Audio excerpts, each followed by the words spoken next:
Good morning, good afternoon, and good evening, depending on whereabouts you are in the world, and welcome to our Tactical Tuesday stream, where we're kicking off with some more Manor Lords. We're not addicted, honest, you started it. We're going to be playing some more Manor Lords. For those that haven't seen this before, it's by developer Slavic Magic, published by Hooded Horse, and it will be releasing into early access for PC on April 26th via Steam, GOG, Epic Games Store, and the Microsoft Store, and it will also be available via day one on day one via PC Game Pass. An Xbox console and Xbox Game Pass version will also come a little bit later. So this is our current run, where we were playing through honestly, this started as getting some footage for a review, and then may have developed into an entirely new run. So we've got 3 different areas, and chat is OP. We have a chat retinue. I think we've got our second retinue up now, and we're just building out our castle.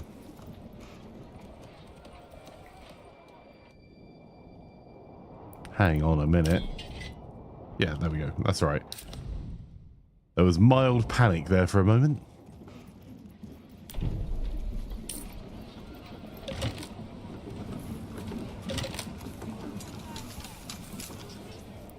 Right. Now, do we have anyone we can go and crush? No. Good morning, Cody. How are you? So, we need to get a little bit of our building work finished. So we have 3 towns at the moment. This is our initial starter town that has terrible fertility. If I just show you our flax, barley, it's got a wee bit of emmer fertility, but other than that, it's in a bit of trouble. We've got that pretty much sorted now, though. We've got lots and lots of the burgages that have carrots and eggs, and you see we've almost got 1,000 carrots and eggs, and we're also starting to have honey. We're expanding this a little bit at a time, and this is at the highest level we can get to, which is large town. So next door we have our second area. So this area, I'll show you the fertility on here as well.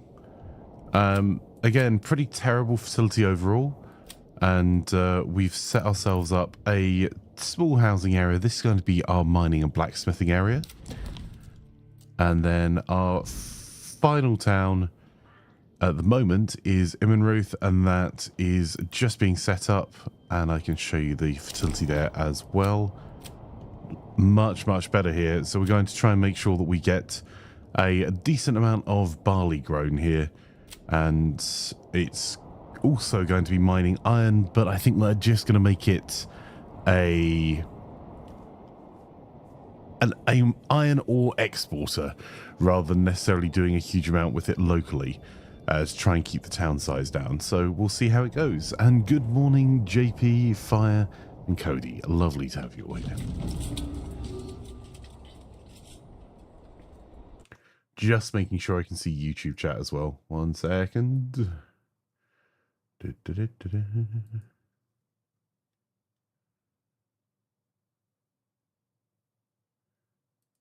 we go. There we go. Right. So, let's get ourselves set up, I suppose. Also, the soundtrack to this game is awesome. Yeah, it is on. It's just a gap in the music.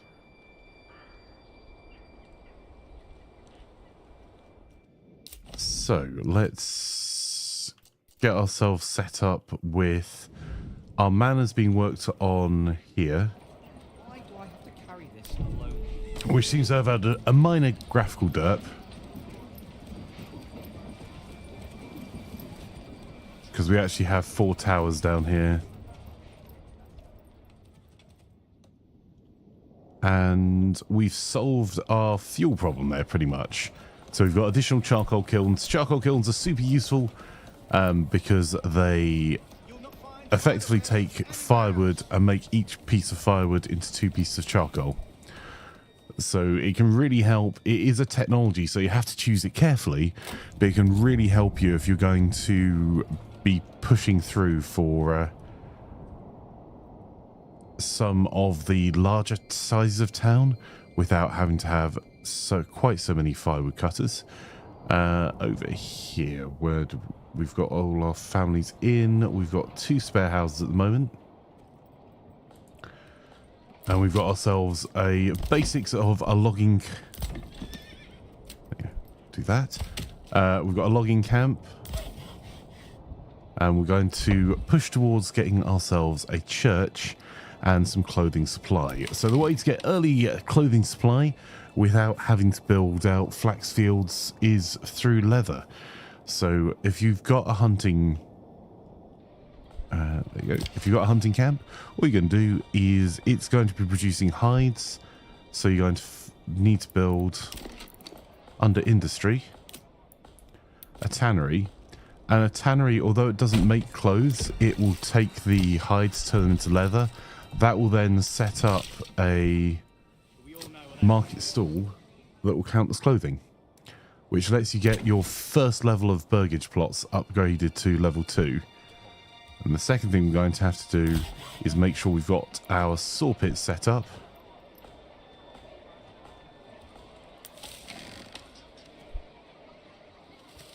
Let's see. And there's plenty of logs for the logging camp there. Just making sure our forester's hut is here so we're not just deforesting the whole area. I may set up a second forester's hut. I'm becoming a fan of having 2 forester's hut. Fire says I deleted my Twitch app yesterday and had help to install an old version to get the weird thing fixed. Oh, did you manage to fix it? Fire was having some challenges with the Twitch app on tablet, I believe.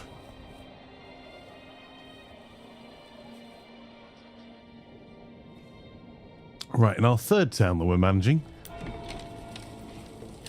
we're pushing for some burgage plots to get to level 3. So to do that, if I go into level 2s, you can see we need to get some more clothing supply and have a stone church and a tavern. So the tavern's going to be a little bit of a problem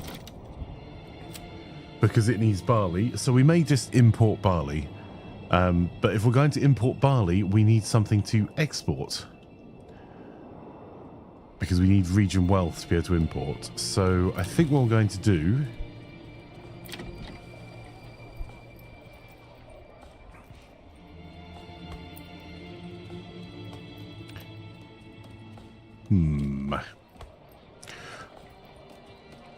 My default way of making money, and also default way of defending myself, I found in Manor Lords, is to take one of the level 2 areas and upgrade them to a Fletcher.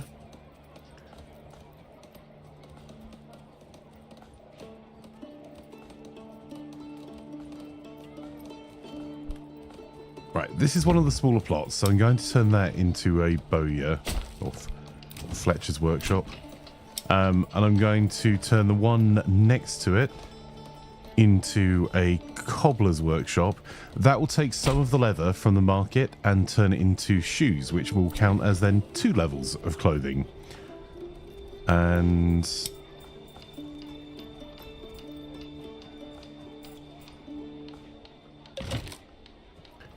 we need to get a little bit more town wealth together to allow us to get an armourer's workshop. So I'd like that one to be an armourer's workshop. So let's upgrade a couple more of our houses to level 2. When you upgrade them to level 2, they generate 1 regional wealth per family per month. So that will get us a little bit of extra cash we need to get the armourers up as well. And how many spare houses do we have? We've got 8 more houses going in at the moment, so I'm going to make that our highest priority construction. That very high, and that high, because if everything's urgent, nothing is urgent. So what this will do, we may have to upgrade our... yeah, I can see lots of houses being... sorry, lots of houses. Lots of wee trees being planted there.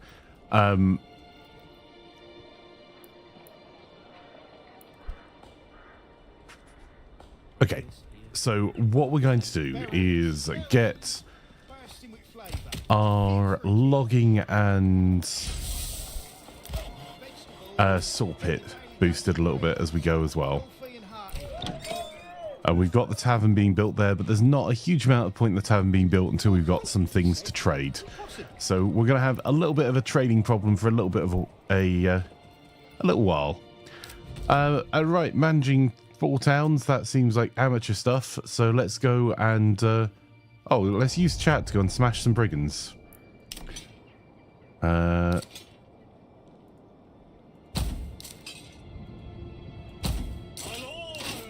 Tell both of them not to run. No running in the corridors, chat.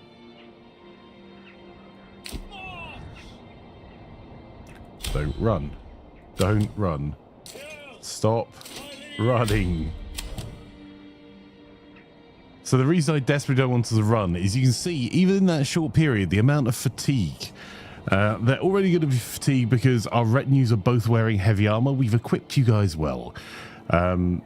But it means that we need to make sure they take a slow bimble over because their combat effectiveness drops really significantly when you're running around.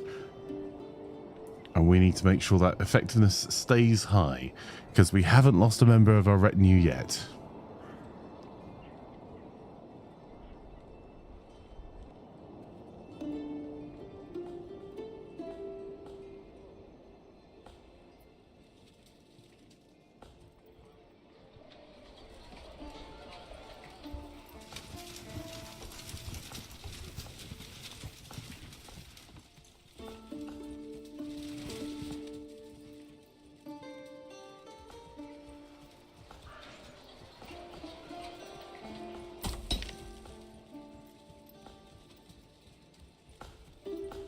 Need a little bit more wealth there as well.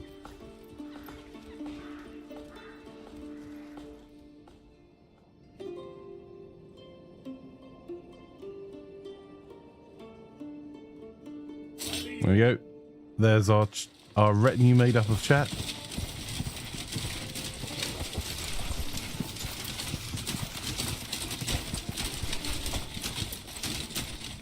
Off for a pleasant walk.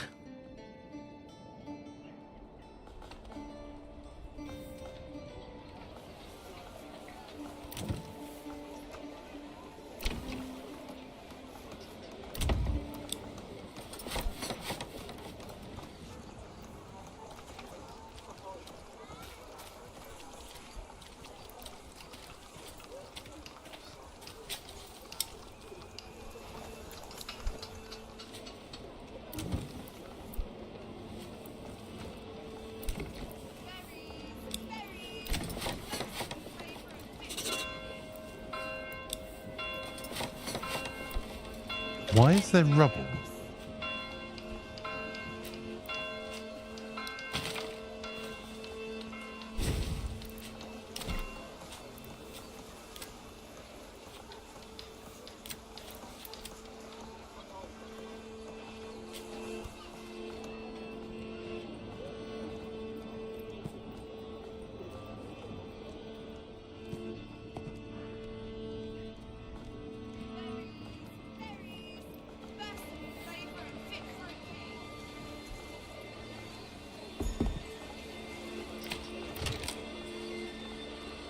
They probably need to move those storage supplies, and I can't flag them as being things they move fast.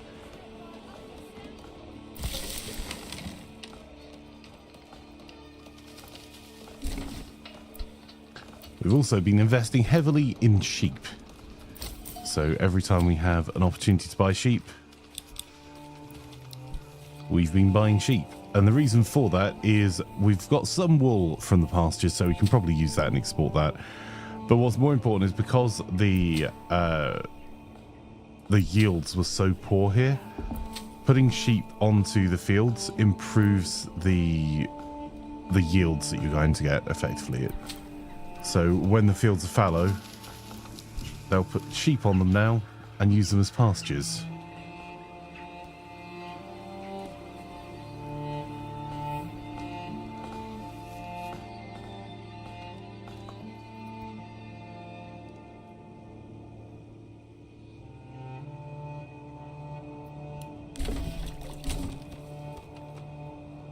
Okay, that's our Fletcher shop up and running.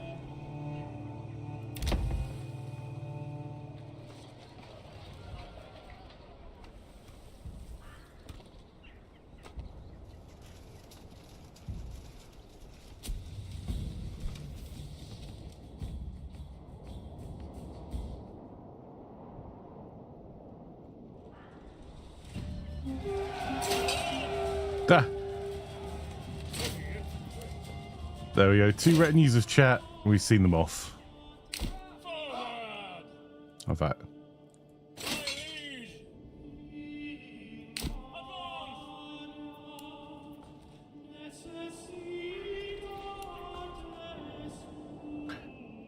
A little bit short on food in Waldebrad.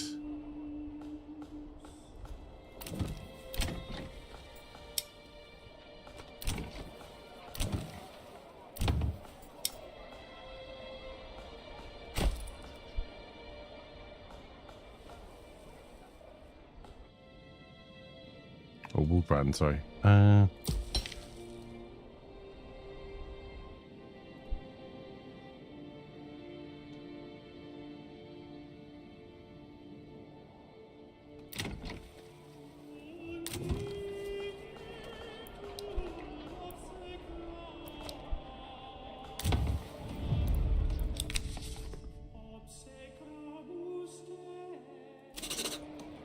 Right, let's set ourselves up. Let's claim more of this land. We'll get ourselves 4 villages going up at once.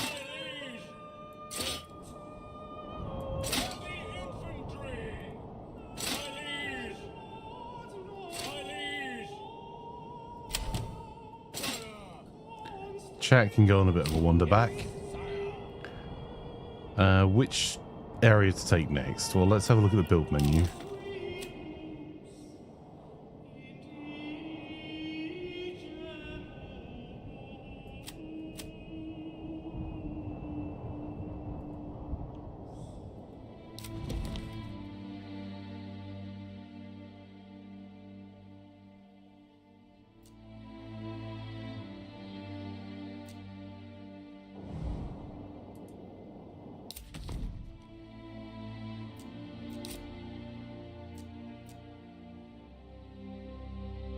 You know what? Let's do something silly. Morning, lads. Let's just take all of it.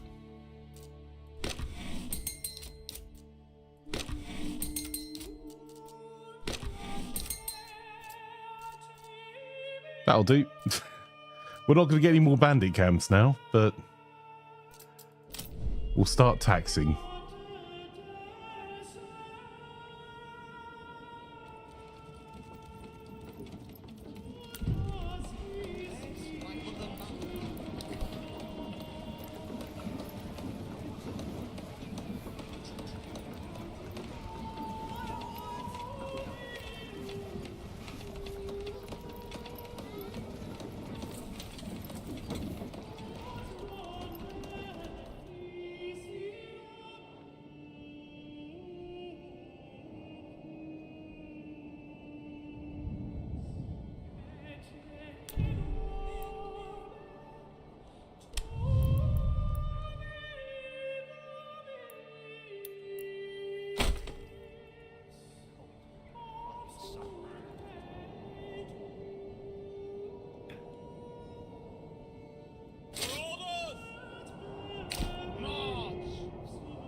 Okay, we're going to try managing building out 3 cities at exactly the same time.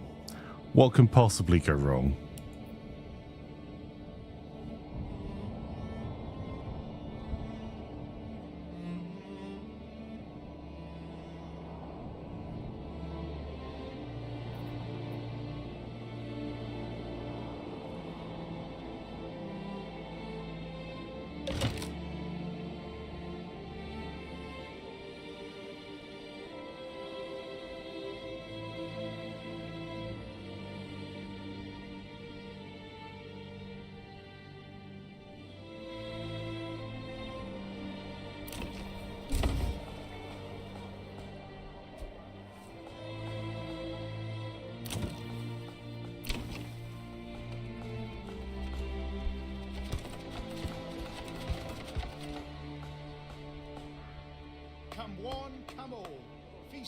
eyes on our fine city.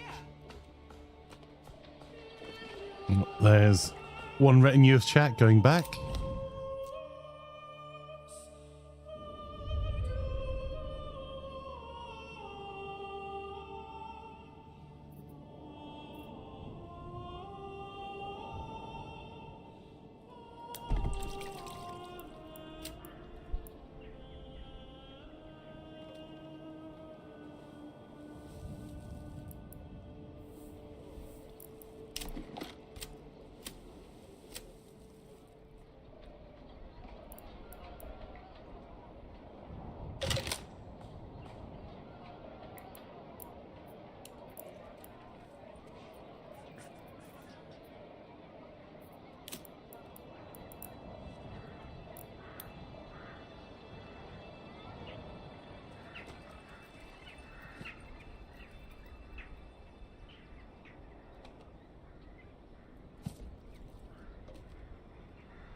We all know what that means.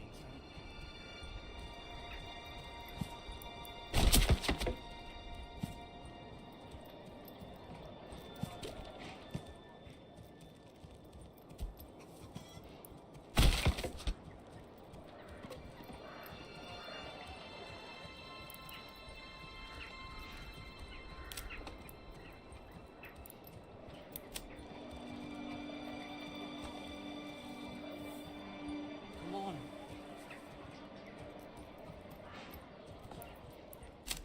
I'm just going to build out the road a little bit there.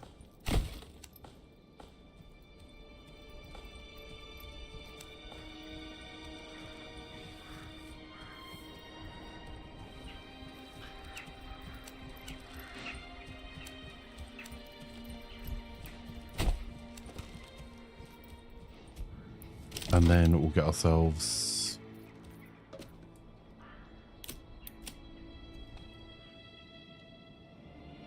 at least a farmhouse on this side.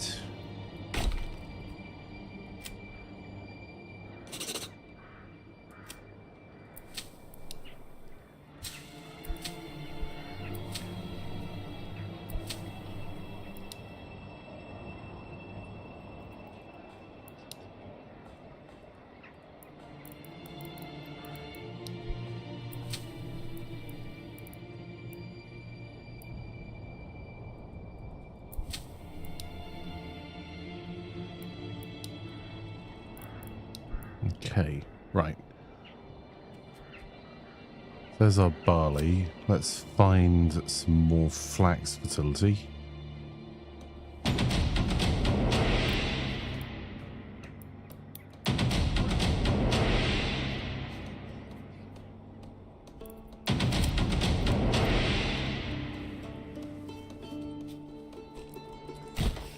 There you go. All the claiming, indeed.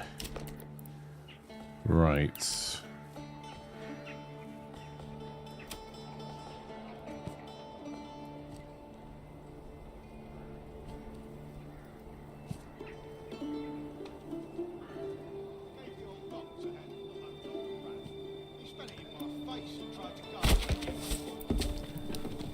Okay, we're going to do a crops rotation with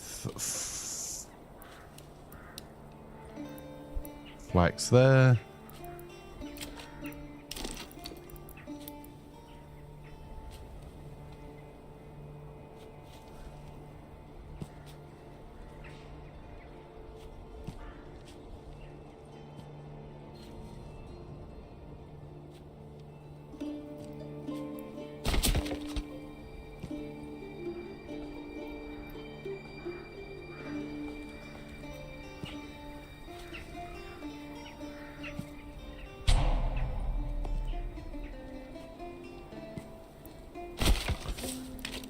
Okay, so crop rotation, flax, crop rotation. Flax. Okay, so we've got one field for flax, one field for barley each year. We could probably expand that a little more.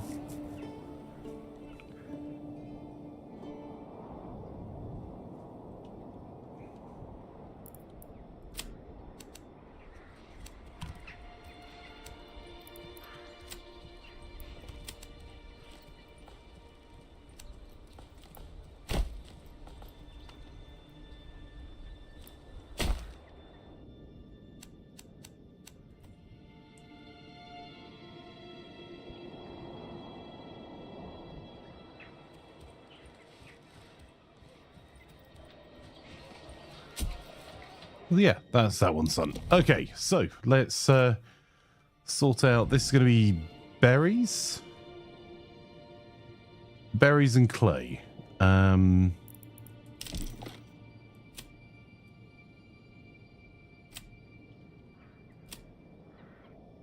there's no really good areas for... Oh, very much at all. Okay, so we'll go for the tech towards berries for this one then. The fields don't actually cost us anything to plan out. So I'm only going to plan a field here and not use it to start with.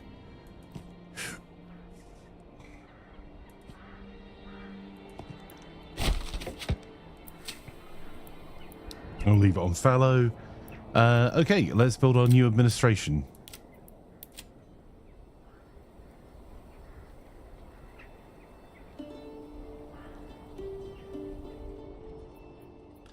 And for this one, we'll just spend the minimum we can.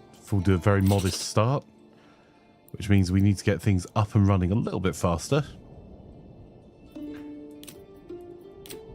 So first thing we're going to build is a logging camp.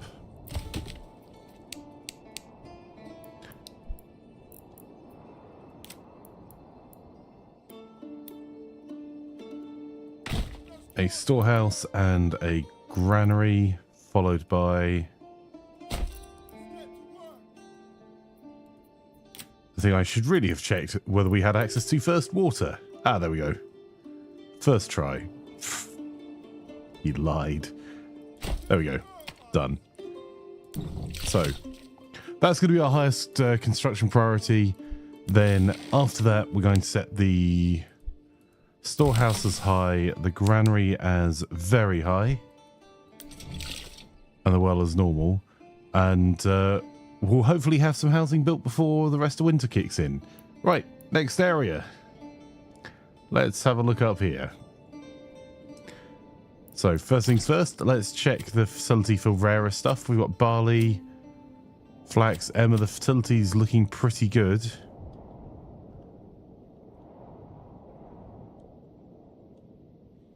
And barley's kind of a pain.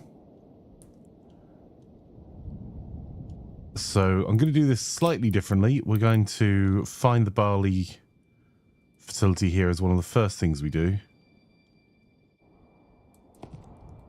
Nope. There, please. Thanking you.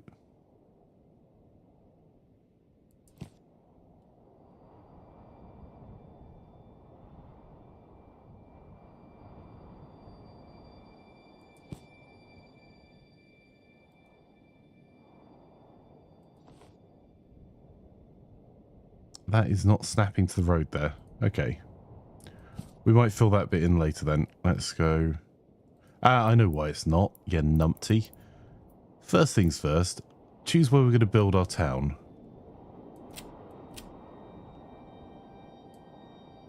Alright, this looks like the worst fertility area. That's because it's next door. Okay, let's try that again. Barley, flax...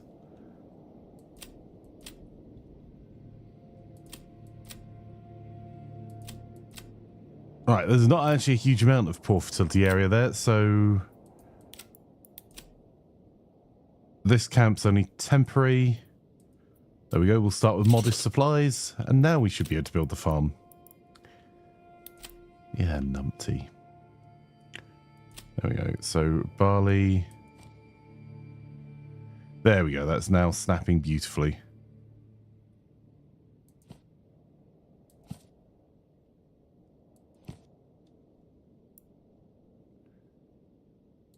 I think I'd like to make that field a little smaller, truth be told.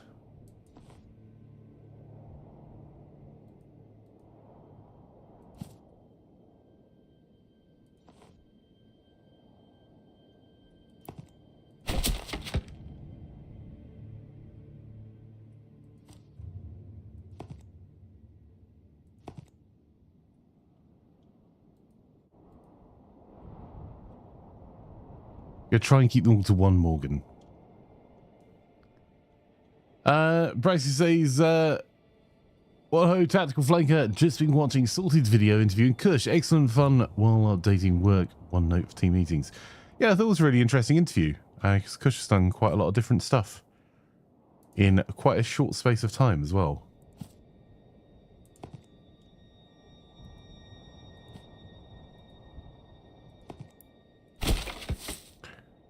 That is odd.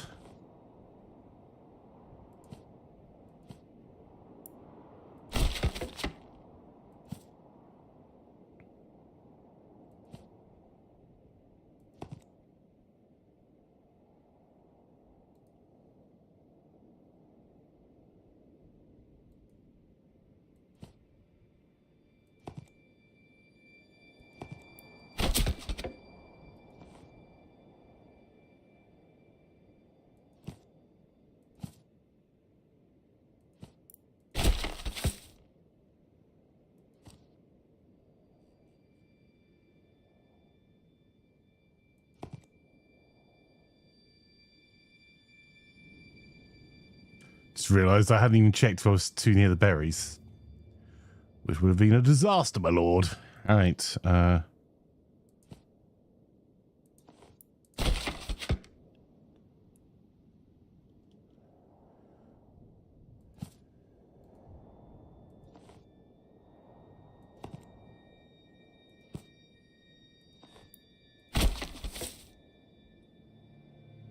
okay, so not going to do anything with those, but those are our barley fields. There's not going to be any flax fields on this side.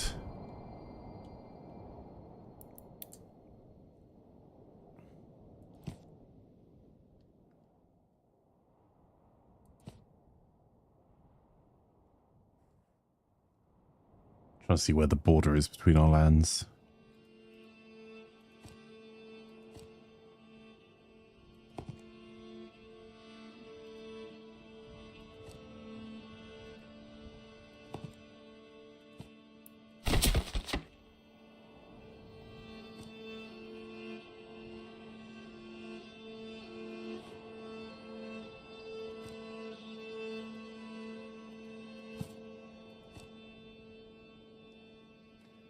So I'm trying to keep these two roughly one-ish Morgan.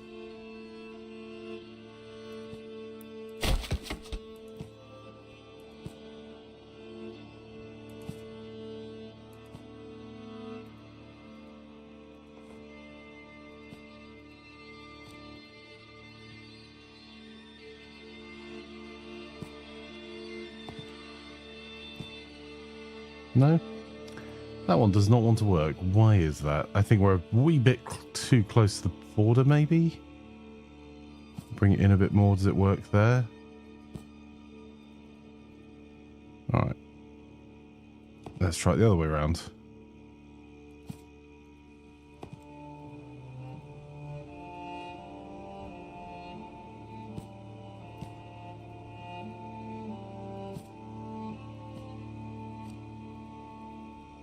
Nope, no idea. Okay.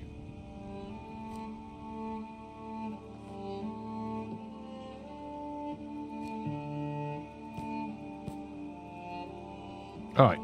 That just doesn't want to place a field there.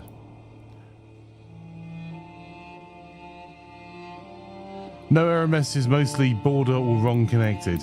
Yeah, I know, like, where the border is just here. So we should be okay.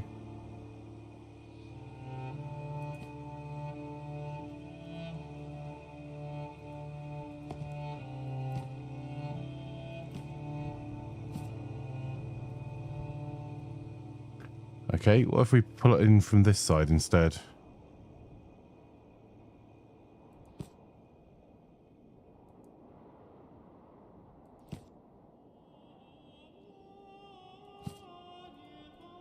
All right, well.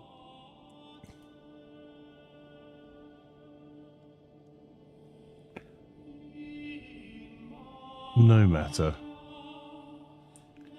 We probably do one on this side here. Yeah, that'll do. Okay, so I've got 3 wheat fields potentially. Flax we can probably do around here later. We can't do it immediately because of the stone. But that at least gives us some areas we can start to look at. So, our challenge here, I think we'll use this side of the road for trees. So let's get ourselves set up. So again, we're going to use a logging camp.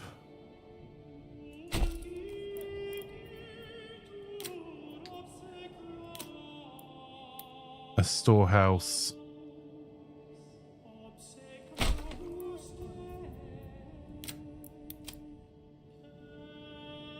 Oof.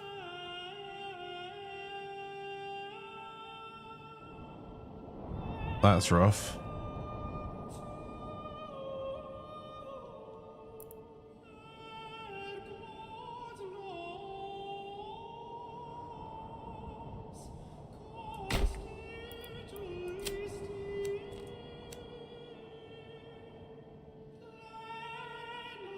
I just want the road to look a little bit more natural than just being a straight line from there. Okay, so we've got storehouse, logging camp, and we need a granary as well. So logging camp's going to be the highest priority. Storehouse will be high, and granary will be higher. So we don't build a granary, they just leave all the food outside.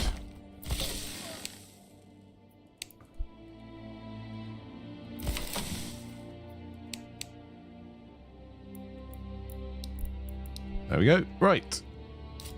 Next area.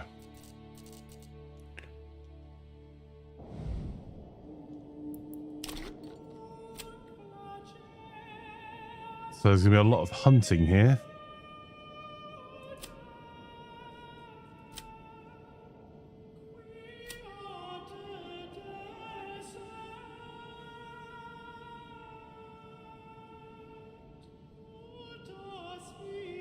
Even our best area here is not great.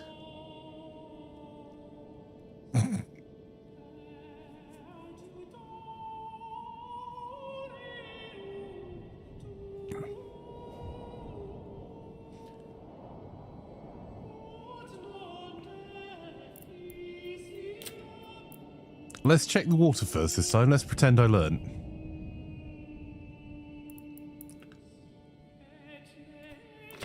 Okay, so if we started off down this side here,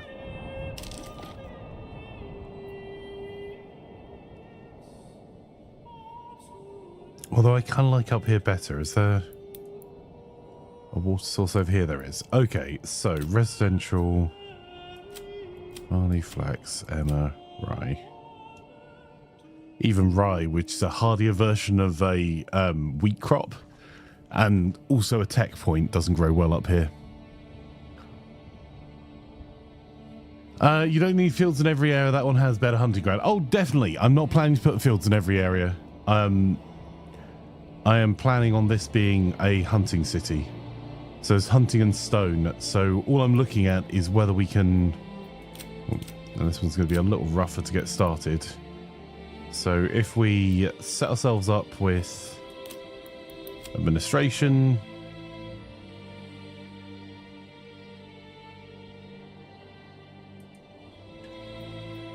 And in fact, let's go for modest with all of these. Let's start with the lower end. So we're going to set ourselves up first a well nearby, because that's dictated by the underground water. And then same as before, we're going to have a logging camp. We want to keep it well away from the hunting grounds. I think this might be our logging camp, in fact. There we go. And then we're going to need a storehouse and granary. That logging camp is going to be our highest priority. Granary is going to be very high. Storehouse high.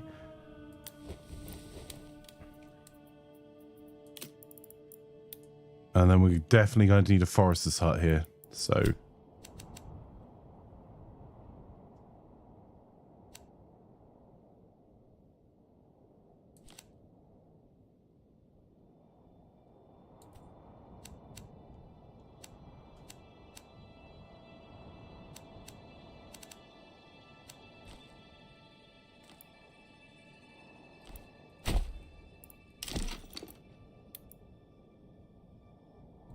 Okay, that'll do. Right. Yeah, so if you look at the map, there's quite a few areas that have 2 better resource points. So we've got stone and iron here. We've got clay and berries here. We've got wild animals and stone here. So if you are trying to cheese a start, if you want to have a really chill, because I believe the rich deposits are randomized, you can just keep restarting till you get the area you want on the map, which isn't what we did, but not everyone fancies a struggle.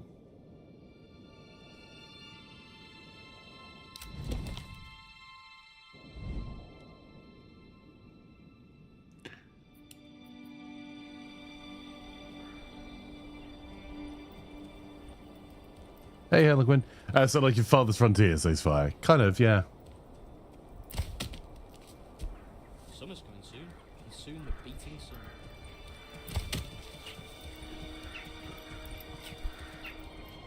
So we're going to have to keep an eye on all of the areas at once in our map takeover here.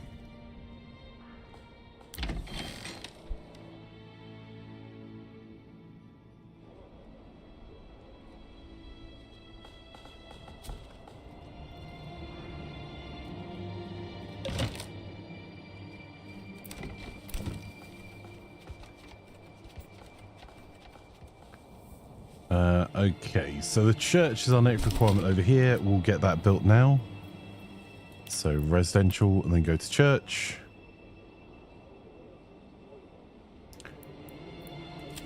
Right.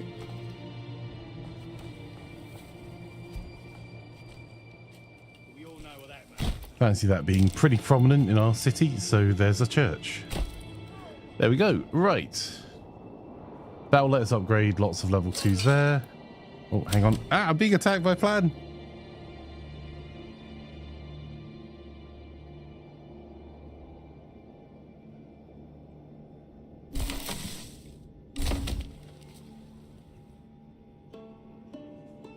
The plan of attack is over. Just like how Father's Frontier does it, like the same map has random resources. I just like most games with limited resources. Father's Frontier and Manor Lords make it okay. Not all things are limited. Yeah, and Father's Frontier has removed limited resources, really. I mean, unless you're setting it as a difficulty level.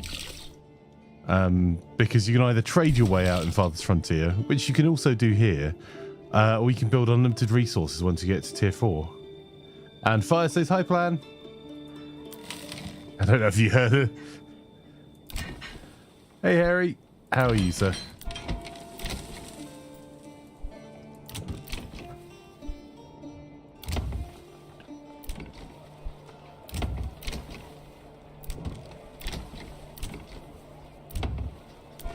All right. Wooden church is being built. That's going to let us get our burgages up to level 2 in this area. And that will bring us some more wealth. How are we doing over here? Right, we need that logging camp. We're going to put 2 families on the logging camp. 1 on the storehouse. 1 on the granary. And we're going to then... Wait a minute. Hold up. We can't get another ox. We don't have the stable space yet.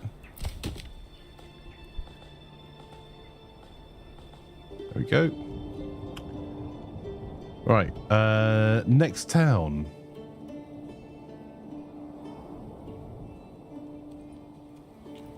Again, 2 families on the logging camp to start with,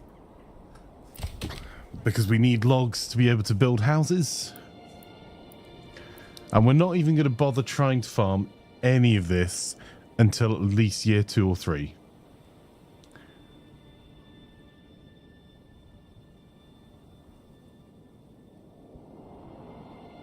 So the only reason for planning out farms is to make sure I don't plonk things there that I actually wanted to...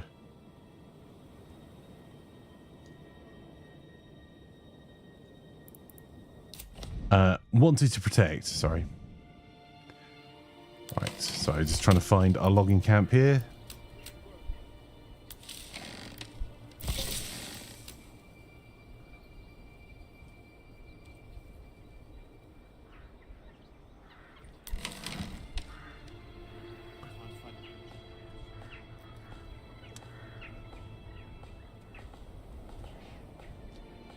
You mean without trading? Literally all of the maps, unless you tell them no, not to on Father's Frontier, now have unlimited resource on them fire. The deep resources, deep mines. Because I think that quite a few people felt similarly.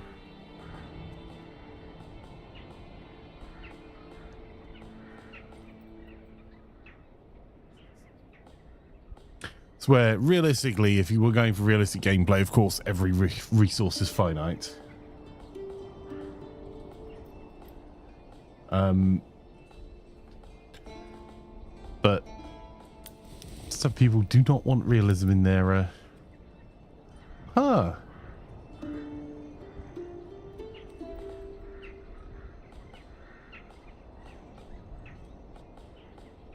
You could upgrade the homeless people's tents to a worker camp, which provides crude living space for 5 families. Can't be upgraded or expanded and may cause a small loss of approval.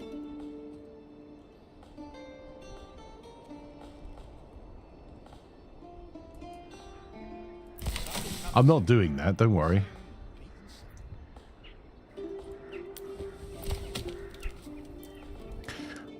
So, as just a map holding piece. That's interesting.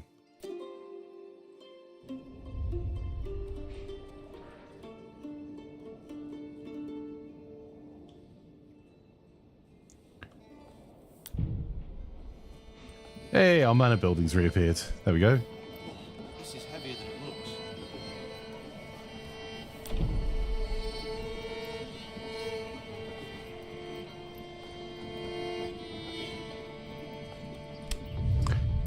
I mean, to be fair, that's... It does kind of say that's what it will do.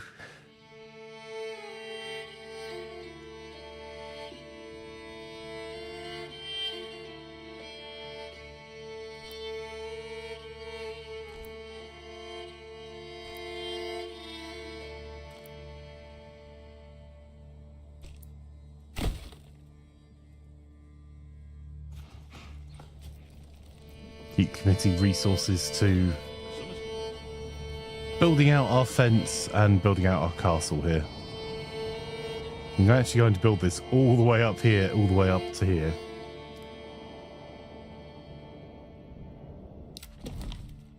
That does feel like a reading comprehension problem though, Fire. Like, I get it, but like...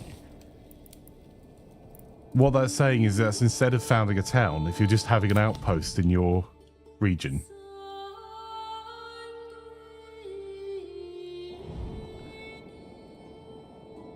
Which really, you'd only really use for like claiming areas if you're going to put like a small stone mine or something on. Or just stop bandits.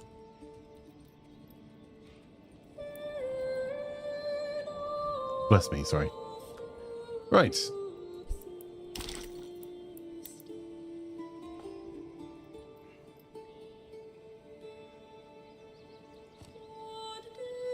What were we building on this one? Hunting and stone. Okay, well, let's get this done. So.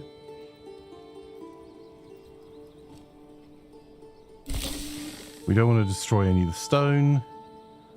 I do want a few larger plots to begin with. Okay, so we're going to have to wait a minute. Hold up. Wait a minute. There we go.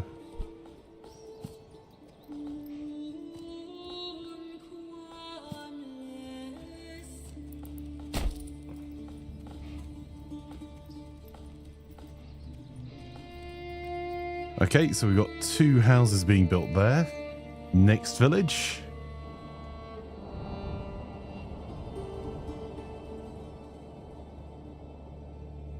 Okay, so we don't mind destroying stuff this way.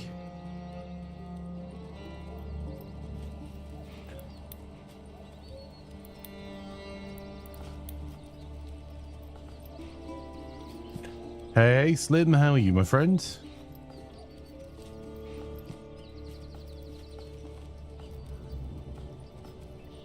We've got 4 timber here, so let's get 2 houses built.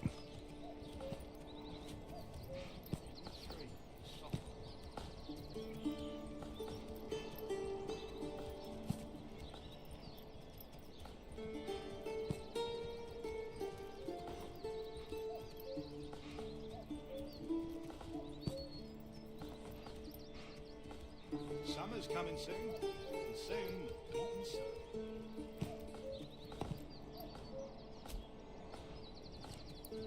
I'll do. We've got 2 being built in that village then.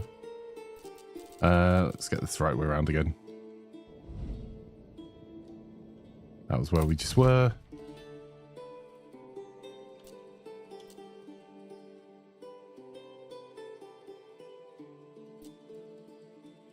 Brand.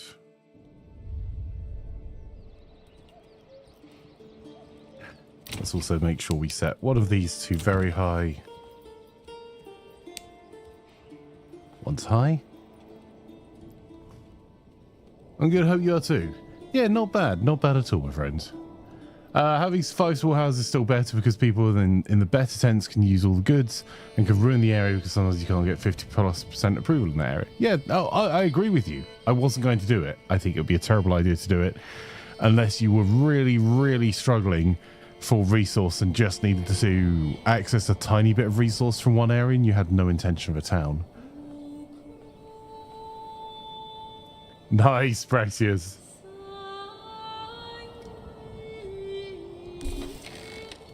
Also, I want sushi, but I don't want to leave the house, so I'm angry at you. I mean, that's reasonable.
Okay, we've got an order of build going.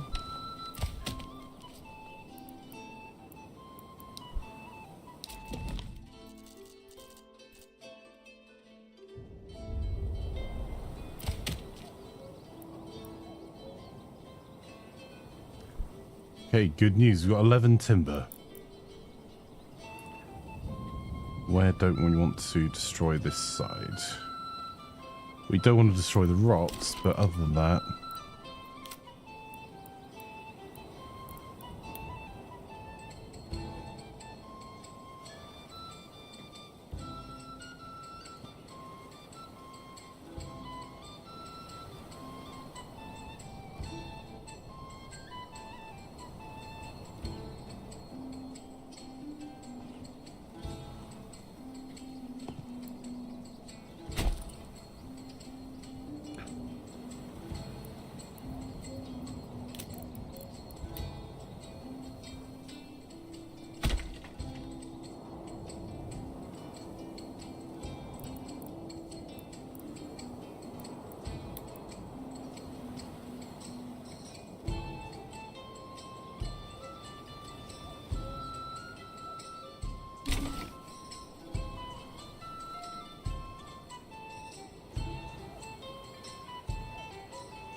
Okay. Right, back to this town.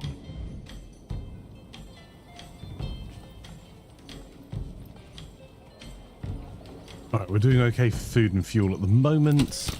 We've got a woodcutter. We haven't set up any of our tech. And we've got our church is nearly finished being built, so we'll speed that along just a little bit. Hey, Sponge, how are you, bud?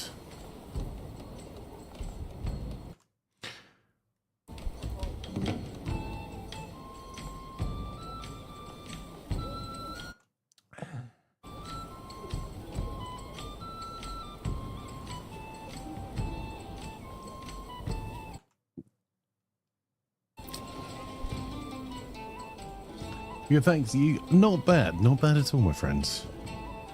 But we're just setting up 3 towns at once while managing 6 towns now, is it? Or 5? 6. Okay, so now we can do this. We've got a little bit of land. 1, 2, 3, 4, 5.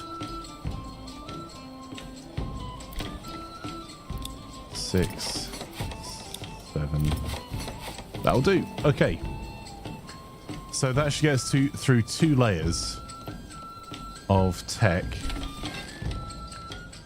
We should probably also do some more building of housing and start sorting out our farming, but honestly, way less of a priority.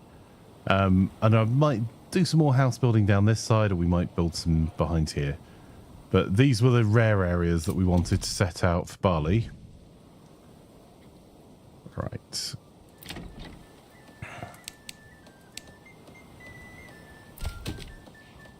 Okay, there's enough log storage in now to... Cool. So I'm going to pull one family off the granary because we put them in the granary to start with, mainly because we didn't want the food to get spoiled if it rained, which it is now raining. So they managed to do their job, and now getting an extra family of builders is going to be more helpful. There we go. Job's good. And that's 5 houses. What I actually need to do, though, is make sure we have, ideally, 7. Because that gives us space for 2 more families to move in. And we'll get our approval back up slowly for this area. Right. Next area. This one's having a worse time because we did not get the stuff in properly.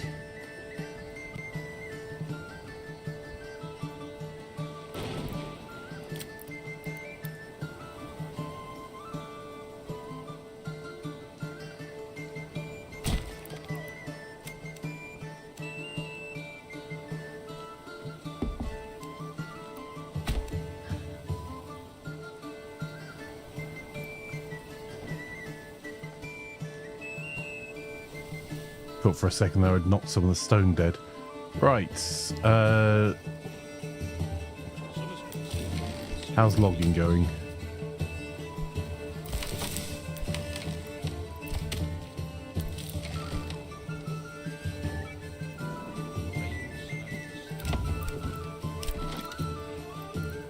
And ideally we want to build 3 more houses here.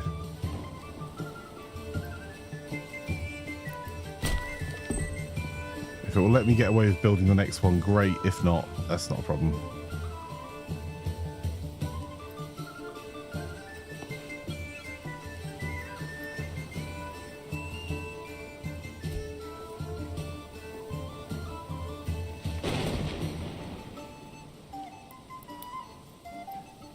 Might build 1 more house here. There we go.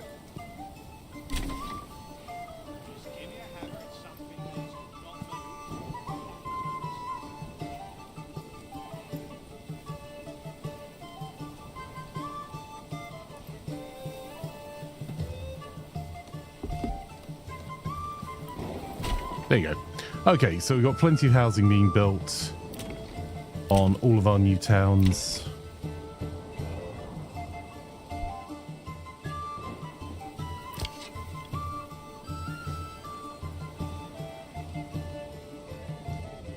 We've probably lost a little bit of food here because of the rain on this town. On this town, we have logging camp.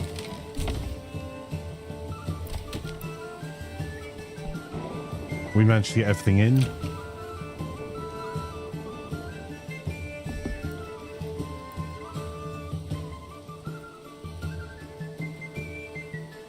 I haven't decided where we're going to put the church and market yet.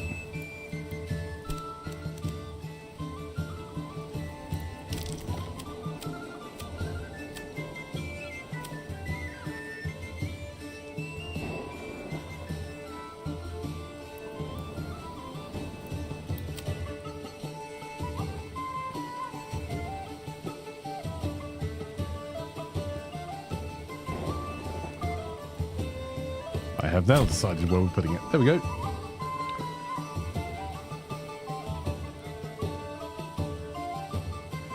I think so. Does the game have base building by any chance? Yes, yes, it does.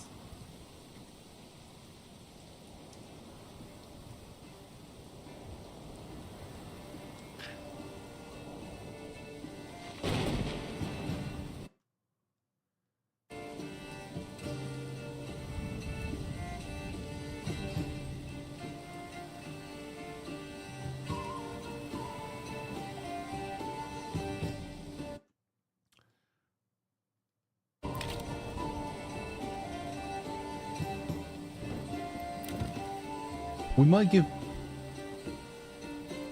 Bellwright a go as well.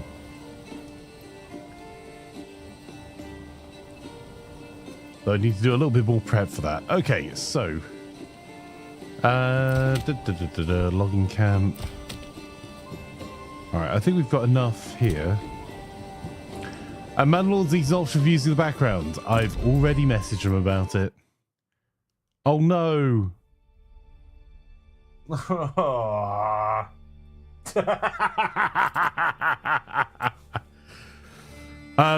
everyone's streams fire.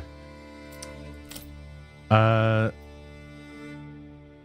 right, we lost 3 minutes. That's all right. Yeah, I've already messaged her about it. What I meant to do was hit the settings instead of main menu. Like a fool. It's not an option at the moment, and I think what I'm going to do is on release of the soundtrack, which I did message the press team about, and I can't get early.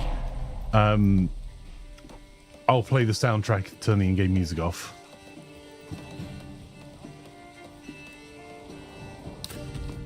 But what I was going to do is go into settings and just triple check.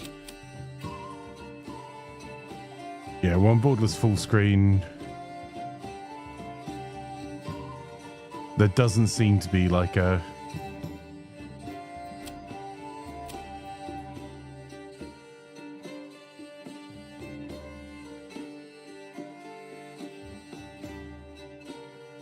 I'm going to put the cosmetic day and night cycles on just to see what it looks like. But yeah, they're it's one of the bugbears of, I think, anyone that streams or anyone that's creating content, is if you can't have it continue to play the music and sound effects in the background, it makes it really difficult to create content with it. Because things like being able to go over to chat and scroll to that, or even just starting and stopping OBS, means that everything goes deathly quiet, which is honestly why we don't use game soundtracks for the majority of our streams.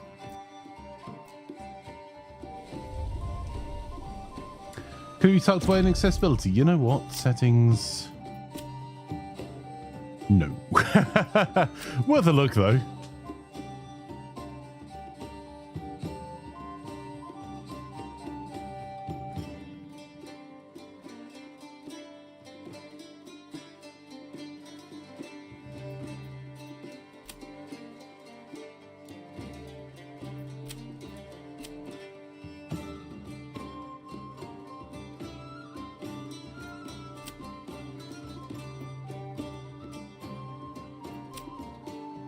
But yes, I'll be buying the soundtrack the second it releases.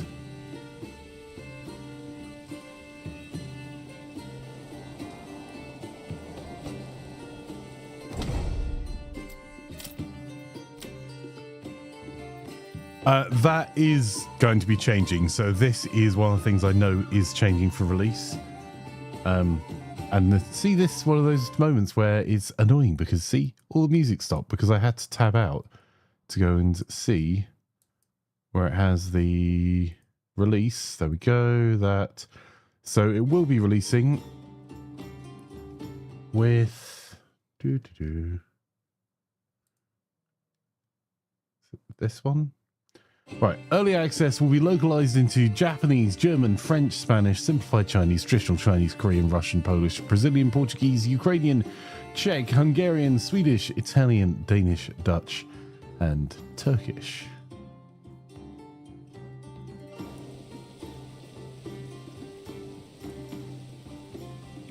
All right, let's find out.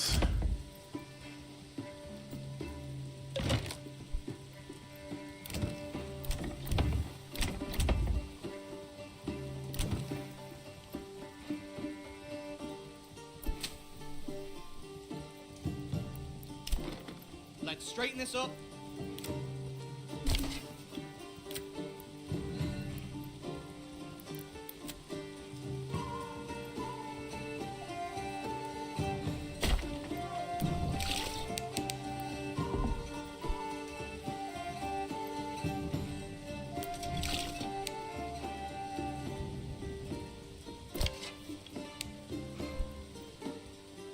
We're going to have some mild starvation here if we're not careful. So I'll take one person out of logging. So we've got 3 construction crews here.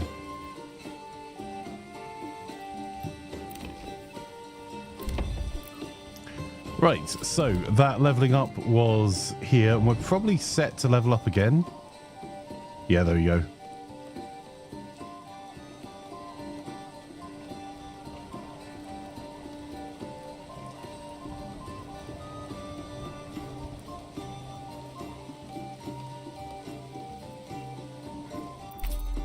So we are going to have to, if we want to be able to have continuous iron, it's forcing us down this path here. So we'll get deep mining next.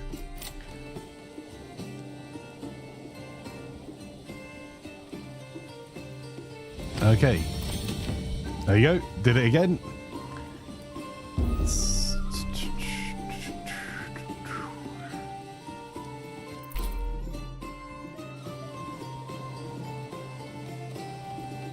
So, because this area is a little bit more fertile than our other areas, I think we're going to specialize the rest of our tech into farming. And just push all of it into, I don't know whether to go heavy plow, fertilization, and maybe orchardry and irrigation. We've not done irrigation anywhere, but heavy plow is going to be first. And we actually need more housing. More!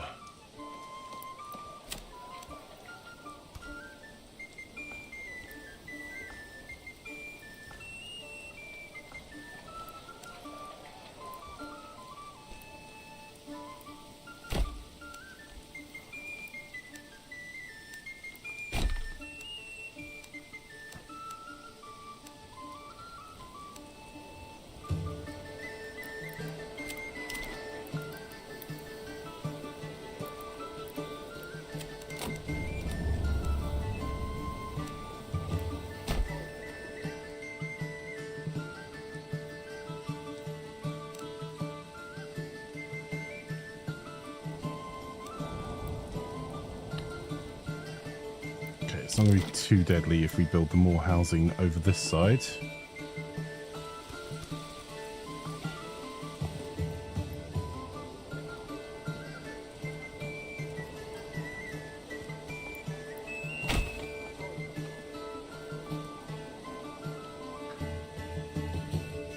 Because we're going to need 6 families just for this, which we've only got 3 of. That's 4 more housing, plus we're going to need 2 for logistics, 2 for the mill, and 2 for the granary.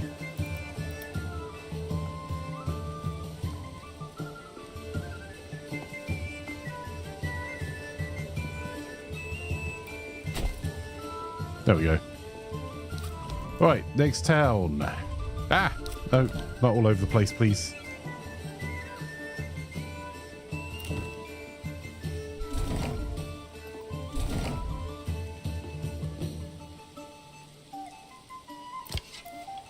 One family to the hunting camp there because we don't want to go starving.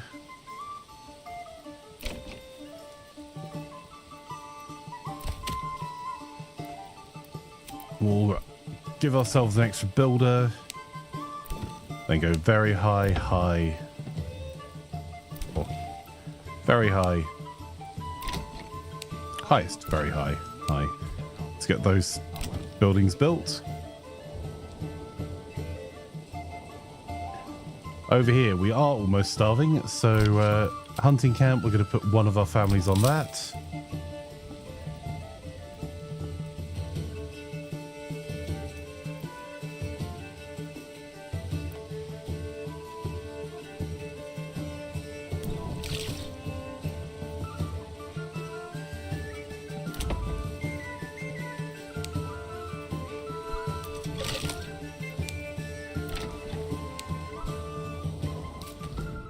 Okay, back to Waldbrand.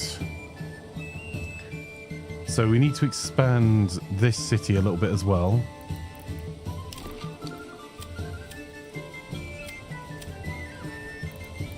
Okay, so I think we're going to be okay to expand it just in a straight line still. There we go. Not quite.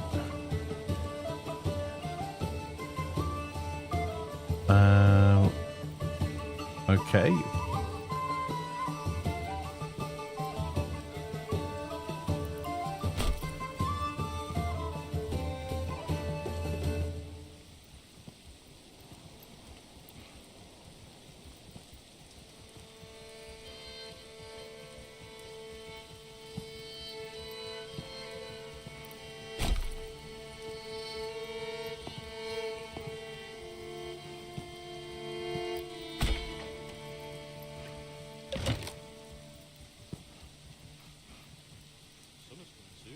Soon the beating sun.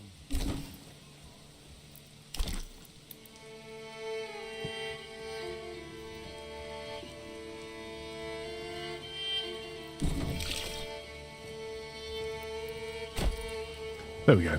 So we've expanded our housing this way. We've got some more being built this way as well. And that expanded housing will give us the people we need to be able to get our arms and armor set up there.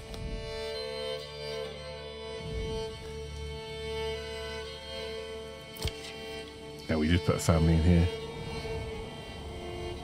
So in our new 3 territories, none of them have, so that's these 3 here, none of them have been set up for wood cutting yet. And by that I mean none of them have been set up for firewood cutting. There we go, we've got timber here, so let's sort out...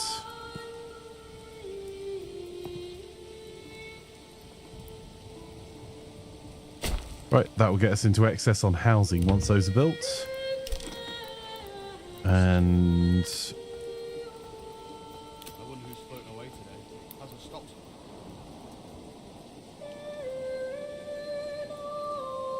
I'll put a wood cutting lodge over this side.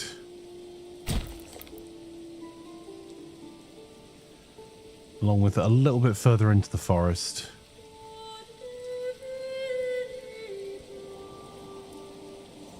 In fact, no, we'll just...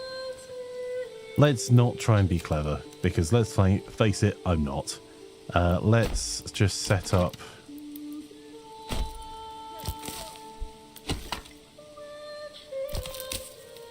So, highest, very high, high, then hopefully they'll build the next bit. And we'll take out one of our families. The logging camp, we don't need that much wood any longer because we've already got enough to build all these houses. And that will get everyone out of the homeless people's tents.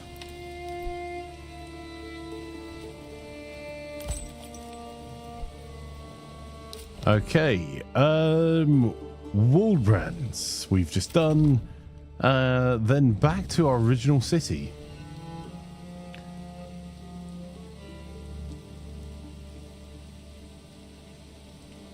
Zivone, welcome. So it's funny, do you know if we're getting 1.0 early access on Friday? Early access. Hey, Puncher of Kittens, lovely to have you here. Yeah, it's very early access. Well, I say it's very early access. This game has been 7 years in development by Slavic Magic, which is a guy called Greg. So it's getting its early access release, but there is so much more to be added. However, I think, as always, you should judge an early access release when it comes out for the price it is and whether you would be happy with what it is if it got nothing else. Because, you know,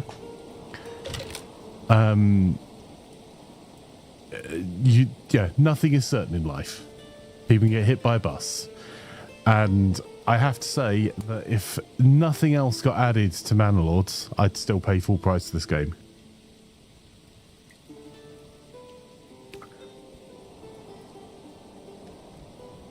Tales of the Shire by Private Division. Oh, interesting. Do you see the big news yesterday? Embracer is splitting itself into bits. Oh, I haven't finished the last one yet. Okay, well.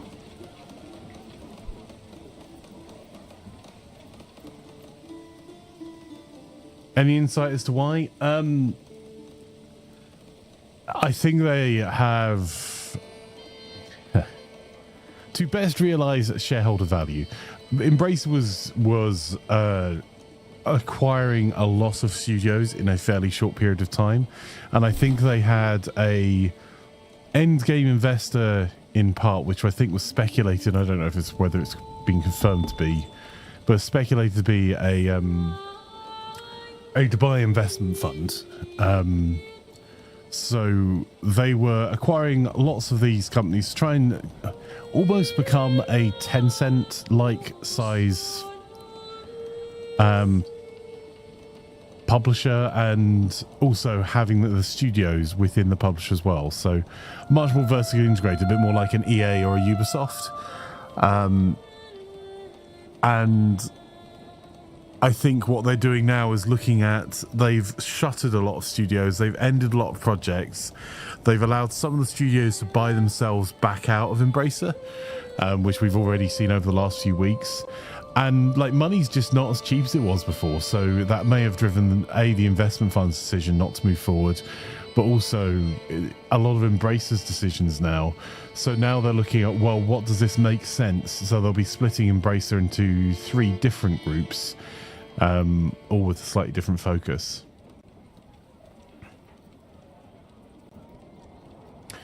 I'll probably buy it on Friday regardless if it's complete or not, because I'm excited for Manor Lords for like 1 to 2 years.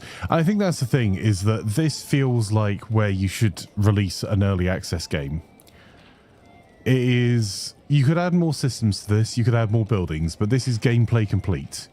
You could, like, the basic systems are there, the options to play in different ways are already there. So I think it's the right point to early access. You shouldn't be early accessing a game while you're still figuring out what a game system is. And it works really nicely. I've had one crash in, what, 30, 40 hours of gameplay?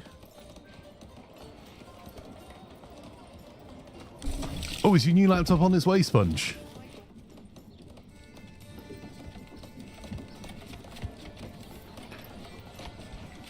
Hit by a gaming buzz.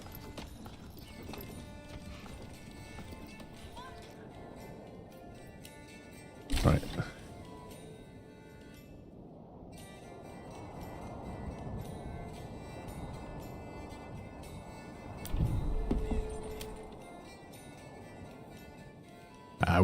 We're taxing here. That's what's increasing our treasury at the moment.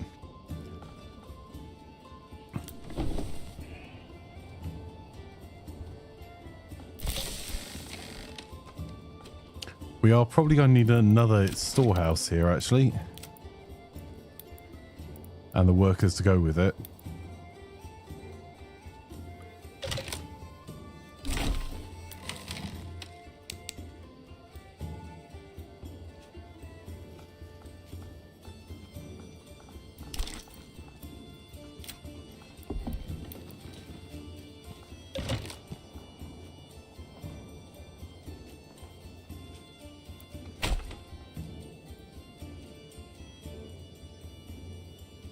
Okay, next village. 12 houses, 9 families.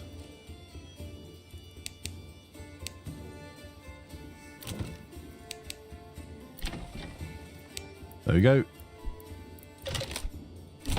That's priority set there. How are we looking over here?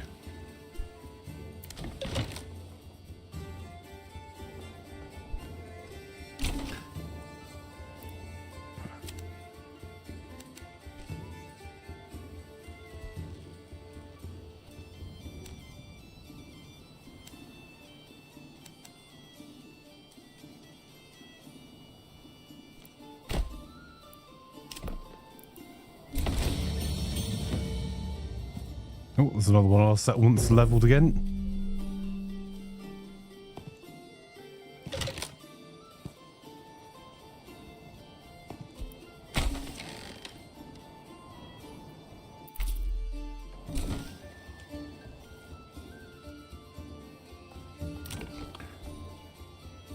Oh, we are so close to having all our families housed. That's good news.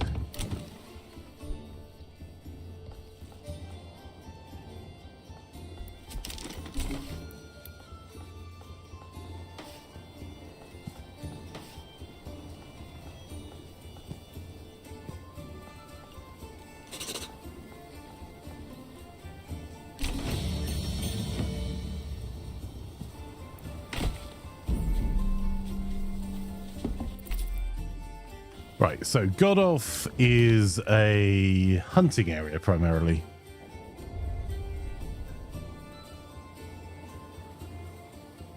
Which we haven't built any food buildings in. Pro gamer strat right here.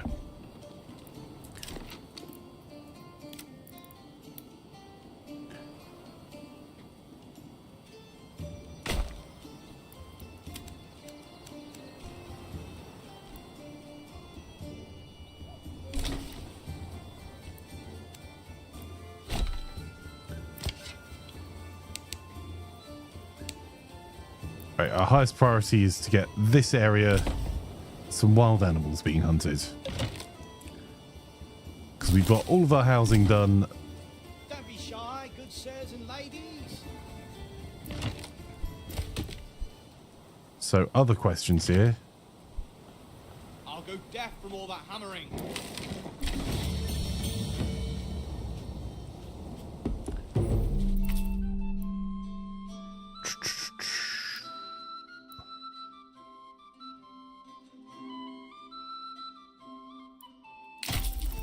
I'm just going to go straight into this side and see how we get on. So the other question here was the woodcutter's lodge, wasn't it? Okay, next town. That looks fine. We've got more expansion plans. Nussol's fine. Wallbrand is getting its tavern. Although we're going to have to trade our way to that. And it's slowly getting more housing, I think.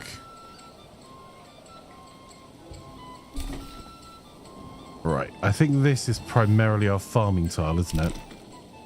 Yeah. Ah, with also hunting. Interesting. Okay. We did manage to get everyone indoors. So we need to build a couple more houses. And our initial market, which... You all know what that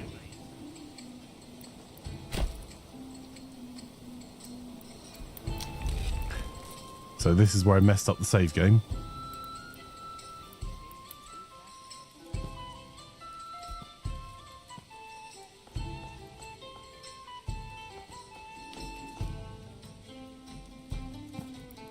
There we go. And this will need a church soon, but it's more important we get our food and fuel sorted first. And that's working. We can also sort out our first industry, which being as we're going to be doing a lot of hunting, we can set ourselves up a tannery. In fact, I might... yeah, let's be kind to the populace. I know smell's not in this yet, but let's set a tannery up way away from the housing. Play to lose says cheap money, not many gamers understand what that is and how it affects everything like advertising. Yes, play to lose. How are you, by the way? Lovely to have you here. Sorry, I'm multitasking terribly. You're hoping the next Anno game will have earlier mod support. The mod support for Anno 1800 was a full success so far. It's difficult because like mod support actually does take a significant dev lift for developers, and also causes you lots of problems you don't have if you don't have mod support. 1 second. Also, hi Mark.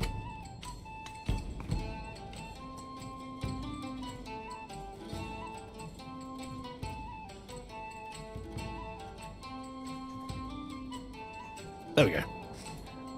Yeah, the mod support is a double-edged sword, because as soon as you start supporting mods, then you have to keep supporting mods, and as you make changes to the game that you've planned to do, it will break the way some mods have been built, and you can cause loads of community uproar that just... I can't believe you broke this mod. I bet it's because you're just going to release this as paid DLC now. And also, like, there are very few original thoughts under the sun. There are probably paid DLCs coming for all of your favorite games at some point with the things you've thought of. Because if you've thought of it since the game's been released, the developers probably thought of it in the 3 to 5 years they've been developing it. I'm actually going to... Damn it.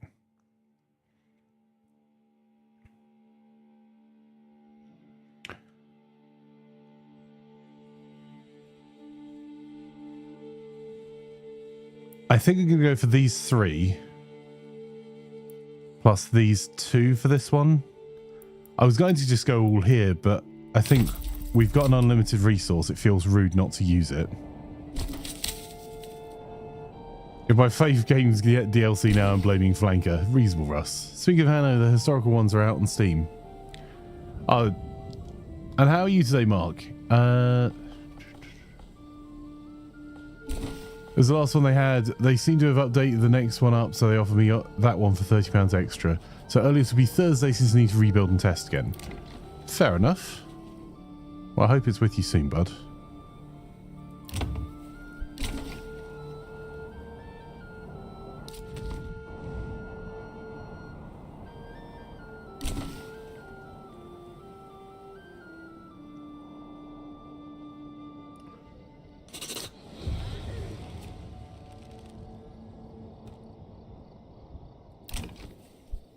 Right. Our hunting camp is set up.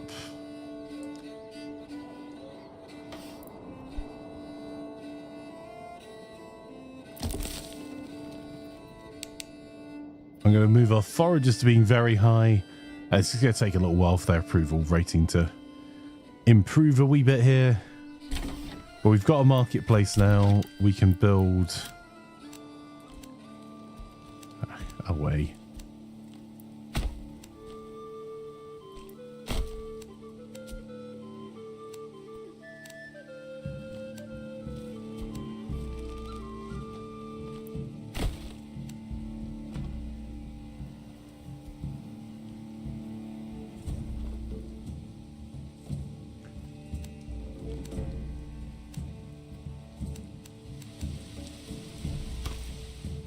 I'll rebuild that in a wee second.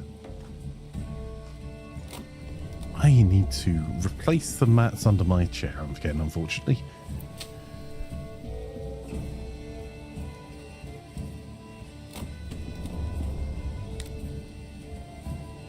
Oh, running out of fuel. Would that perchance be because we don't have...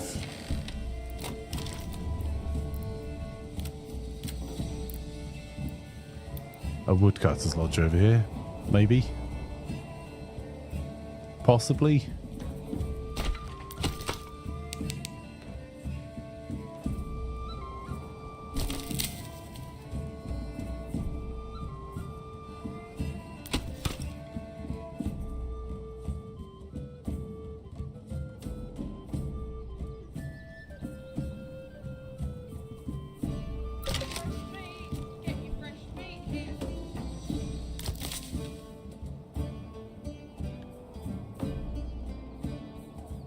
Nice stay in Scotland.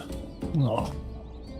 It's a wee bit dirty here at the moment. It's all that mead he's drinking killing his last brain cell. Well, possibly.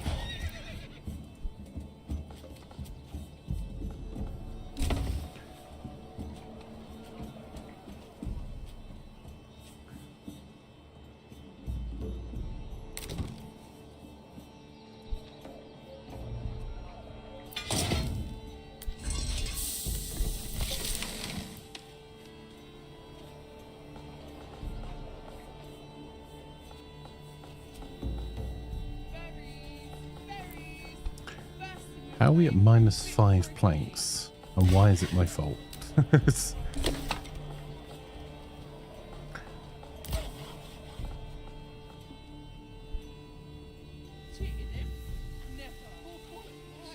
I really like the aesthetic of like the this town. I think this might be our favourite one I've done so far. Like the sheep grazing the fallow fields next to the market and the church. I think that's really cool.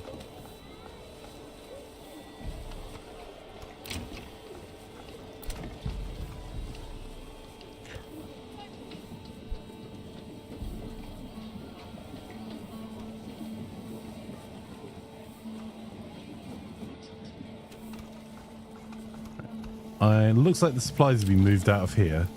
Because that's the other thing, that if you find you can't build something, sometimes it's just that where something's been demolished.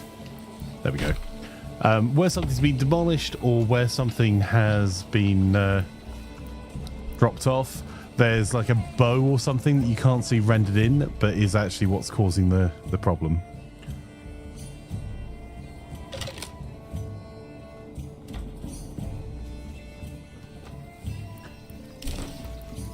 Right, I need castle planner. So we're going to put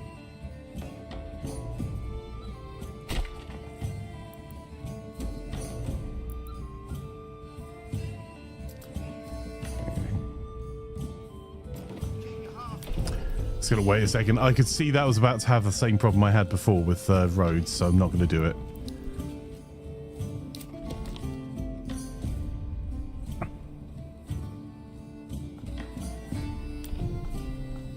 That's where the -5's coming from on the wooden planks.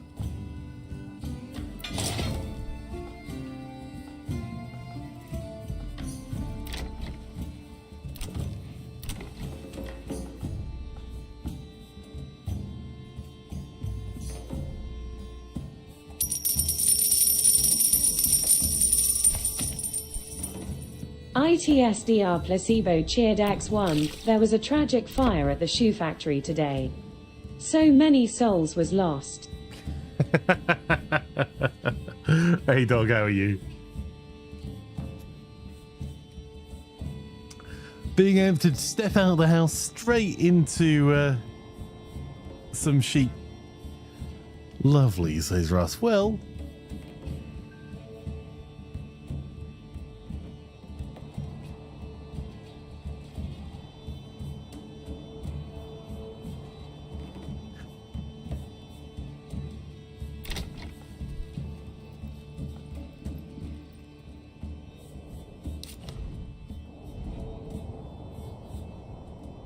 right, we definitely have a woodcutter here.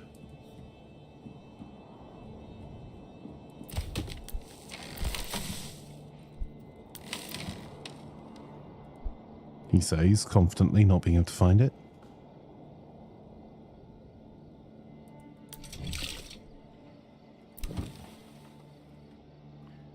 Right, we don't have any church access here, but I think we'll build our church just here. Unless it's going to be, like, devastatingly the only area we can...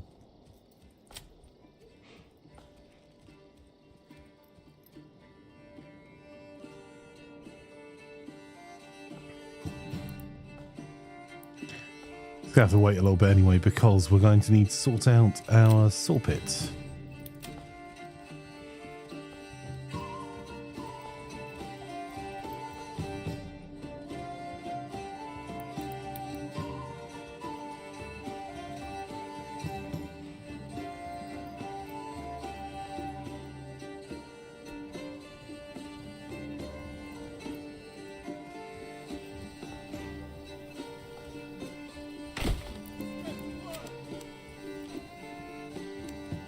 Damn it. I was hoping to fit it between the granary and the storehouse.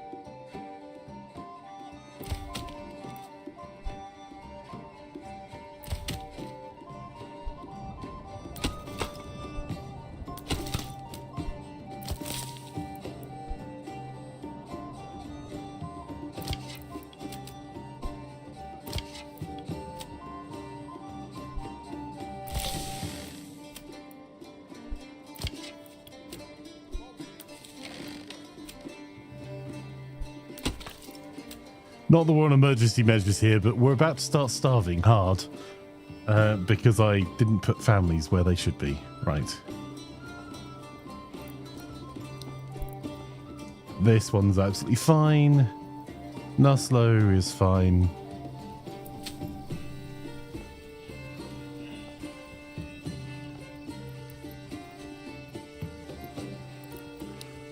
I wonder if I just leave that on fallow, whether that will keep increasing past 26%.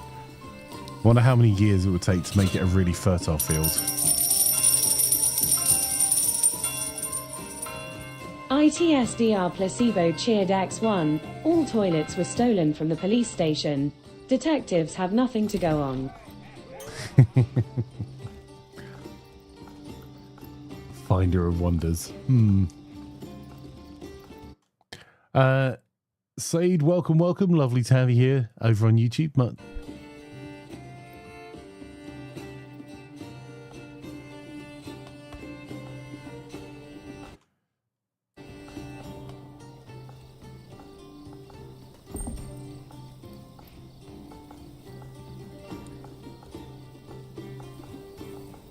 You know what? We're going to do something. Being as I can't tab without cutting the music out, we are going to...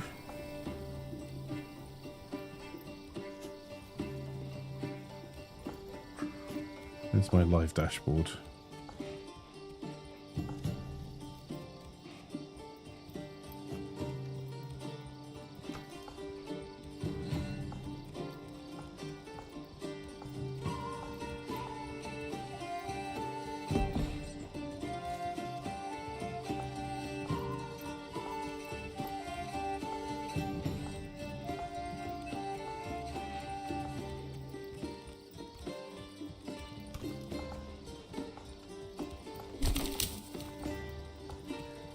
That's the forester's half finished, Sway.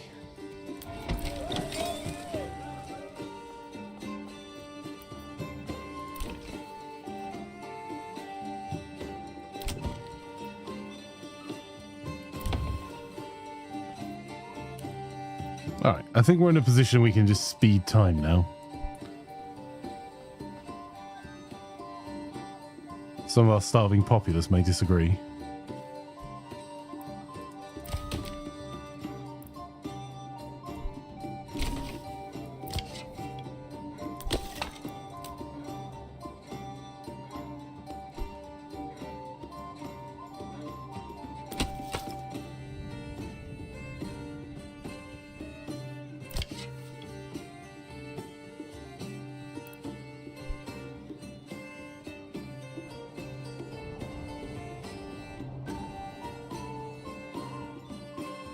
I mean, look at how pretty that is.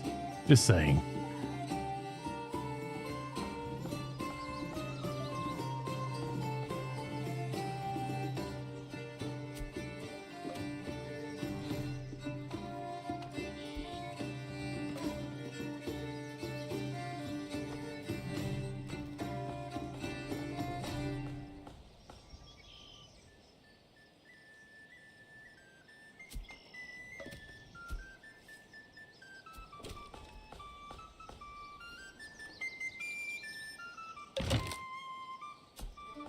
Okay, I can now see YouTube chat separately, and I'm working on a Twitch chat separate screen as well.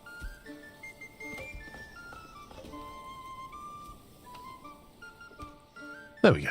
So yeah, play to lose, Marcusade over on YouTube. Much appreciated. Thank you all for coming and hanging out while we're playing. I should now be able to see you a little bit more clearly.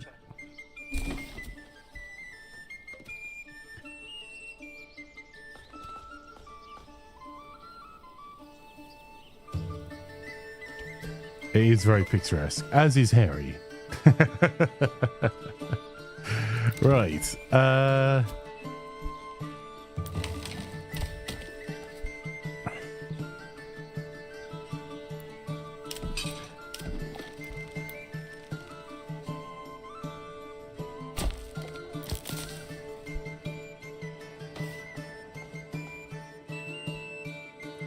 Right, just need to get this out of the starvation period. In Goldolf, Immenruth, we can probably just keep expanding. How's our food looking? Not very varied at the moment, which is unsurprising.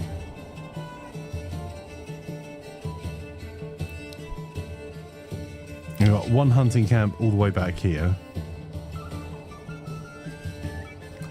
as well as a tannery, which is what's still allowing us to keep upgrading houses here. So these have all been upgraded to level 2. We'll upgrade a few more.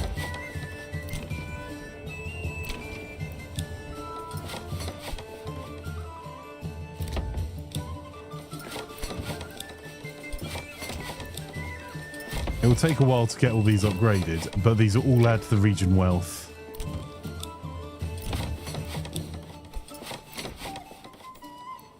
Yeah, there we go, out of wood.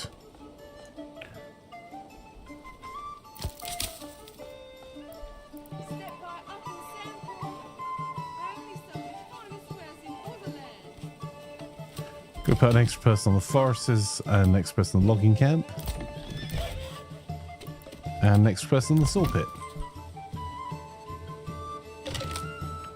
Next town.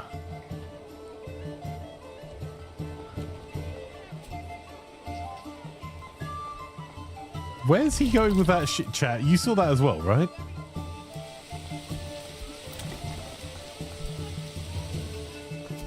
I'm not imagining what I just saw, am I, chat? Did you see that? No. Okay, he did just... Like, here's me just hoping that's not a house of ill repute, but excellent reputation.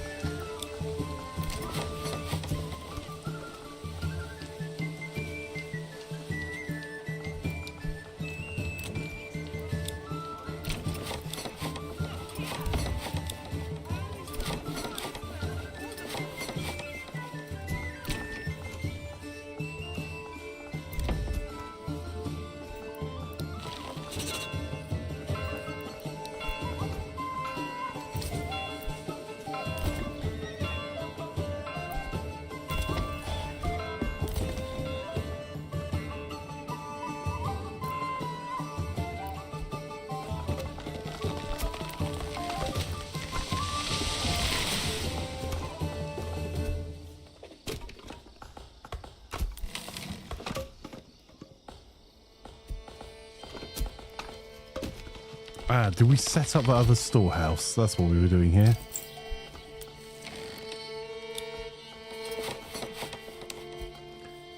Set that as our highest priority just for a sec to get another storehouse up. And we may just stick all our wool in that other storehouse. Speaking of wool...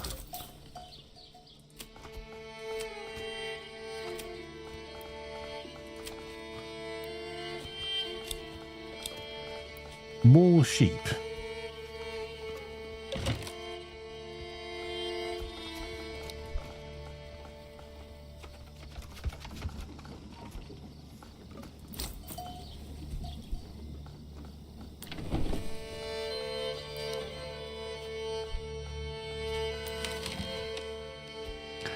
What I'm going to do is make this storehouse deal with nothing but wool and yarn.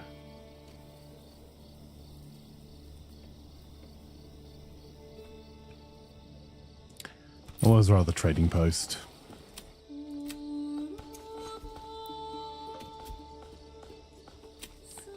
So we are still trading away warbows.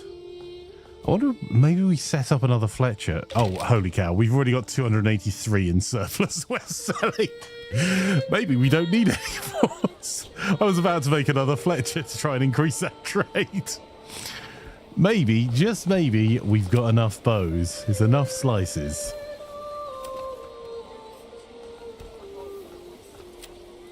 So...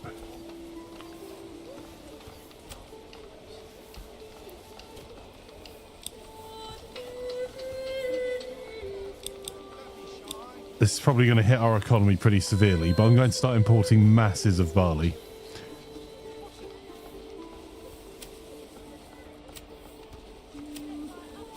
Is there anything else we could export potentially?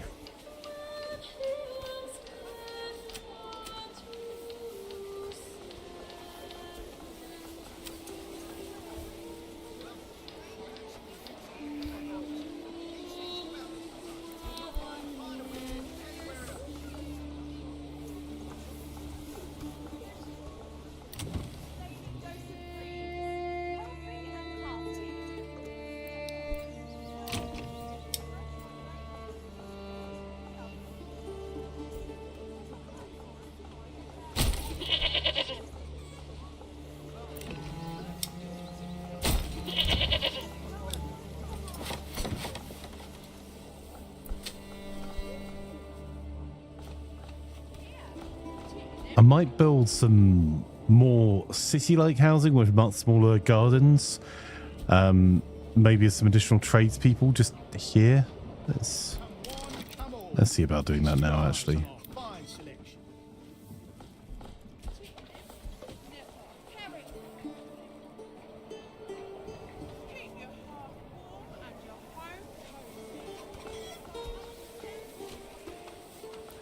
I wonder why I did this. That seems like something done on purpose.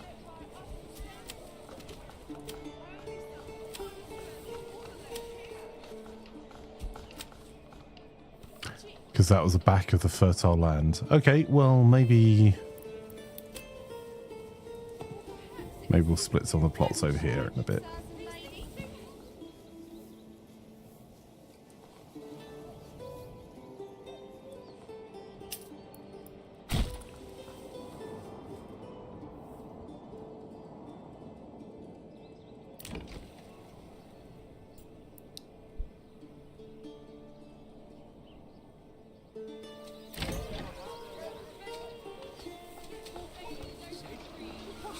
Arrows the thing.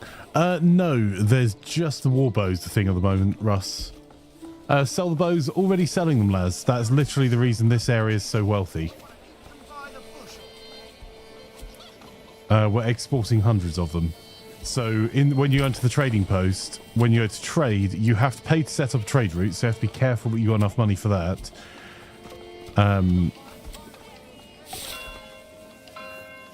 We could probably export wool at this point as well. But it's not worth a huge amount. Is yarn worth much? The manufactured goods.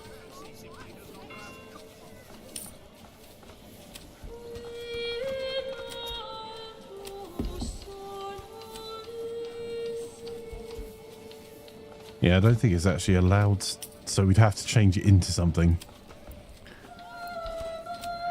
But yeah, when you go to export, you set how many you want to have in surplus, and then so it won't sell below that level for you. So this I've set to 72 because that's 2 full units of archers, and the rest of the warbows is going to keep trying to export, which is why there's so much regional wealth here. We got thousands.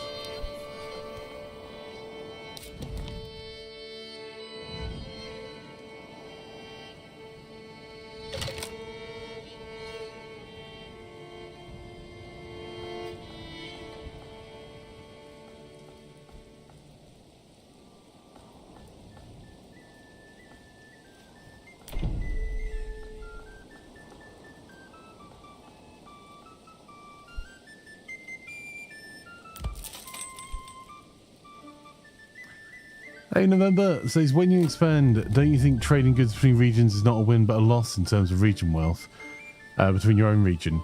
I'm not entirely sure, and I'll tell you why. Because you can trade between your own regions using the... where is it? It's under logistics. There you go, the pack station. But when you build a pack station and do that, it will... That still has to be a barter. So there seems to be some level of region wealth that comes from that. So if I'm trading something lower value like logs for something higher value like armor, the area that's trading the armor seems to be up on the deal with region wealth from, I don't know, magic. I'm not entirely sure though. Is the trade setup paid by the village or the Lord's treasury? The village's treasury. So it comes from your region wealth, not your Lord's wealth. But your Lord's wealth can... the tax is impacted by the region wealth. So it's not worth taxing people in areas that have either a low approval because you won't grow, or that just don't have any region wealth. And the trade tax isn't available yet, but I'm looking forward to that because I would make an absolute killing on this area. November, thank you for the follow, much appreciated.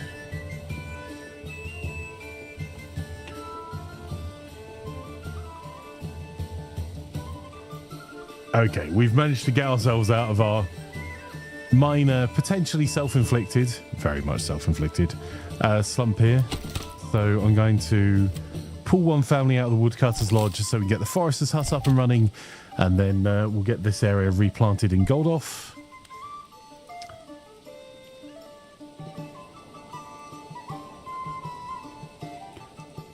Also no longer in panic mode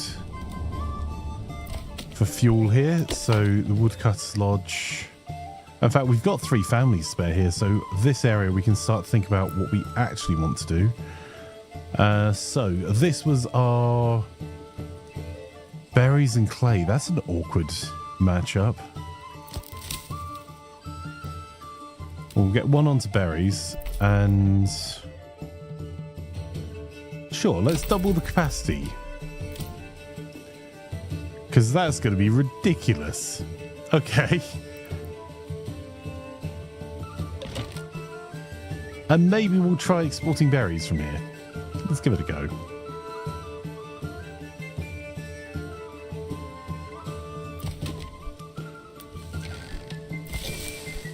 So we haven't got a wood sustainable here yet, so let's think about doing that. Maybe before that, though, we'll set up the saw pit over here, because that's going to be needed for us getting our church built and also upgrading our hitching post to being a stable and getting an extra ox. And we've only got 7 houses, so we need to build more houses.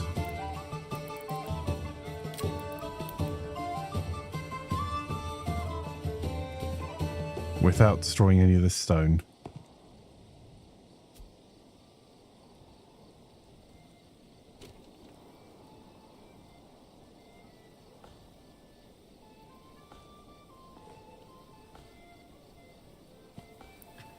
Okay, next town.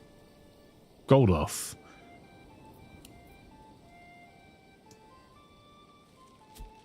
We're not in positive opinion yet. That's where we're building our forester's hut. 3 level 3 or higher. Well, we need more families yet. But that is growing. We've got high approval there, so it should be growing pretty quickly.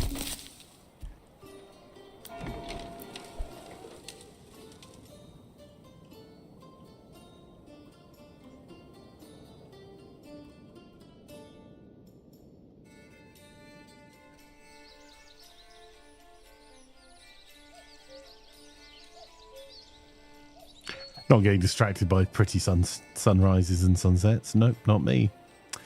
Right. Our town wealth has gone up a little bit as well, which means our hitching post here can get upgraded to a small stable as an urgent priority, These things do happen from time to time. which should make all of our wood cutting a little bit more useful.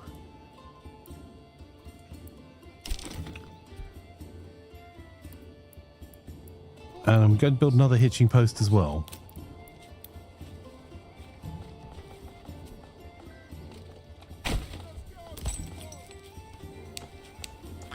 So the reason I'm doing that is that we're going to use the 50 regional wealth we've got here to buy ourselves 2 more ox.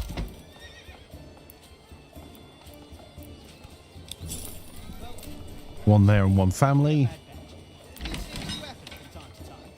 Add the ploughing station there as a high priority. In fact, that can drop a bit. I'm not going to get farming done this year. We're in September. Next town. How's our new housing development going? It's getting there.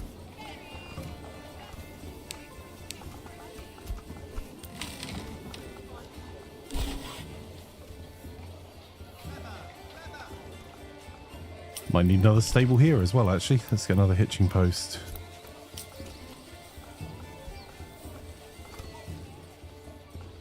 There we go.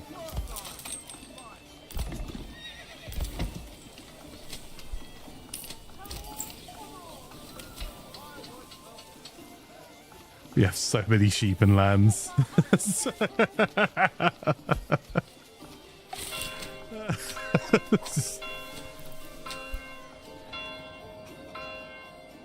All of those sheep are being looked after by a couple of shepherds in total.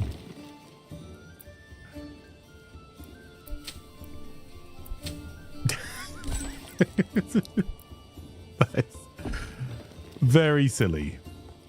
They got 175 storage, that sheep farm, which is going to be sold by this large storehouse in a little bit.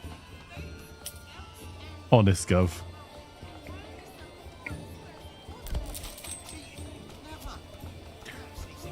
Part of the problem is quite a lot of the ox that we do have available aren't tied to a building, are currently being used to upgrade our manor. And there's still 3 more. Waldbrand. We just don't have the requirements yet.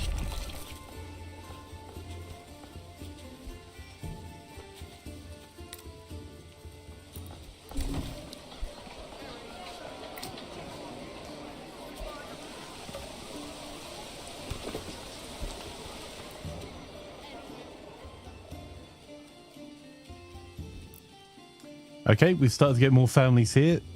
That's good news for us. We'll add 1 into the forester's hut. Got 1 in the granary.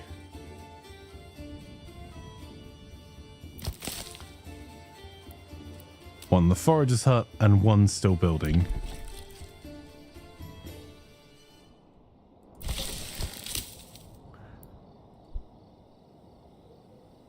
And we've got space for 2 more families to move in, so I'm not that worried about building new housing, but let's see about building at least a couple more. Well, unless... Damn it.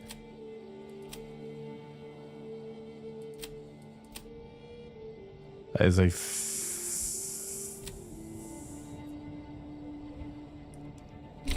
everywhere there is looking good for barley. Let's just... There's only so much barley you need. Said no beer drinker ever.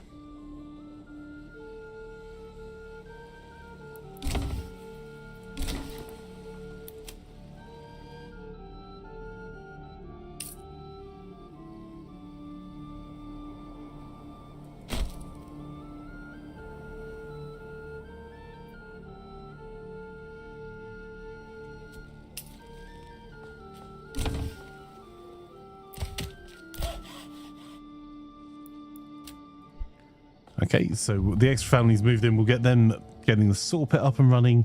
That will soon allow us to get our church built here, which lets us develop this area a little bit more. Goldhoff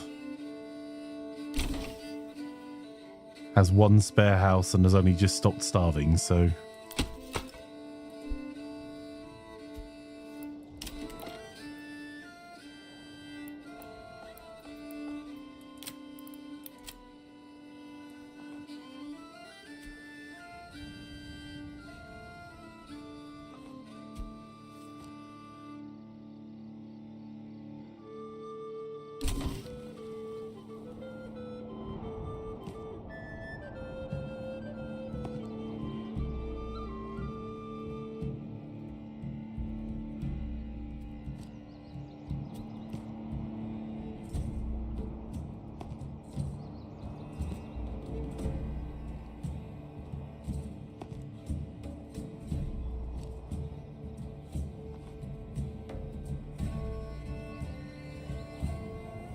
Oh, something's not liking it there. We got a little pile of resource or something.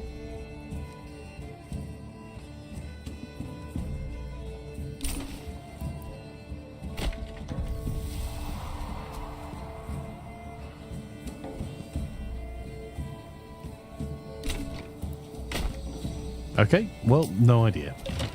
Calix says this game is so ridiculously pretty, I wonder how it would run on lower end hardware.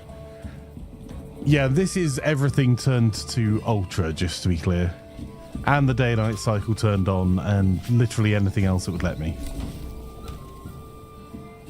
So this is kind of a prettiest but worst case scenario performance wise.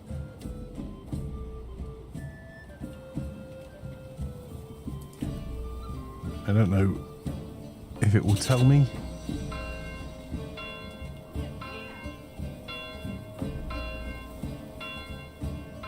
Yeah, and I'm typically getting over 100 FPS, 108 FPS. But I should be. This is a ridiculous PC.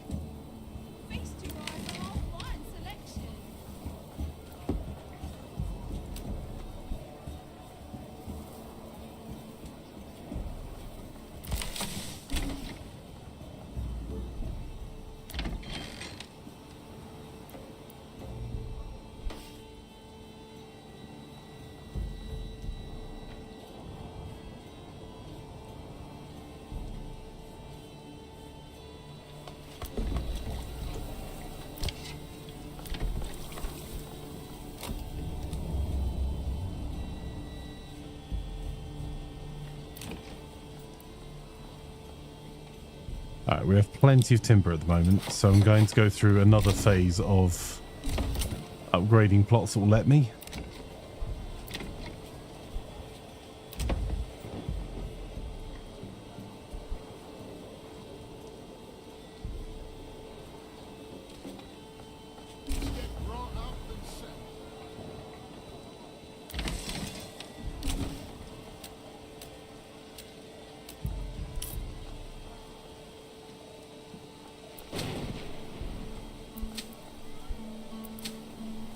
Okay, all these fields have been set, but all they're doing at the moment is barley and flax, so not food crops.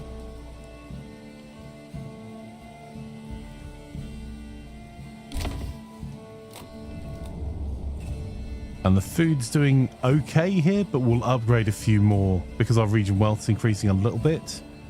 We'll upgrade a few more of them soon.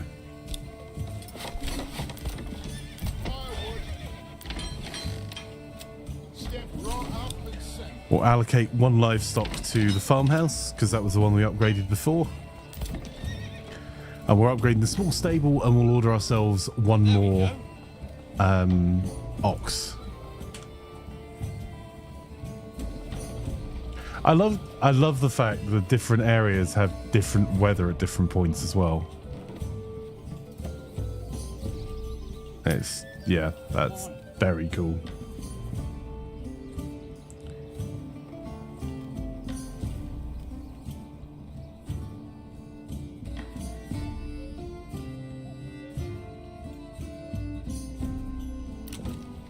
I think we're...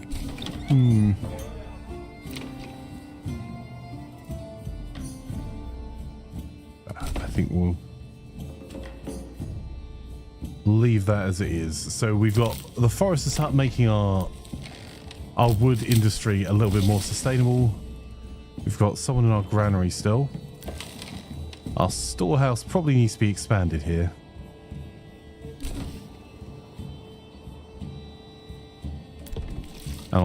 I'll add someone to the tannery, so that will give us the clothing that we need to be able to upgrade and the fuel supply.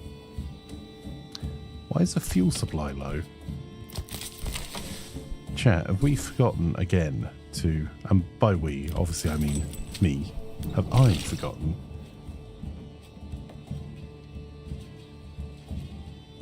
to get someone to do our logging for fuel? That would be incredibly dumb.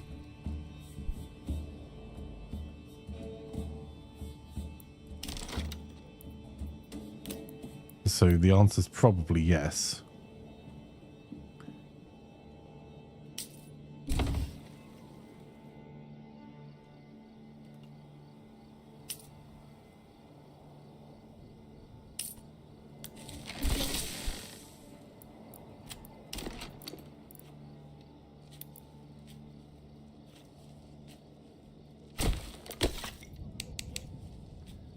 Okay, time to get people working on that woodcutter's lodge as a priority.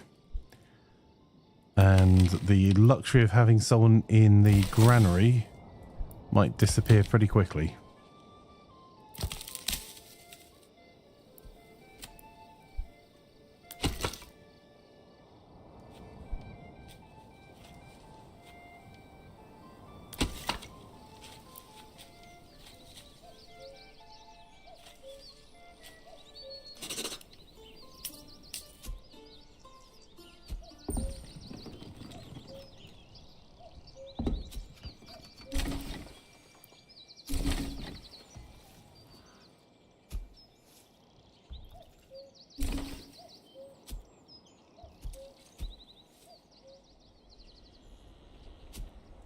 Family's cold. I mean, no freaking wonder. Come on, woodcutter's lodge, please. We're going to put 2 families in this immediately.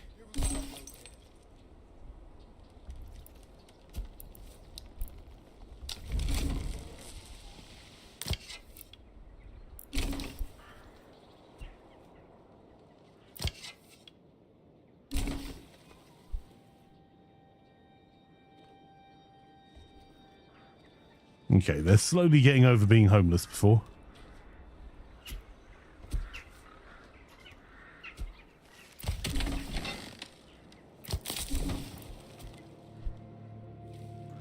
So this area is below 50% approval, so we're not going to be doing very much there.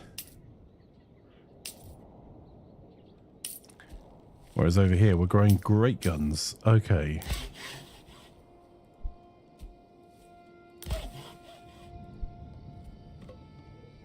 Don't quite have the planks yet for the church.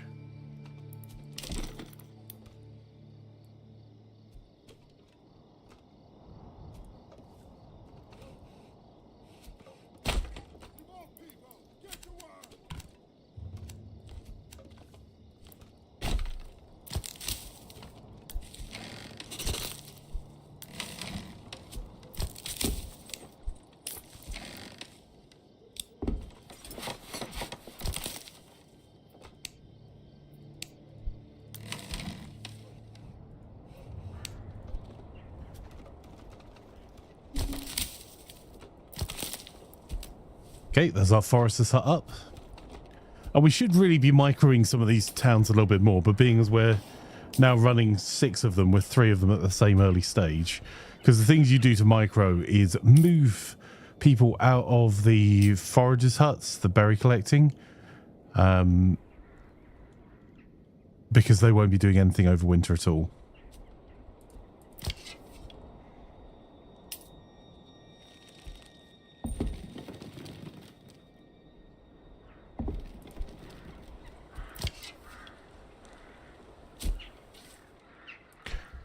Goldhoff may well start exporting meat to one of our bigger cities soon.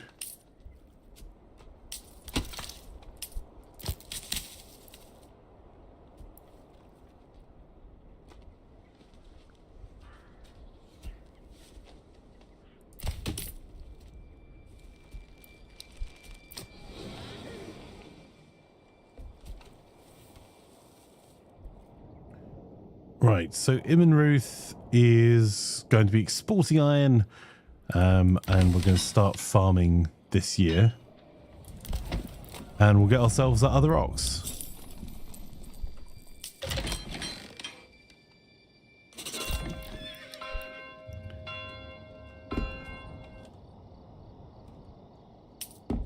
Talking of oxes, in our capital, let's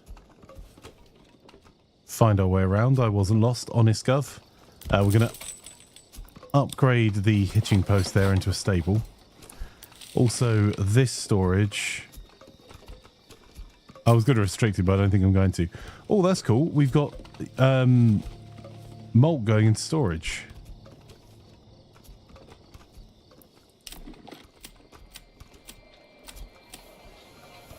Idea.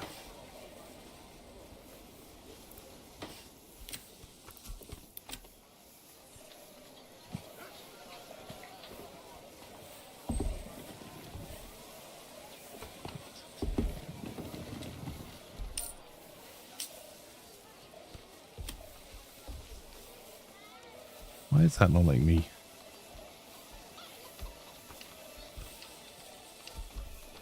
It really does not want to do that. Right. What I'm thinking is we can build another brewery or two here. Because we're using our regional wealth here to buy loads of barley.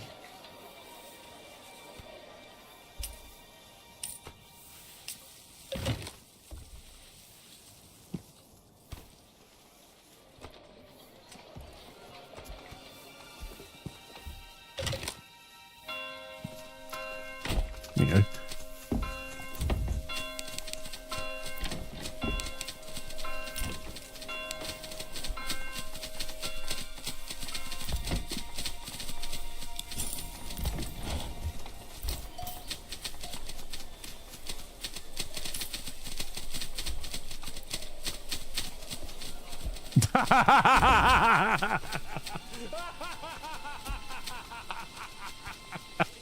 Okay, chat, we've got a small problem. A small problem. We may have, well, where we were importing sheep before on a fairly expensive basis, we may have got a few too many sheep. Because we also took the tech for this area, I believe, that sheep will multiply. Yeah. And the sheep have multiplied more like rabbits than sheep.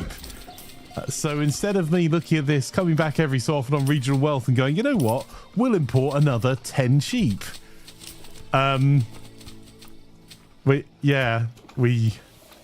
might actually start exporting sheep.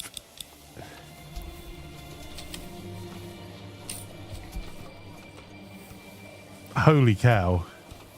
Well, sheep. So we'll let it get to 300 and then we'll switch to balance trade. Too many sheep must sound like homes, those told me. I mean, so we got this little pasture with a few sheep here, and then there are so many sheep.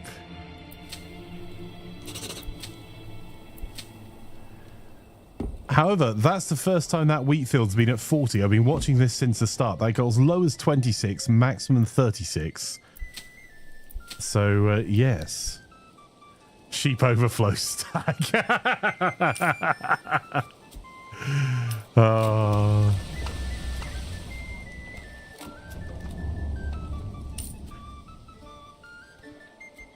there's our fuel that we're down on here.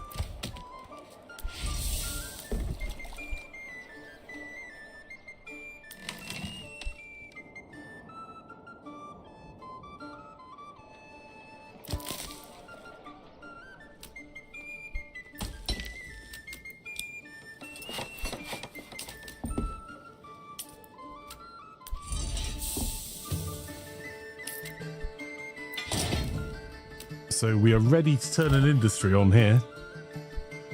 Oh my.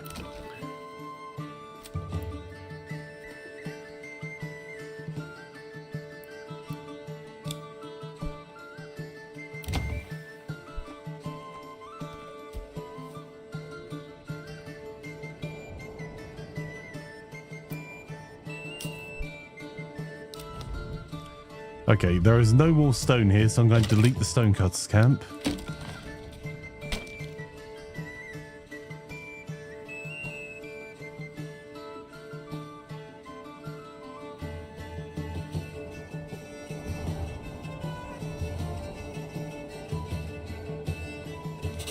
Ah, good news, chat. More of you can enter the retinues.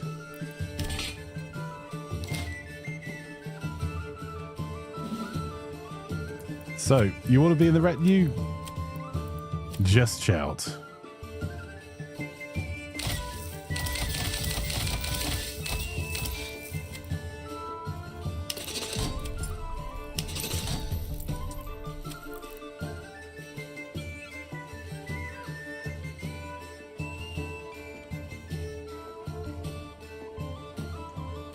There we go, Tomat. Has a prosthetic eye from a previous battle. Any particular colours you want? Meanwhile, I'm going to be spending for armour for everyone. You get heavy armour. You get heavy armour. You get heavy armour. Maybe some blues.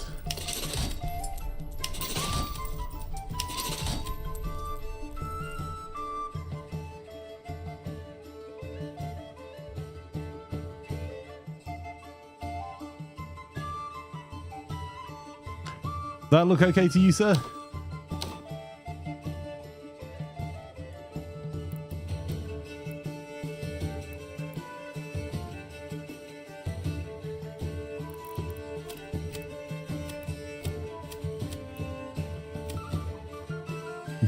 They get heavy armor, but do they get training? No. But heavy armor, a lot of it. Look. Training costs money, man. And, you know, isn't recoverable if you die. Armor, however, we can give to the next guy. Lord Tazadar, welcome, welcome. Lovely to have you here.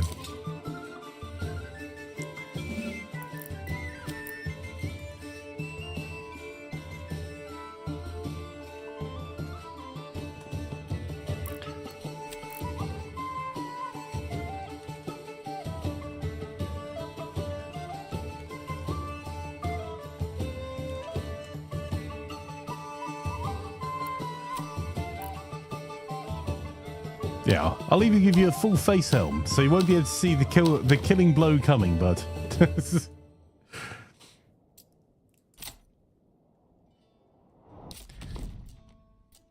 Okay, so that's our second maxed out retinue. Please don't shout to you, I have a headache. Sorry. Is this better, Commander Cody?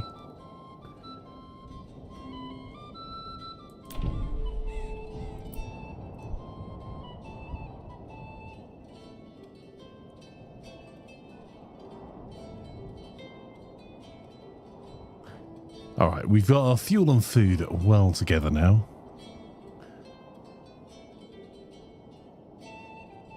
And with a decent market variety. So if we can get the hitching post upgraded into a stable. There we go. We'll get ourselves a second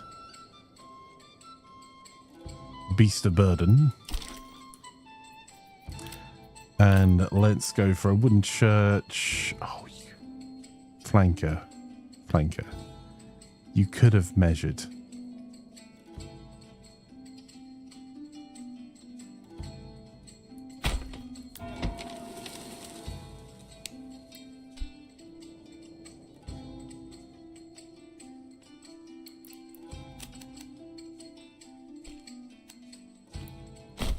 Yeah, numpty.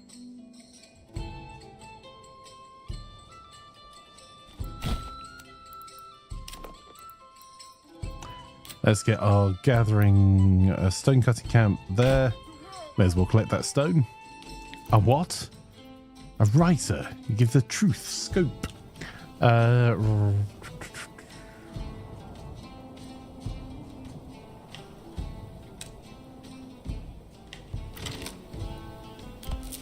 think the rock will be A-okay.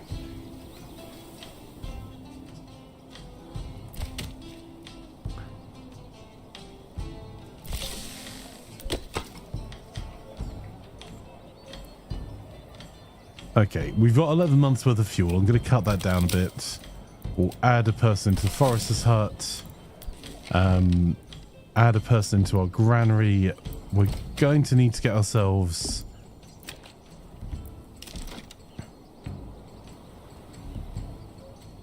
a saw pit.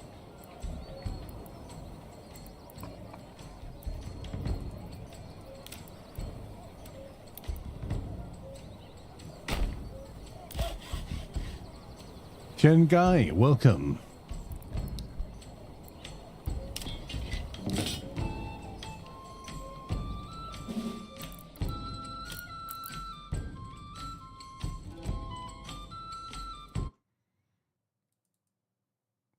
One moment. That's there. There we go.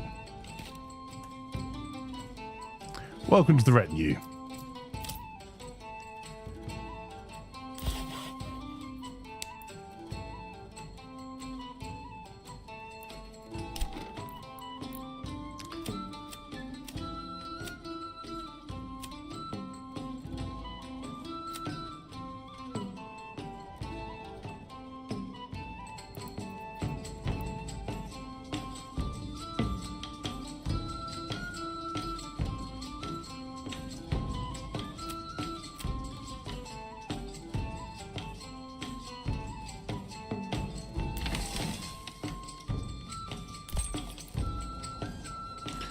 Okay, we're going to have to set up another hitching post over here as well.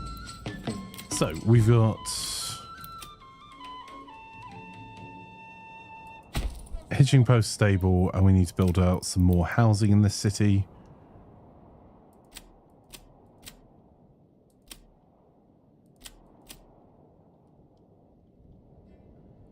Which I don't think it does us any harm to build it out on the other side of the road.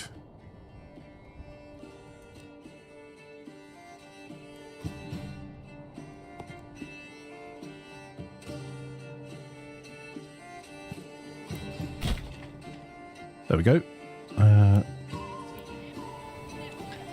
Next town. Food and fuel are going well. And we went for the berries here, didn't we?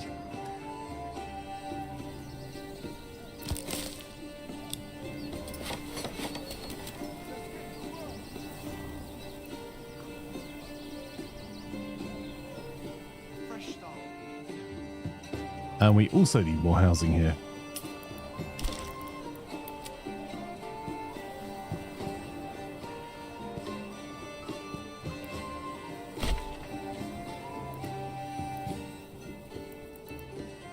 Okay, next town, Goldhouse.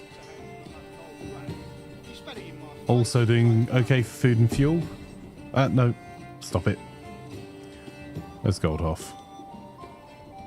There we go. But the forest is up there to make that more sustainable on that side. And we're going to need to set up some stone cutting fairly soon. And a church. Do we have a saw pit over here? No. Okay.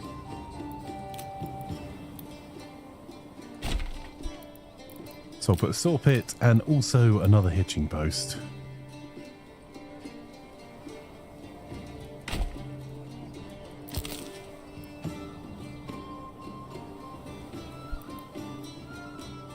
Next town, Ruth. We're a little bit shorter on food than I would like. But we've got a little bit of regional wealth here, so we can solve that a different way.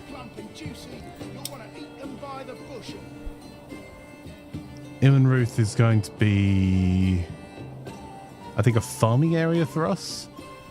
But temporarily, we'll just go down this side and keep adding chicken coops and vegetable gardens. Chicken coop. Vegetable garden. Chicken coop. There we go. Wood brands. I think we're low on fuel here, which we are addressing. We've got 3 people in the charcoal kilns now. we're probably going to want to up our woodcutters, so we'll do that as well. And somewhere in here is probably a forester's hut. Yep.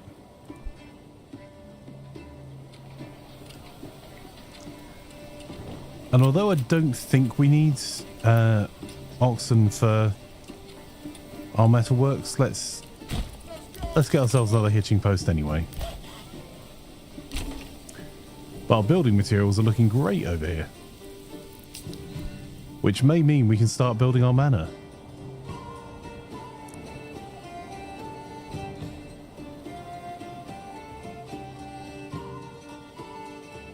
And our capital, how quickly is that storehouse filling? Pretty quickly. All right. We'll put 4 people on that storehouse to grab goods.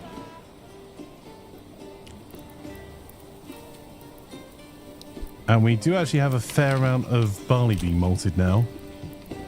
So we're going to have to upgrade all of these burgage plots. Oh, bad words.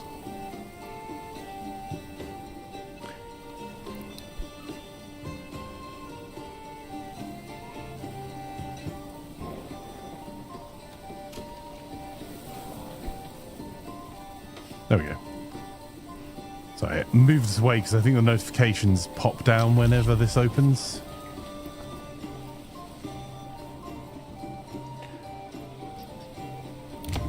So we're going to upgrade all of these.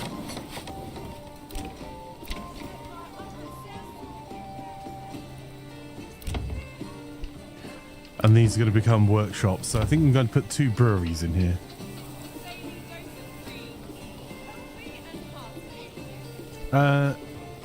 Mark says, Miss Flankster, when's the review date for this game? It's actually tomorrow. I was wrong. It's 3 PM tomorrow is the embargo for reviews.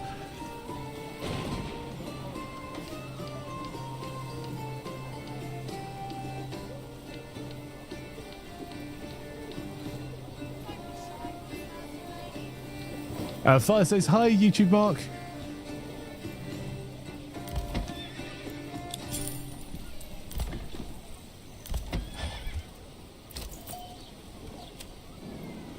Oh my word, the sheep are ridiculous. This region is going to be so wealthy. just wow.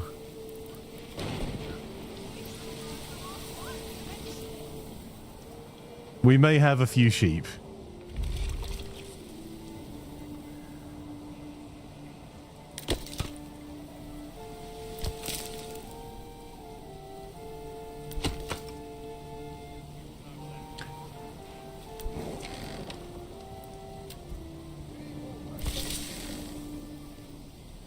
Come on.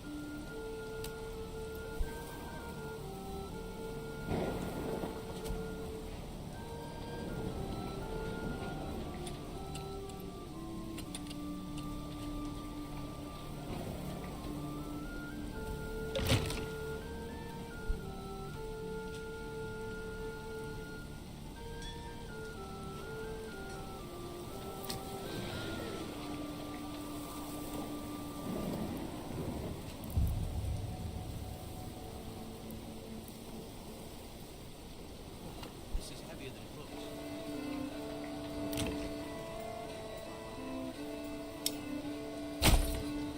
Oh. If in doubt, you get some carrots. You're going to get some eggs. Eggs for you. Carrots for you. That hitching post was going up here, so I'm not going to put any more in just for a wee second. Just so we can get another ox.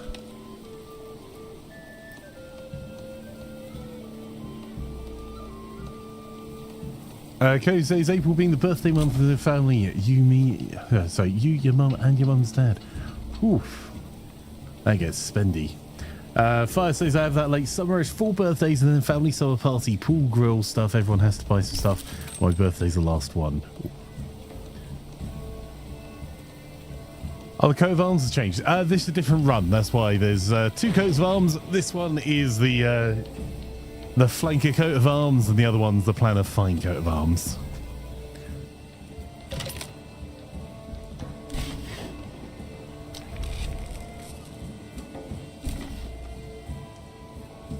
It is interesting trying to manage multiple villages on high speed.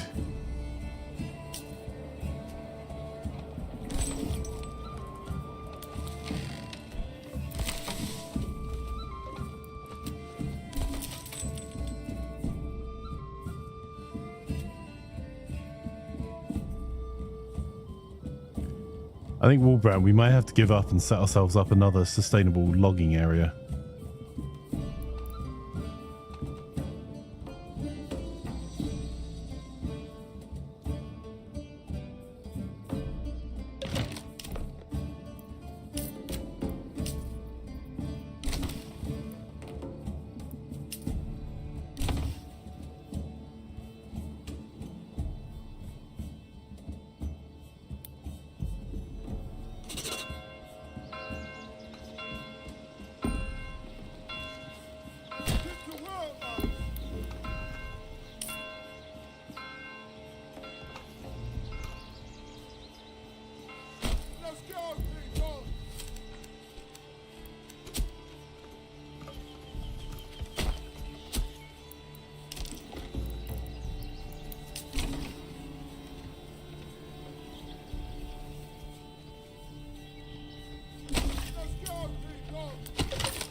Also, more residential housing.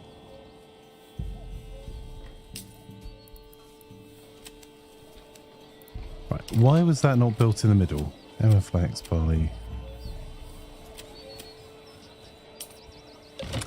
I have no idea. Past flanker was probably doing this for a very good reason. Current flanker doesn't care. We need more housing.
I think we may have finally cracked this area, because I'm going to add an extra family to the tavern, but make that a brewery. Make that a brewery. And we'll upgrade this and make this into a brewery as well, which will take 3 pop out of this.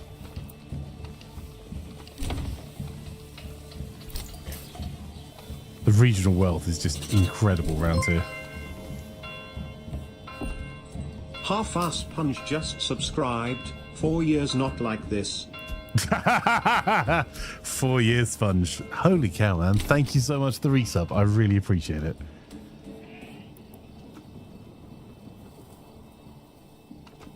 Oh, hang on. Not enough pasture space. Build more pastures or the livestock may escape. Okay, we may have to slow it down just a little bit.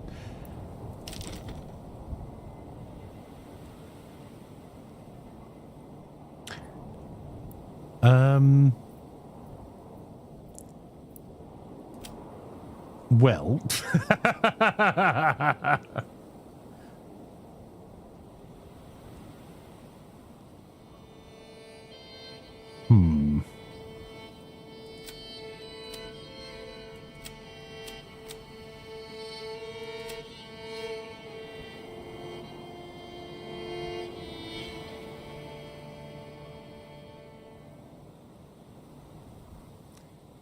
That right there was a text-to-speech violation.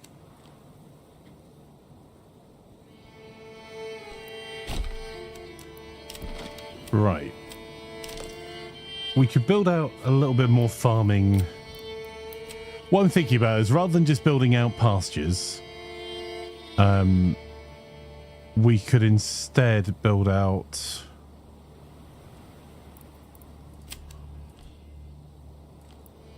fields.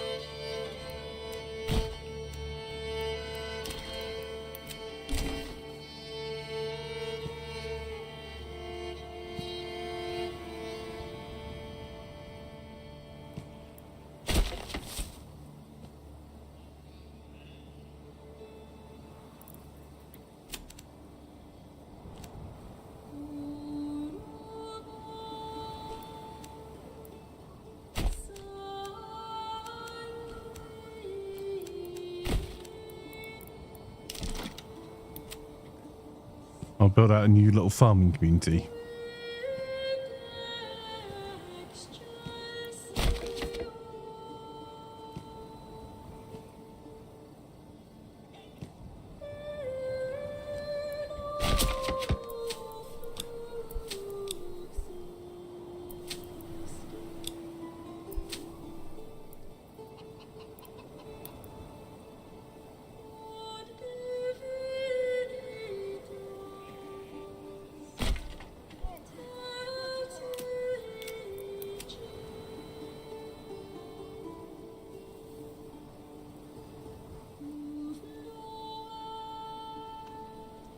Oh, we've still got housing this area can grow into anyway. So that seems like a cunning plan. We'll add 4 more people here. You know what we do need to build there though is another hitching post. Because doing more farming without an ox seems like a bad idea. And then once these have been set up, I'll go back to building our castle.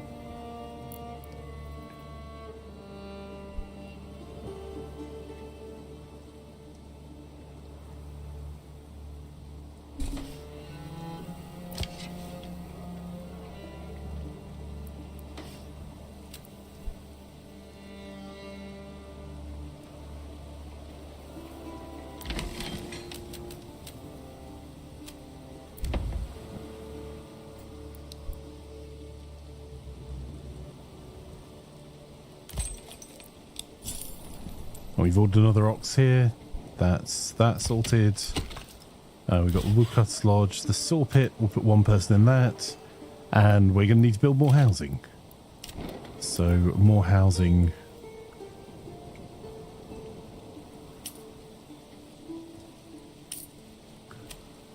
Hammer, flax, barley.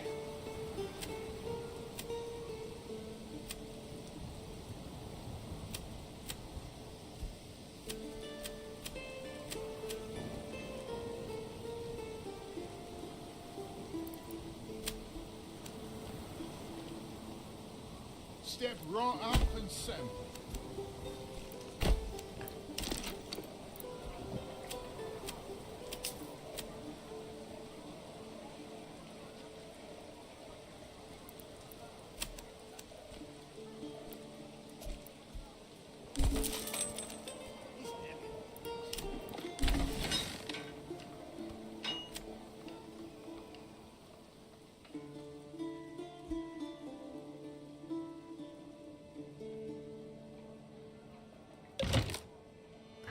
I've changed my mind about what we're doing here so many times, chat.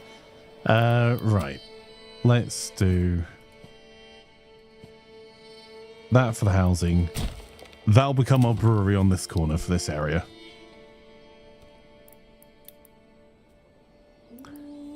And we'll set up the industry for that as well. So we've got a malt house over here. This is heavier than it looks. And then this road, I'm going to remove the road. Just there, the one we displaced. And instead place some more fields.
Okay, not enough good is a fine reason because we've not actually had our saw pit that good.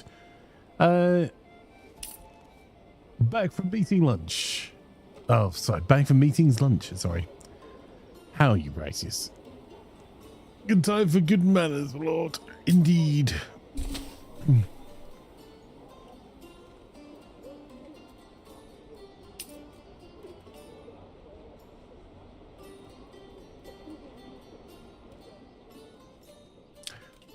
What were you looking for a link for? Fire and Cody, sorry. I can see what I can do to help.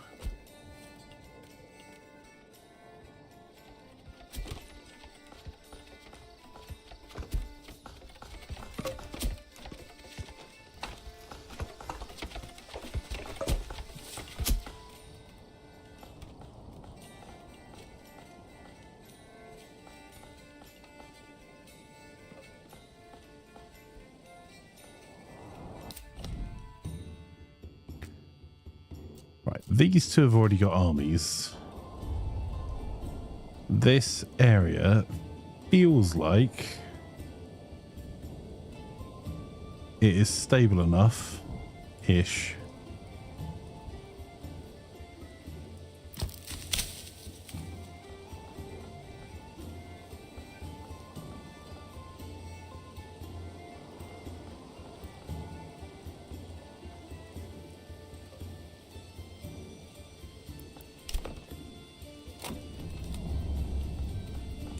To start building our next retinue.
Oh, bell right. Give me a sec.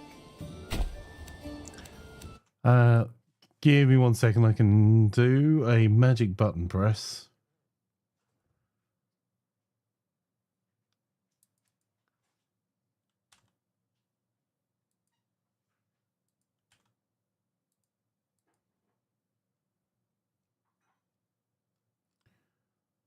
The sound's going to sound like it's cut out because it has, because I had to tab just for a moment.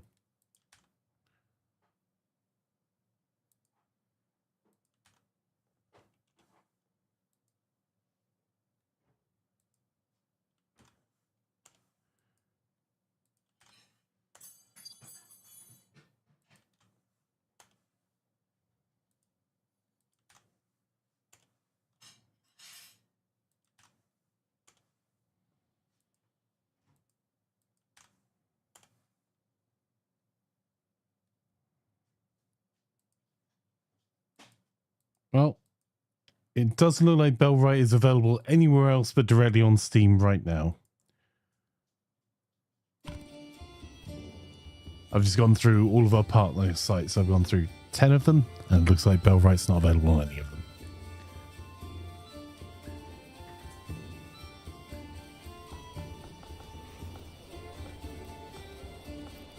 Sounds Bell wrong to me then. Well...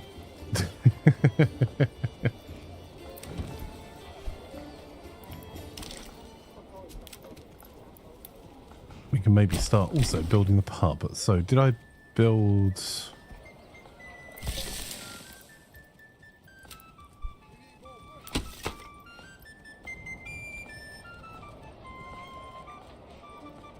Alright, we still got a wee bit of housing available there. Our treasury is just ballooning.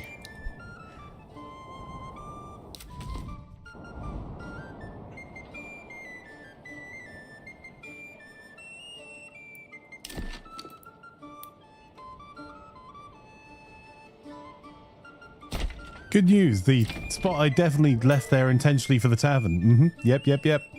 Can fit a tavern on it. Huzzah!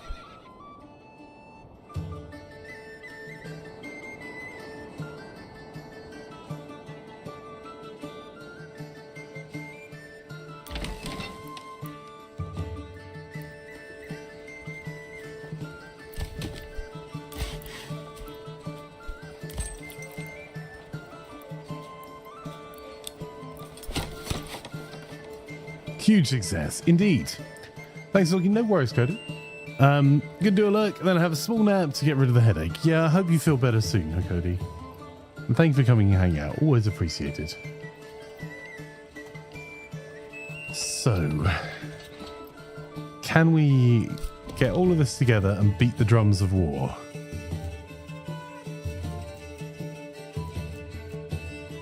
So we've got another castle being built here.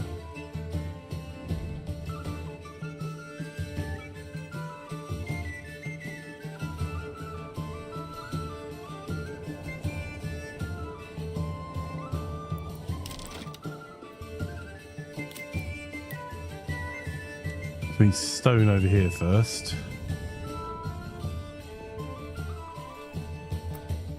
There we go. Let's put 2 people in stone and then we'll be able to do that. Up here, what's stopping us? Probably also stone, being as there is...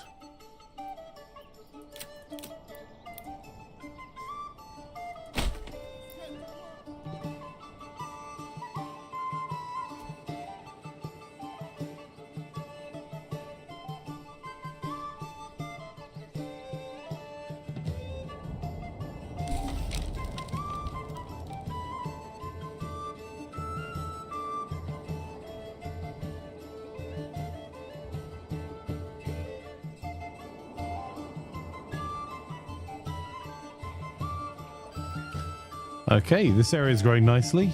How's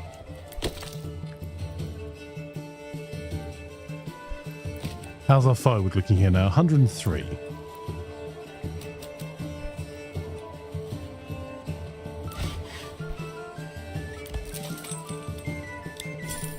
We've ordered an ox and we'll upgrade that to a small stable as an urgent priority.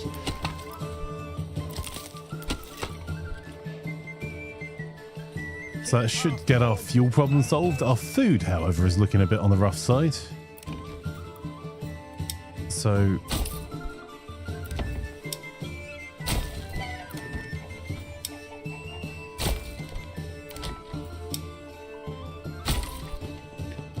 Well, get some more back gardens being built.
Sales are going to be fairly awful, so...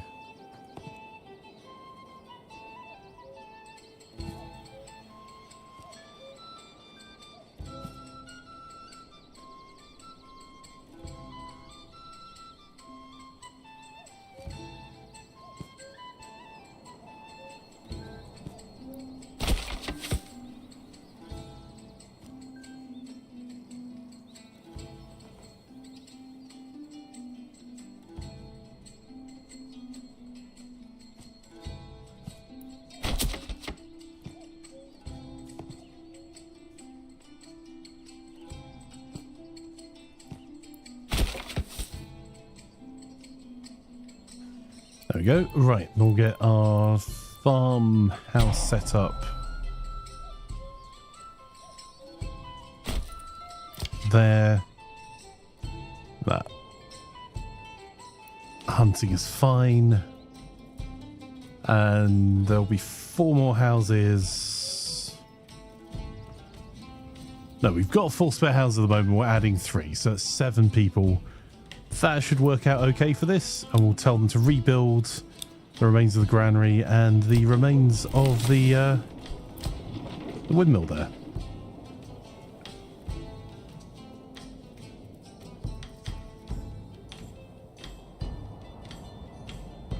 Yeah, that should work.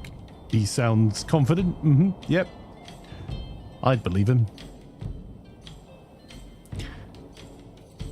This is heavier than it looks. Rip Belrise in the Netherlands in game, 1 out of 10 game. Oof.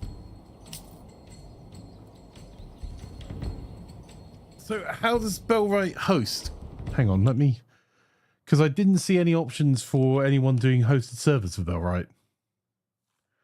Well, that weren't coming soon from like GTX and the usual suspects of that go, oh yeah, we'll definitely have them. Yep. So is it hosted locally?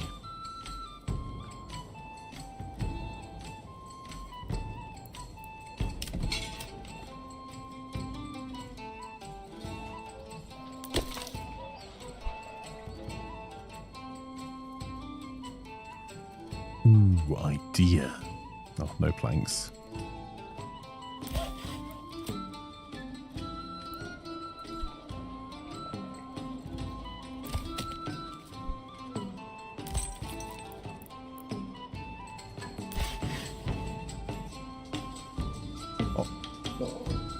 Ladder attack is the current best. This is Imaflanker. I got snacking cheese. Does that mean there's cheese toasties coming? Yes! Ah, winning!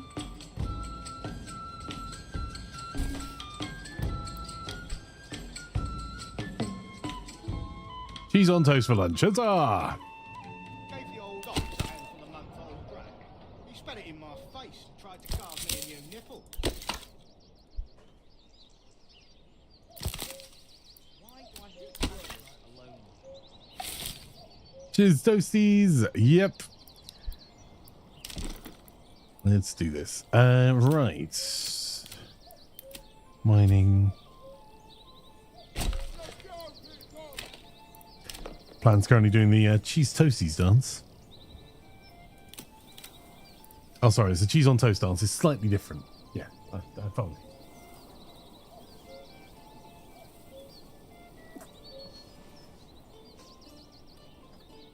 I could hear that over the game, over my headphone. Dad, did you hear some cracking?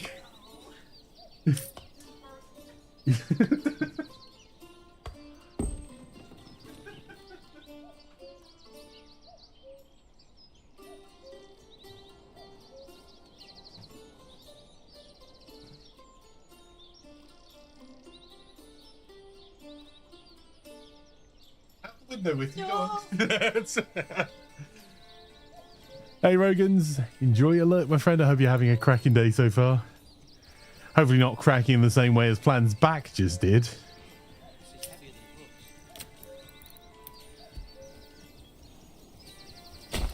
Get to work.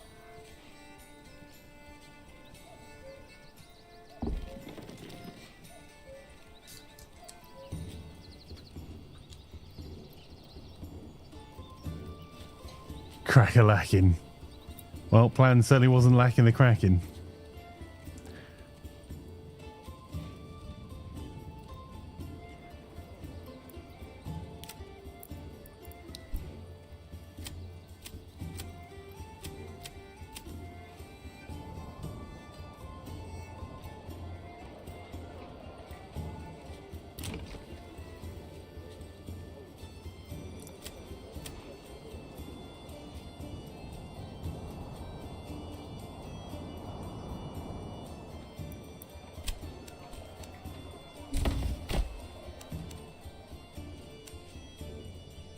Mark says, hi, Plan.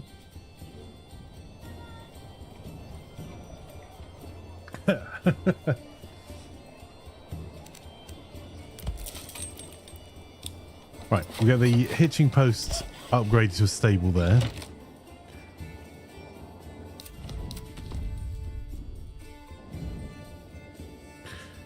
And I'm thinking I'm going to build an enormous wall here for no other reason than fun.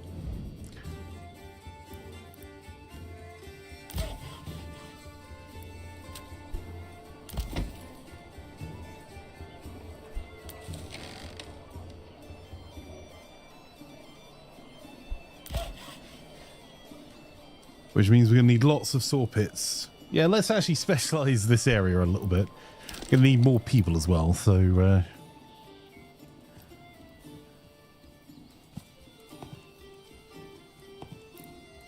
let's build some houses with no work area.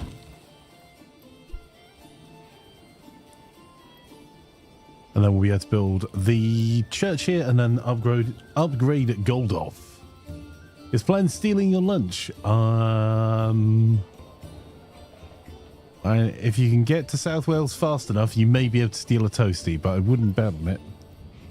Berries so plump and juicy, you'll want to eat them by the Decided to get a bit to eat before nap, and proof is in Discord.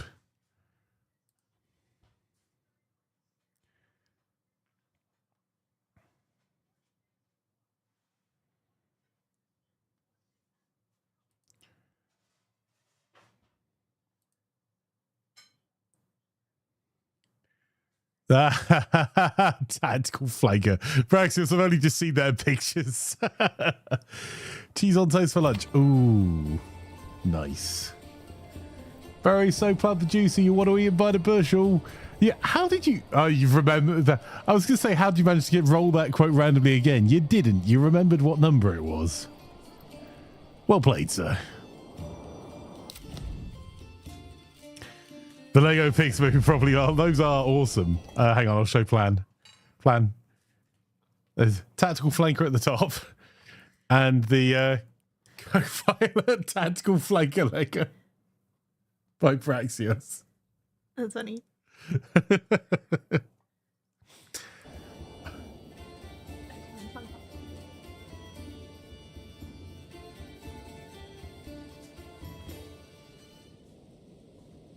Thank you, Plan.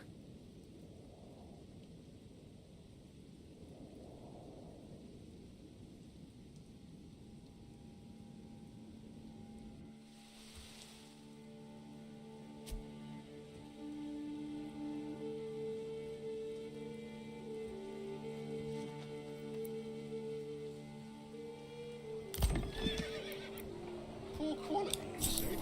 Impossible.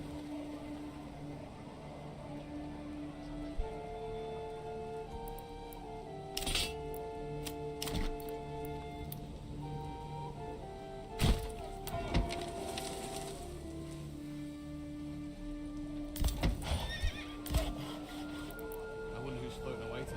Hasn't stopped since the war.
Right, there we go. So we've got Sibotar, Keeper of the Toasties, has joined our retinue, and I'm trying to work out how we can not starve somewhere else. So I'm going to set up in this area, in Nuslo, our capital, an area to export food over to this area. Because I think the other food areas are doing okay. I think we're just, yeah, we're doing okay pretty much everywhere else. And we do have two people working the hunting camp. I think it's just sheer numbers at this point.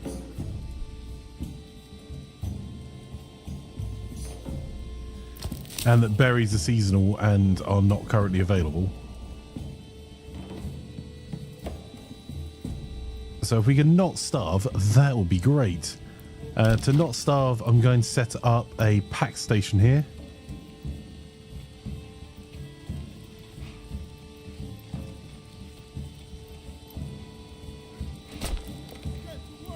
And yet another hitching post. I'll make that pack station the highest priority. And I'll pull a couple of people out of one of our charcoal kilns.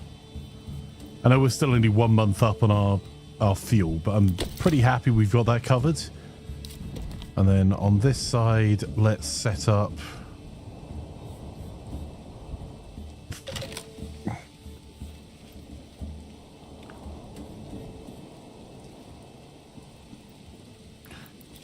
Is there somewhere I can stick a road through?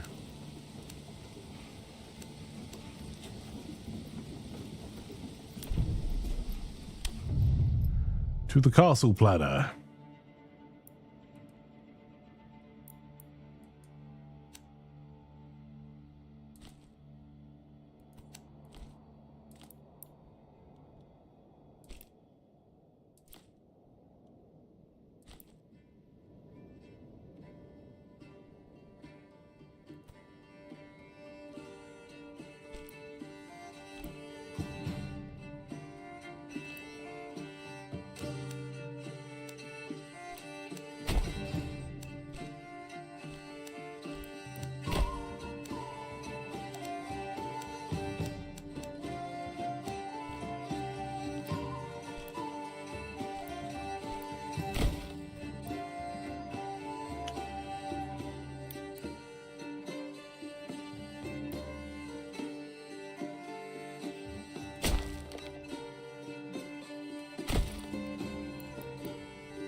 This might take up quite a bit of our building for a while.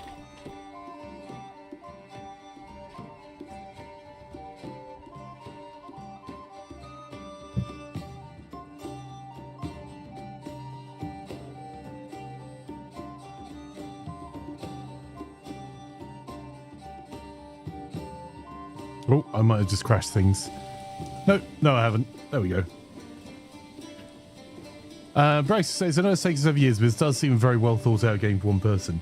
But I think it's like, and it's still an enormous amount I know they want to do, but it's a well thought out, well scoped game. They've not just done everything they possibly can. They've thought through kind of what do they want this to do and how.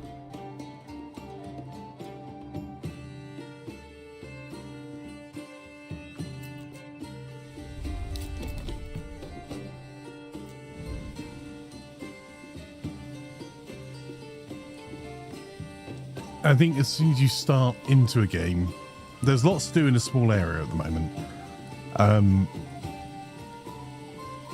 And there's more depth coming in systems soon. And I think what you can end up with, if you're not careful when you're looking at a smaller game, is what Banished had, right? There was loads of width that they definitely wanted to get back to, but no depth to any of it. Any battle soon, sire? I want to test my metal, sire. I am working on it. So, the cunning plan is that I'm going to try to get forts connected all the way up here, all the way down to here, all the way up here, all the way over here, and try and get 6 Fury retinues. just subscribed. Hey, Did you hear Veld. about the lord who got kicked out of architecture school?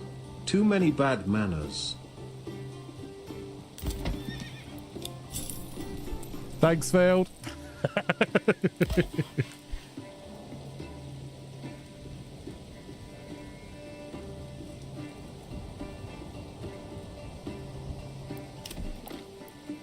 Got our planks up. We've got stone up. Let's get our mana up.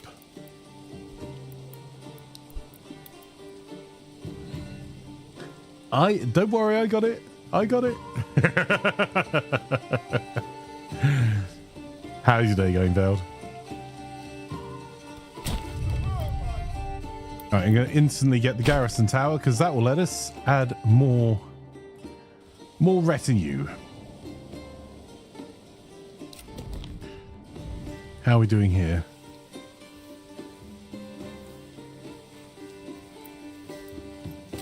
We've got our stonecutters camp up.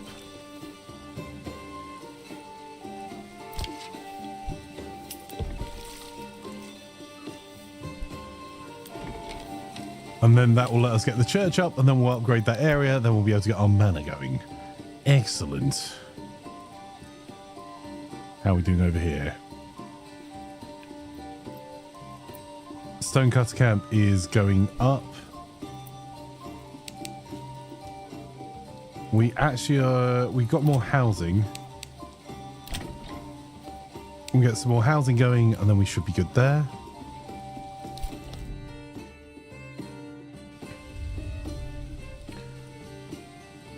Has Waldbrand got its hitching posts and stuff up yet? Come on. We really need this pack station up. Please and thank you. Do work from home so you can do your workout routine, your shape. Well, not really round the shape after all. If you are round, sir, I don't know what rotund shape I am, but it is significantly more.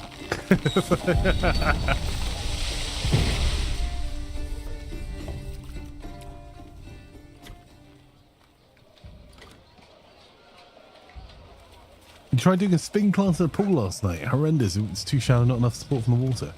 Huh. Uh-oh. Come on, people. People. You want to be happy. You don't want to starve. Build the thing I told you to build. Please and thank you. Oh, hang on.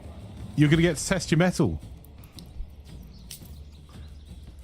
Enemies have been spotted.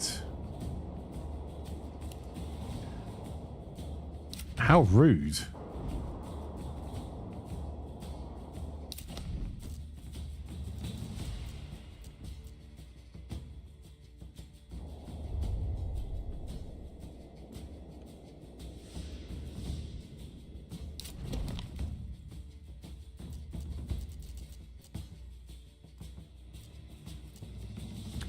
That might be a problem.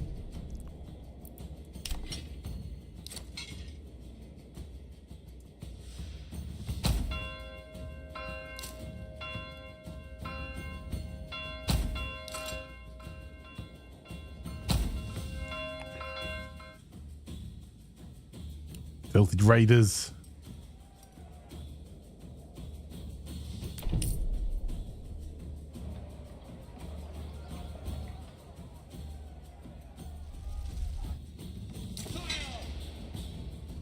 Unit at will.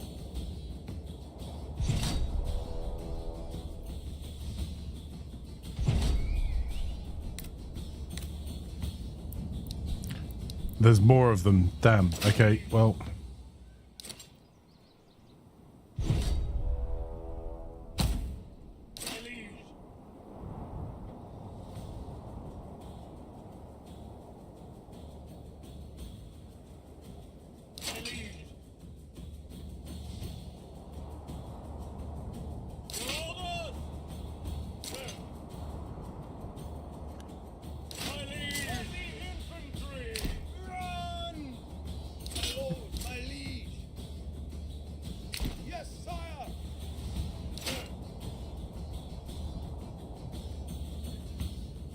Damn.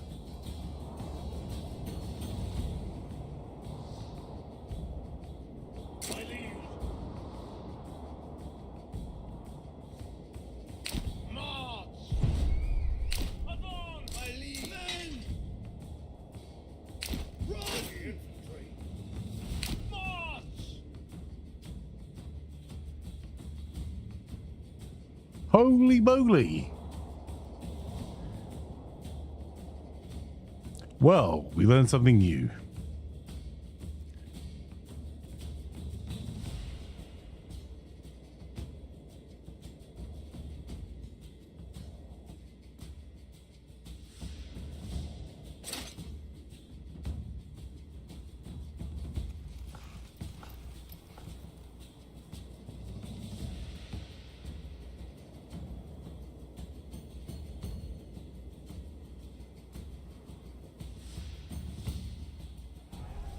They literally reduced that town to rubble.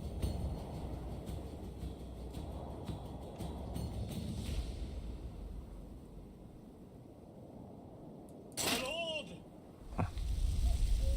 To battle. Together.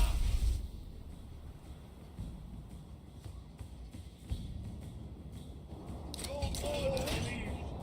My liege. Just as we were about to have this covered as well. Yes, sire. Heavy infantry. Your order. Men. My lord. My liege. Unit at will. Orders. All right, we've got archers literally running their way here. Our retinue may need to stand and fight. Forward.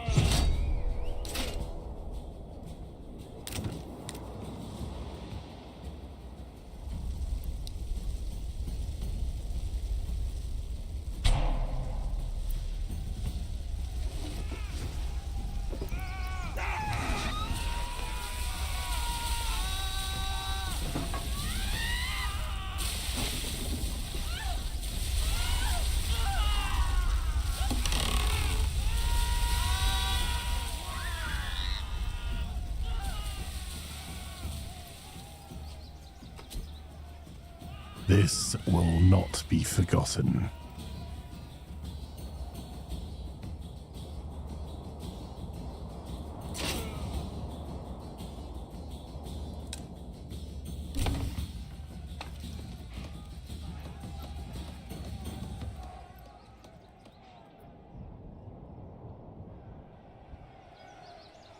My liege. Fire. Them all. Here we go, boy. Smash 'em and chop 'em. Heads up.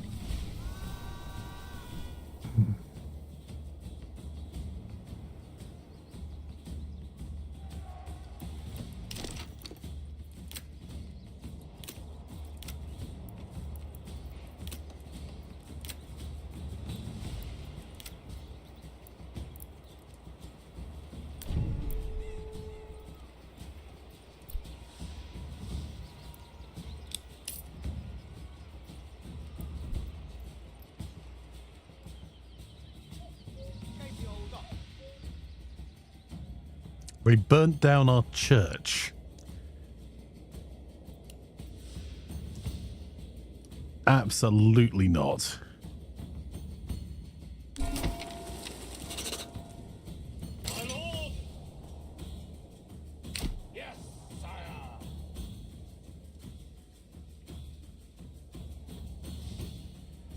Men, sire.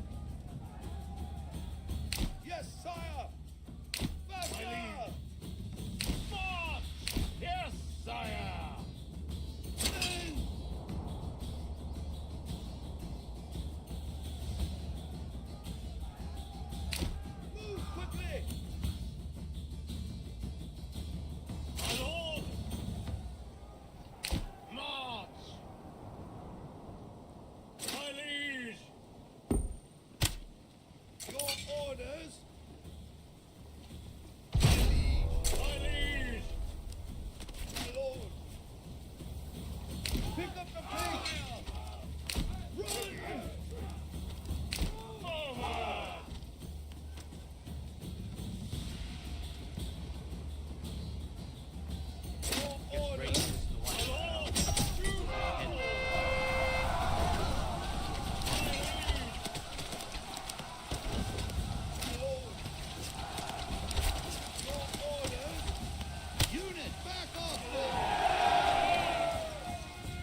Yep, the guys standing in the back cheering on are about to get a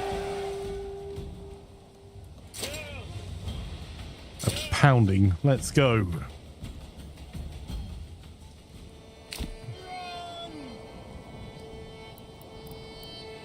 Oh, I wonder if there is... One moment. Will it allow me to do that? No, damn. I was hoping that would be a hacky way around dealing with the fact that we have lost our entire area.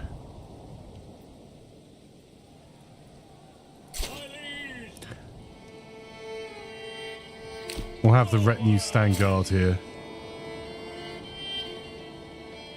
Yes, sire.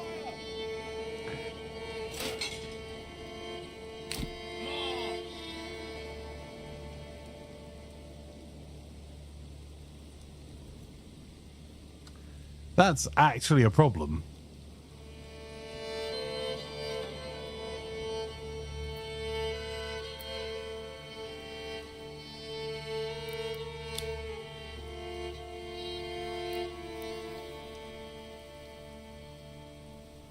If I burn that down...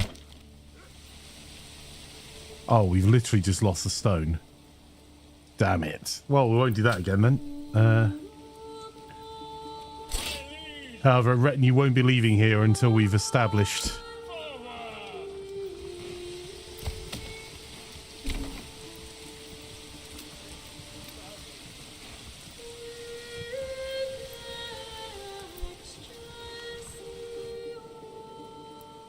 Alright, what else are we going to need? So we're going to need the storage set back up again.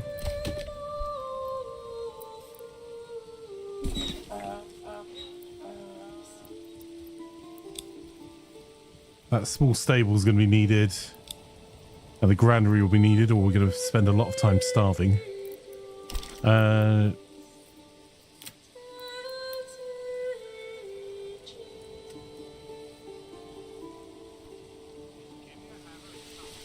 Alright, we're going to be a little bit stuffed for a little while, but...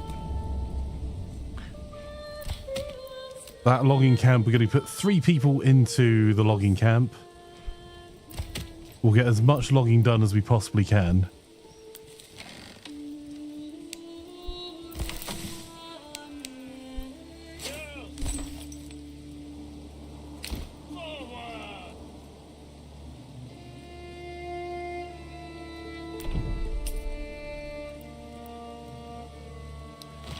I'm going to demolish the manor on this side because that is not where it's going now. We'll establish the manor on this side.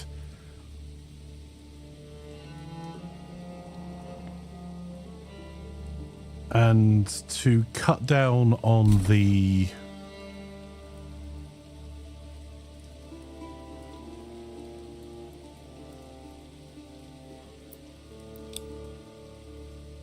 Right, we've got a forager hut set very high.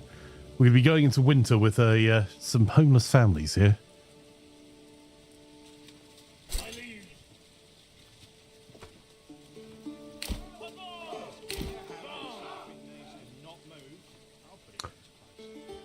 Bellwright is a new survival game.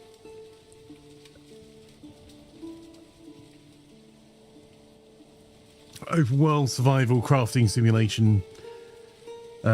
Establish and expand your own settlements, liberate the land and assist its villagers, and recruit others to your cause, while learning more about a life you had to leave behind. Command your forces, prove your valor through combat, and cement yourself as the hero of your people. It's literally just released. It looks like it's just co-op, and there's no servers yet. Well, I can take a look before we do Northgard today.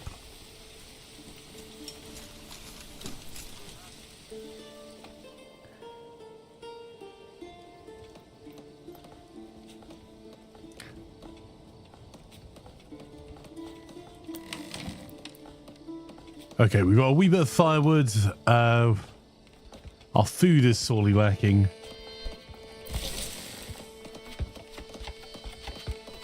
I'm wondering if any survived the fire in here.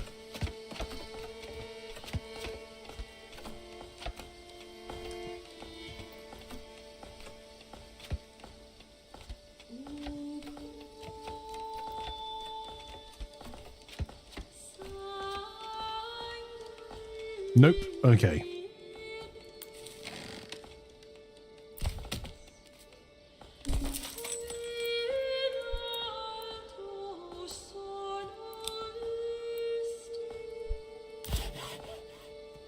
Right. We'll set the saw pits very high. I'm trying to make sure we get this built.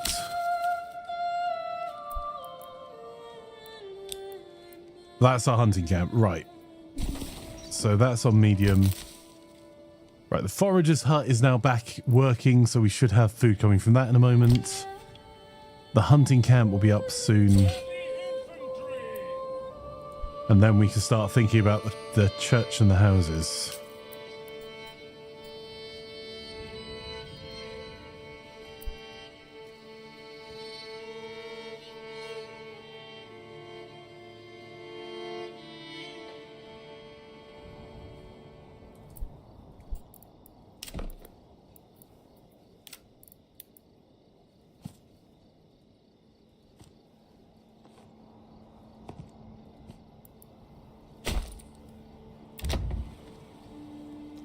Hey, Savage 2 Gunner. What cool game, man? Do you know how much it will cost? I actually don't. It's not in the press kit.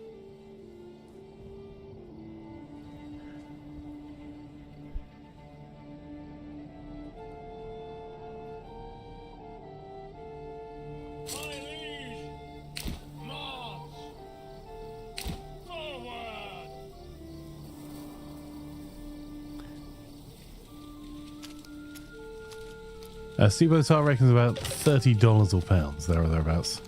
£23 says Russ. Is that from position knowledge or?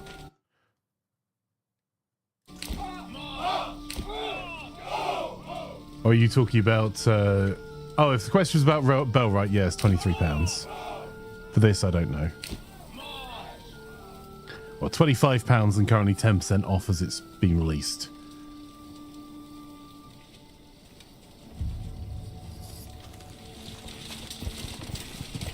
All right, chat, you do look formidable.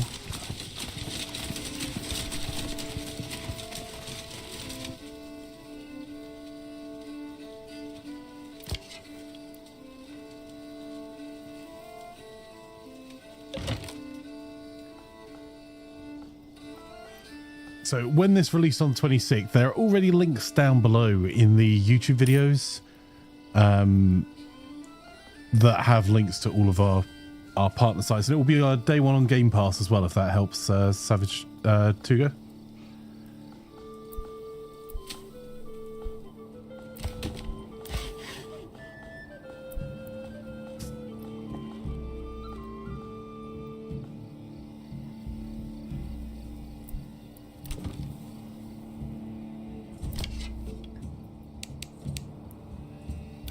Right. So we've got a granary, we've got a storehouse back, a small stables here, and we've still got our livestock. So I think saw pit's going to be next, then the hunters, and then I'll set these two as high, because otherwise they're going to go into winter being homeless.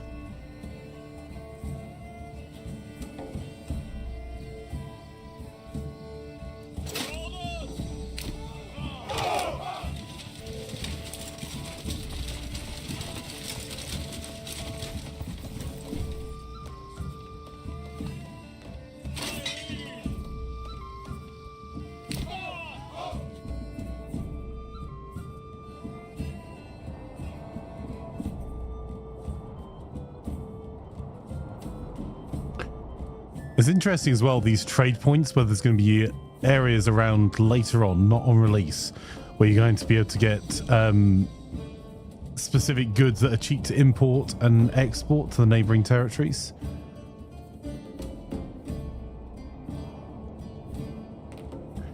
It does make it a little bit tempting to build the this city's area a little bit further back.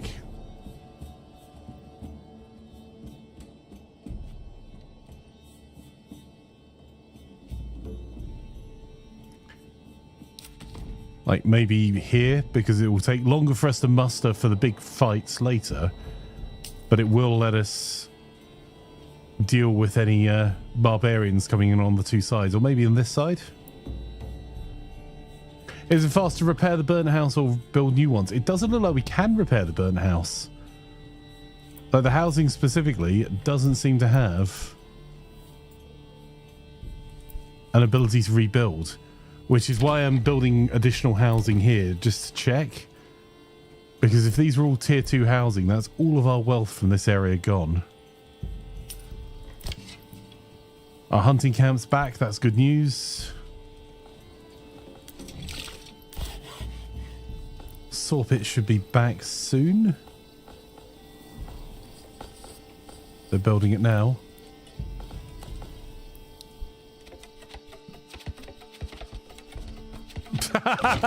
Sorry.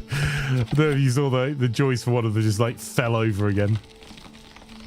Okay, we're now getting back towards having food.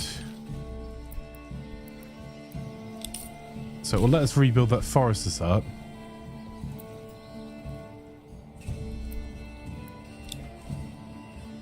Woodcutter's Lodge is going to be next, so we're going into winter.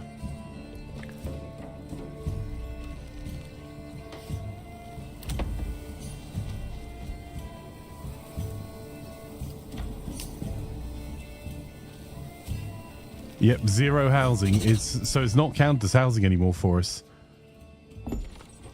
Man, that's rough.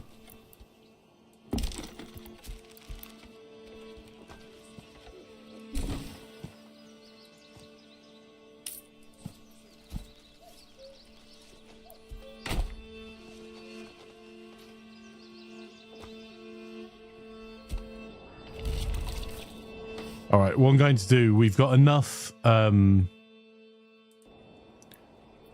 hang on. Which region was that? Did they sort this out? They've got the pack station. Excellent. Right. That's our capital.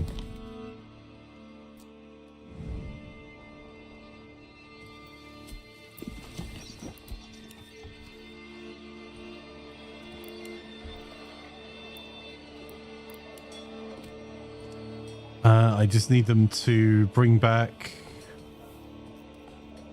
I don't know, vegetables. We know we've got tons of those. It's not exciting, but is it going to let us do it? There we go.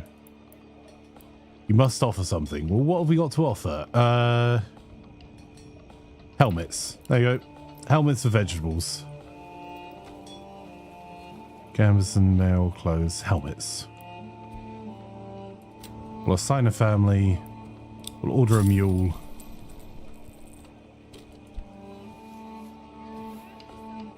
Right, on the other side, let's do the same thing. We need to try and send...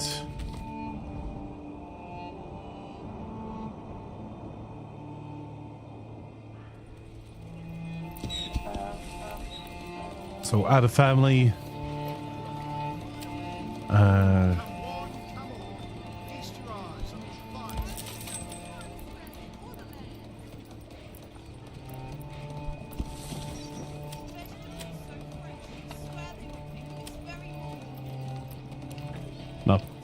Barter, is it... Oh, that's a problem as well. Right. Let's disband you lot. Right. This region.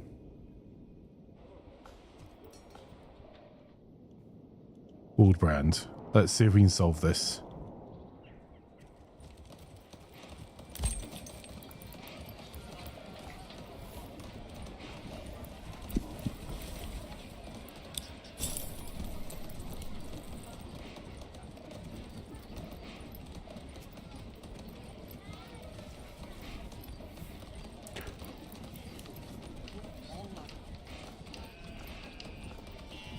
I don't know, helmet seems fine.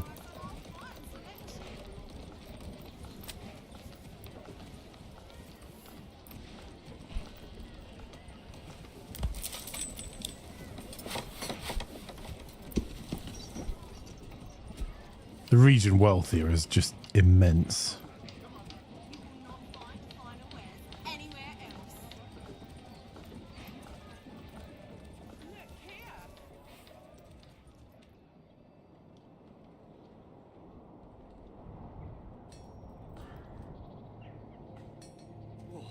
is heavier than it looks. Right, is there anyone else we could put into food generating buildings over here?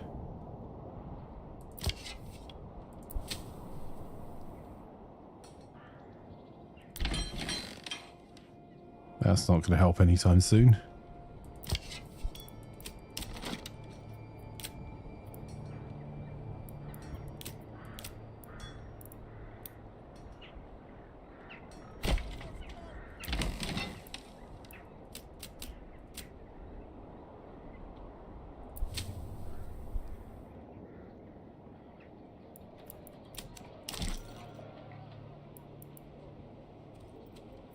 We could also add a trading post. Let's do that.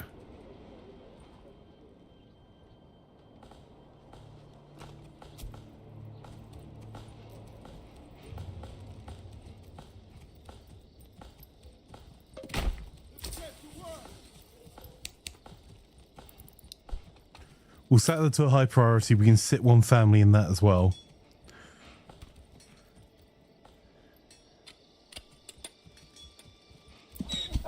And we'll use a trading post to... Well, we're not going to be able to use a trading post very much until we get across.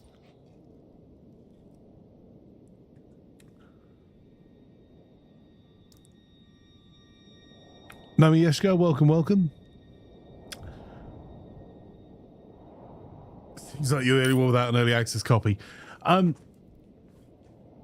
The only people that have been given copies are either been on the Hooded Horses creator list or their press list, as far as I'm aware.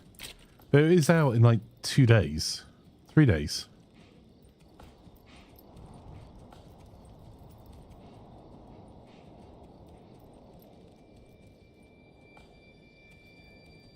This hunger is gonna suck. Probably not as much as the freezing bodies over here, though.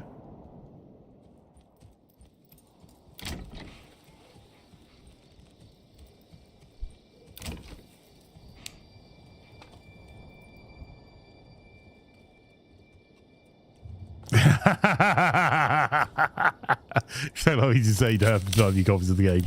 Well, right. There's the saw pit. So we've got our basic resources back online here. For the most part. It's just getting these houses built now is going to be...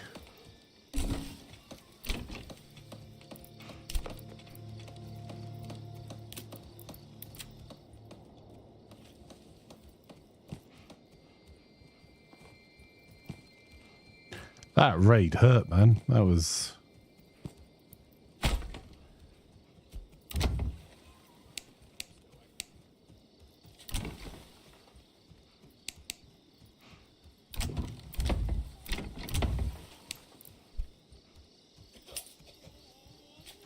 I wonder whether we're going to be more efficient sticking...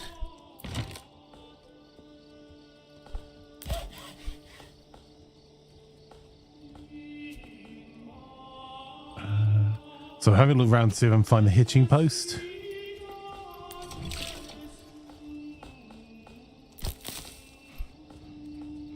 Wow, those raiders are...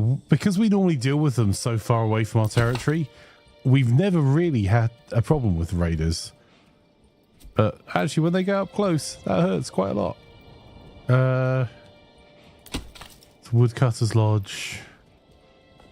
I really need to find that hitching post.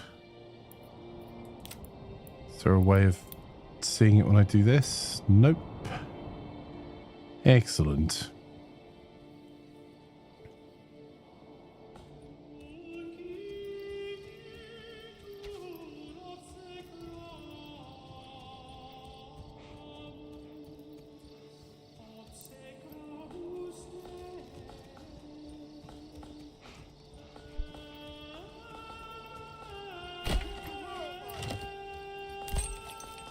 I wonder whether that hitching post was destroyed by the raiders and that's what it was being upgraded at the time. Maybe that's what these supplies are. Not sure.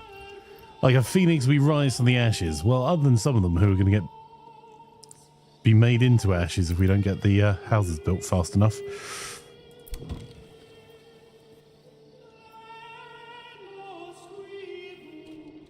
So our limiting factor at the moment is how fast we can get wood over here.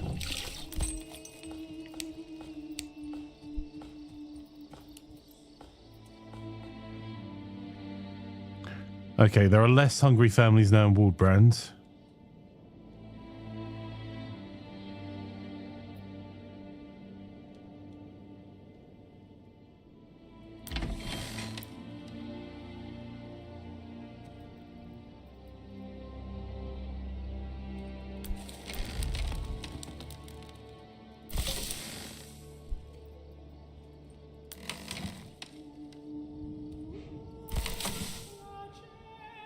We could actually probably export meat to go and help our neighbour from here as well.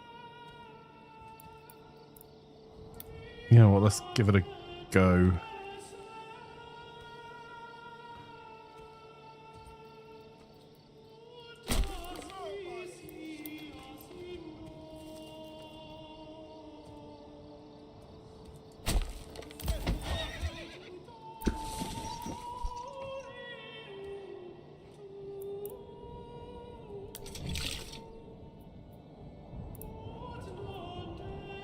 Tab brings up all your properties. Oh, of course.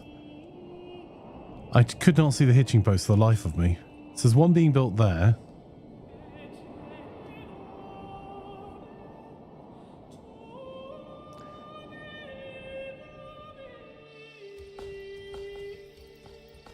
Because I was looking for a post and we already had a stable.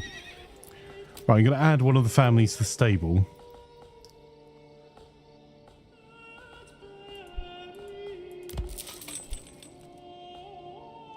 Thank you, Stebo. Much appreciated.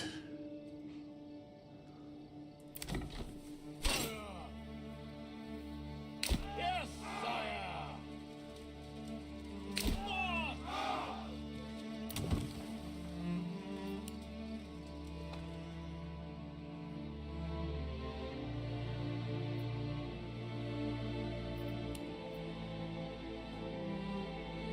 We're down to 15 families hungry here now.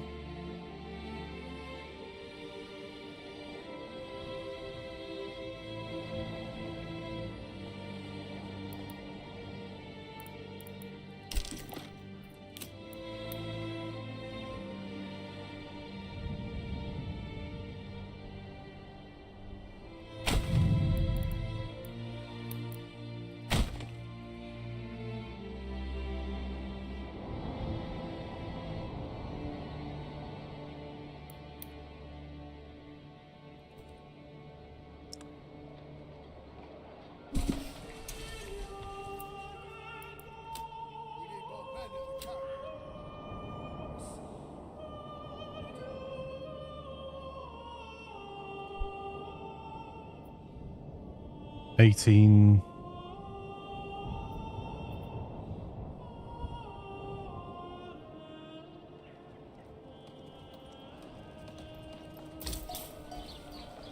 Firewood. That's so dumb. Oh. I want... Can we use a pack station send sheep? Would have been a bit too much. Okay. Well, in that case, let's just start making bank here. So we already have this route that we were importing before. We're going to export cheap now. I think trading post is about to go burr. Because we're already exporting hundreds of warbows.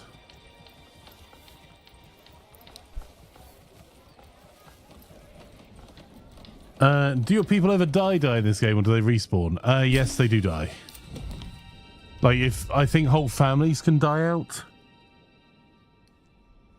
because and your population, as long as there's family members left, then the family will keep expanding, it seems.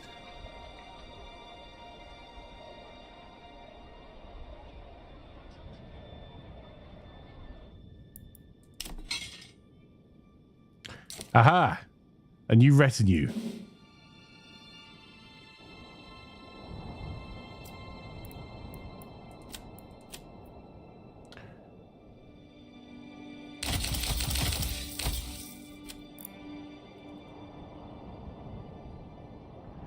If you send people to war, do they die? Yes, they do.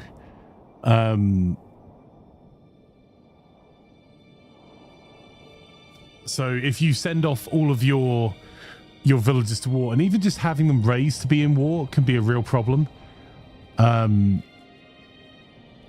Because what it means those aren't workers then working the fields or doing other things.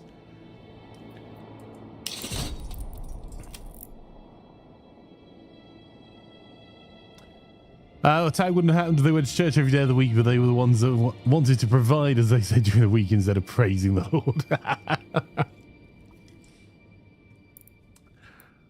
Right, let's get...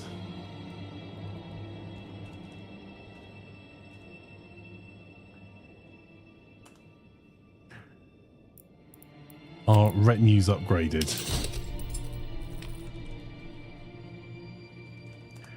There's Veiled, there's Argibus.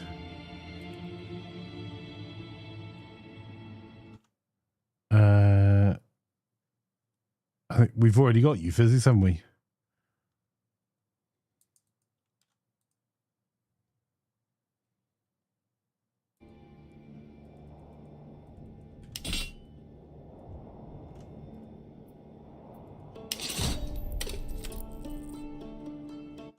Anyone else from chat not yet in our retinues? Let me know and I will add you as we expand our armies.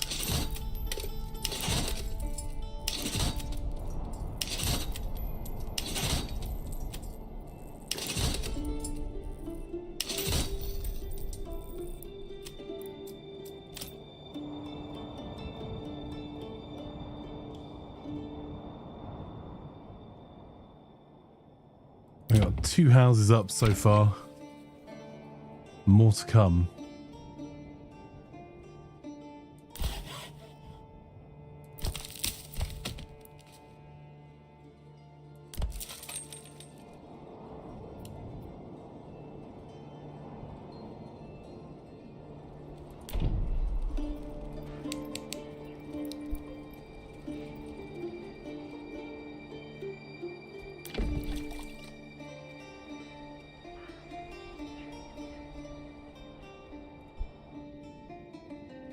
All the stone is gone from here.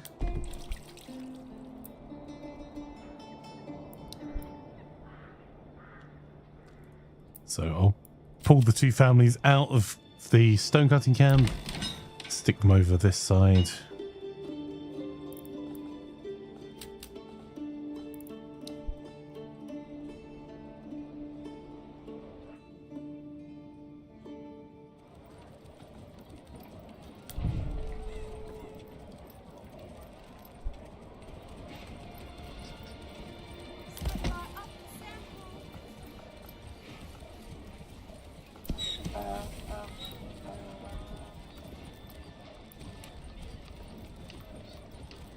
You'll not find finer wares anywhere else.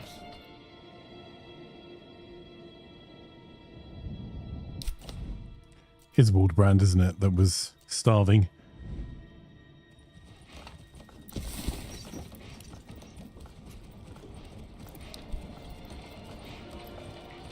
So help them get through this winter. You'll not find finer wares anywhere else.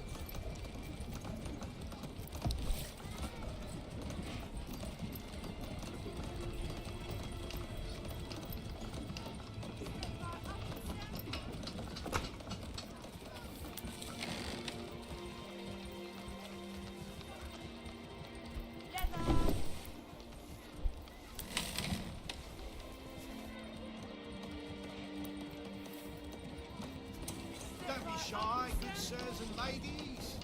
There we go. That's the trade starting to take effect there. We've just got helmets, and we don't make helmets anywhere here. But it should also improve our militia too.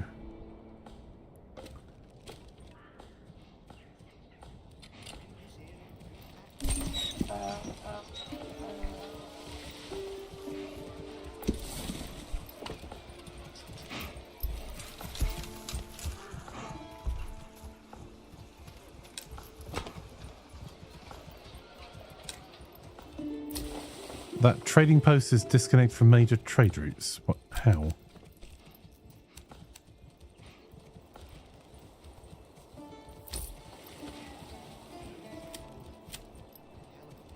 It's connected to the road network. Okay.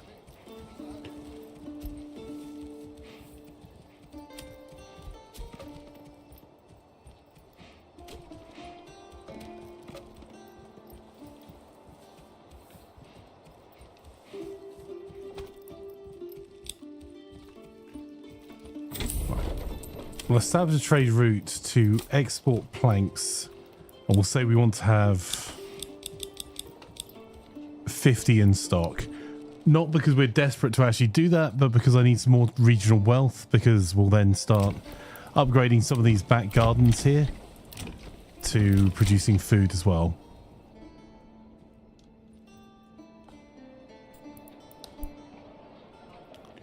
Okay, how's our recovery town going?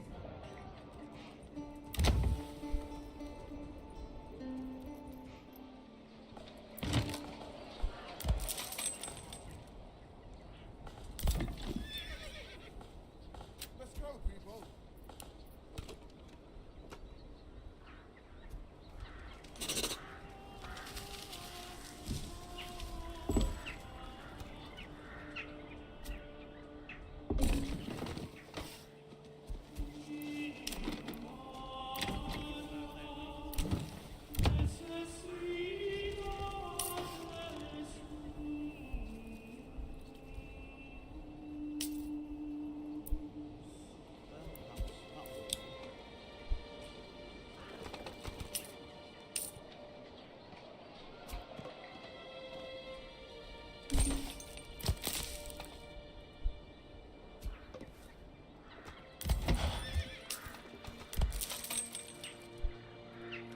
Okay, so this is now working a little bit more efficiently.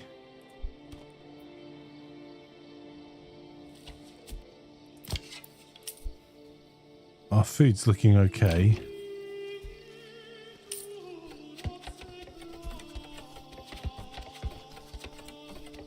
I'd like to know if the bees help with pollination in the fields maybe later in the main game.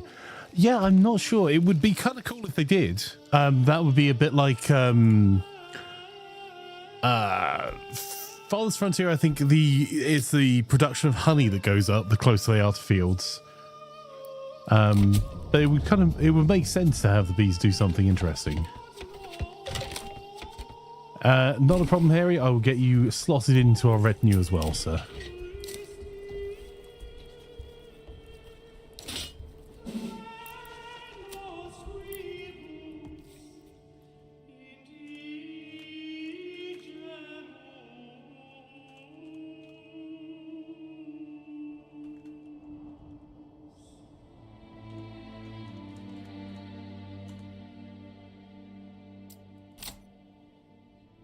I was thinking you can make mead as well as wine and flavoured ales. What we do actually have, if we come down here, we do have hives. Where are they?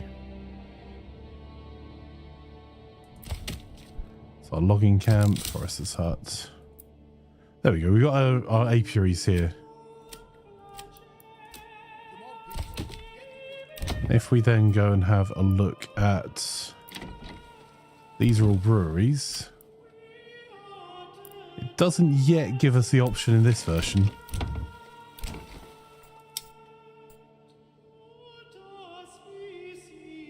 At the moment it just makes ale from malt, but it would not surprise me if it's coming soon TM. This town is buying vast amounts of malt. It probably actually needs to make sure that we've got someone in the malt house. Oh.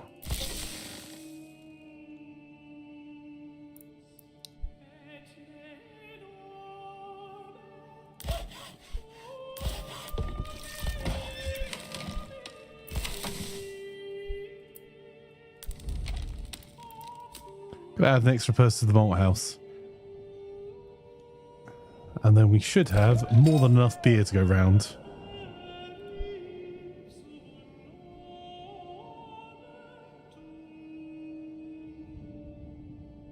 Lots of properties able to be upgraded. So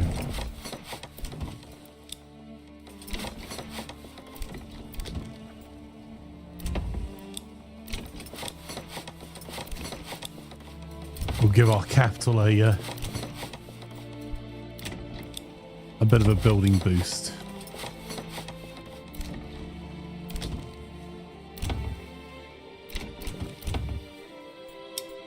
Also, more goats.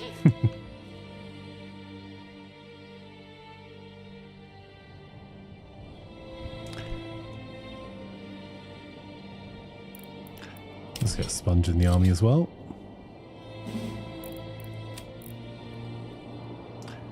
Arthur Sponge, collector of rare books, apparently.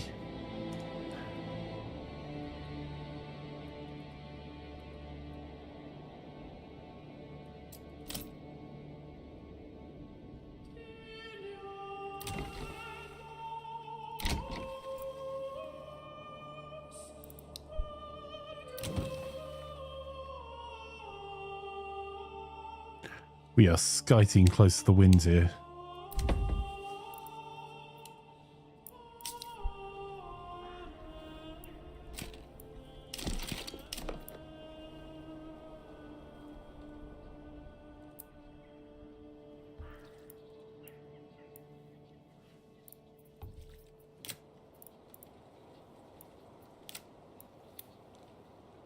Get to work.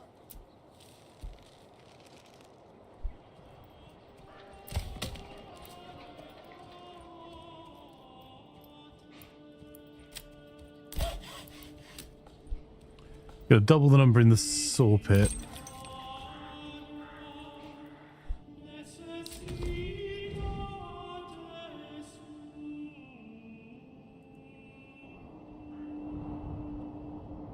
How are we doing here? Right, we're down to 0 food, but we now no longer have anyone starving. And we've got some income, so we can start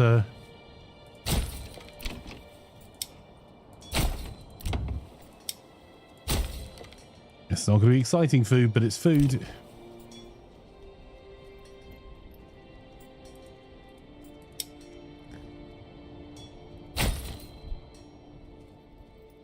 There you go, 3 more vegetable gardens worth of vegetables being grown.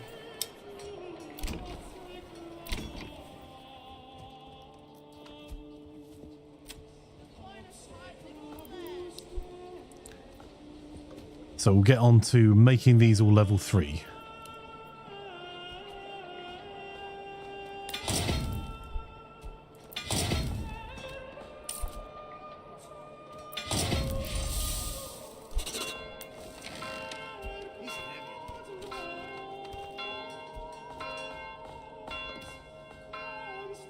Okay, right, gold off.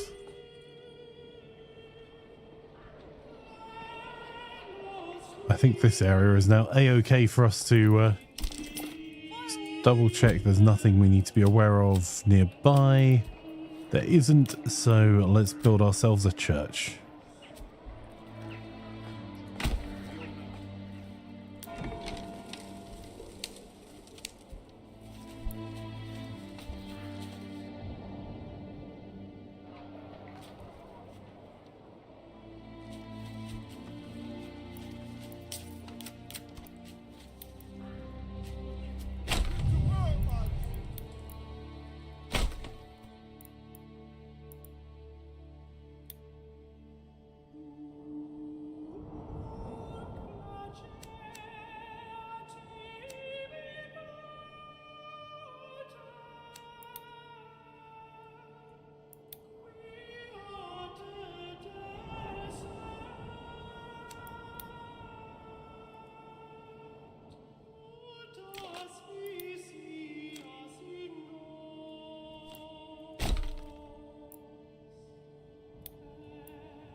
We'll come back to that in just a wee sec.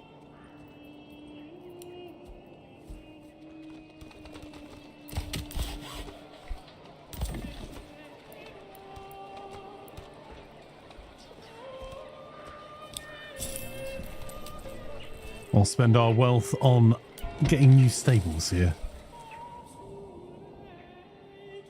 There we go.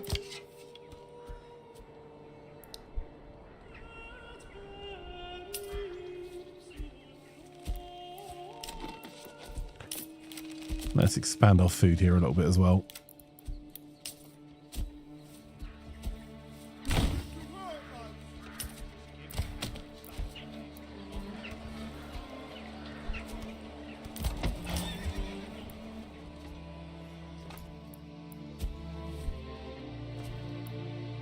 Just out of interest, have we started? There we go. So you can see in our home territory here, where we've been exporting helmets back to the home territory, the militia are now using that equipment. So we'll see more of our militia with helmets on.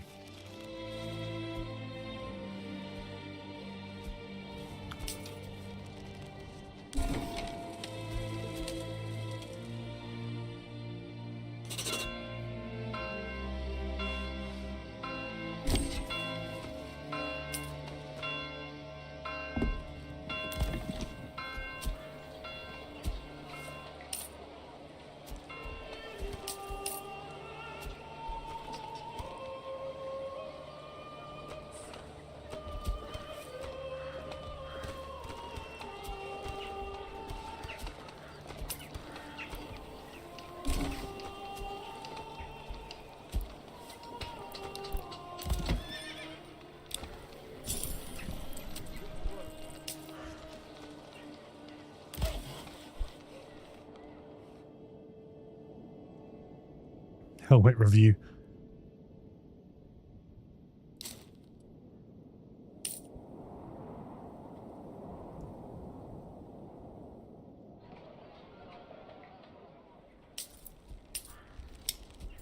It'll still let me build a backyard extension, but it won't let me actually rebuild the house. So I think these ones that have been turned to rubble will...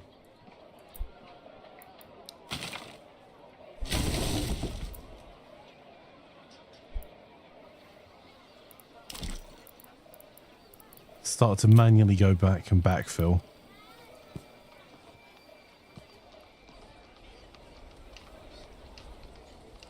Or not. Is there something on the floor there?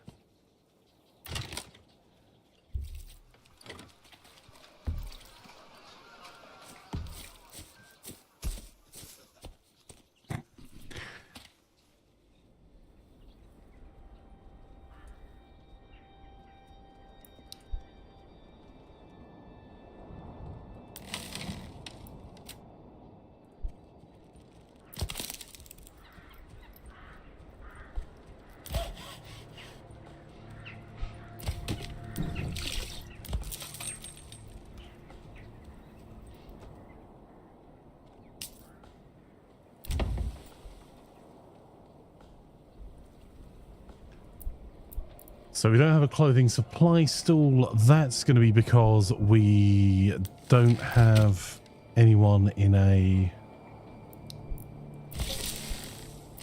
tannery.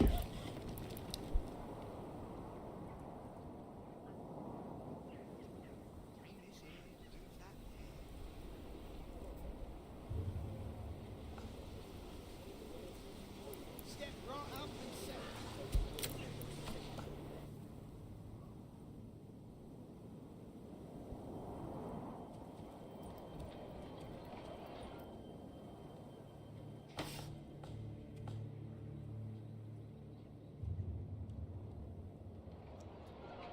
Heavy infantry!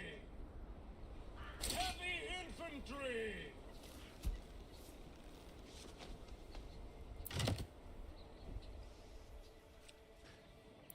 I think that might be a little bit broken there.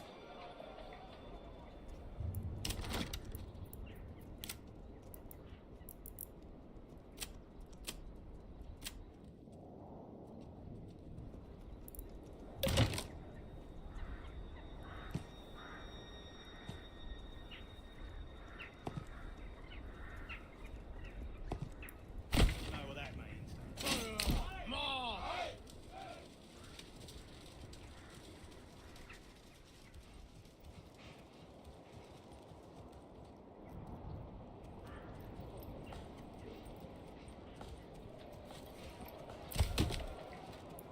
Right, I'm going to pull one person out of the logging camp so we've got builders unassigned again.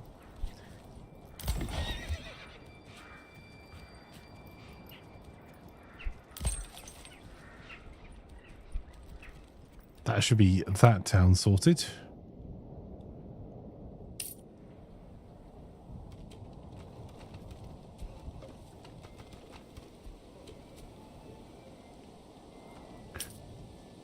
Right, this town we do actually have some money, so I'm going to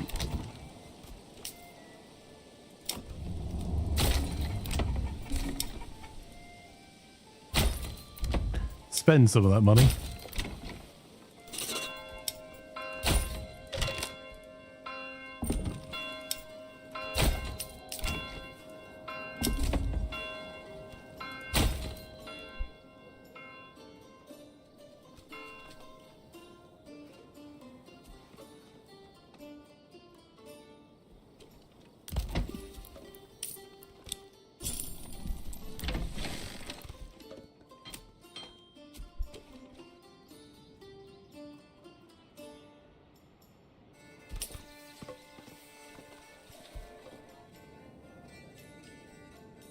All of this is just flax and barley at the moment.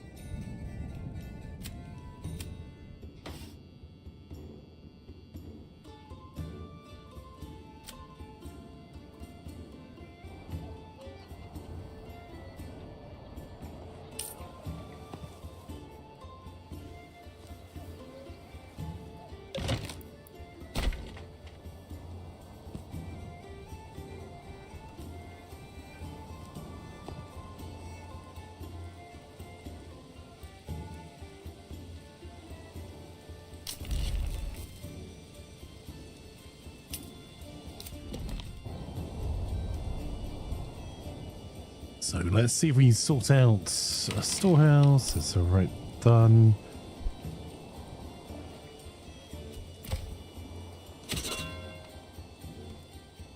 Our logging camp is already working. The salt pit is already working. The forest society is working, just not fast enough.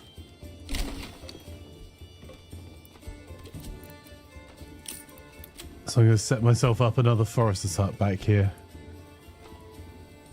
Maybe...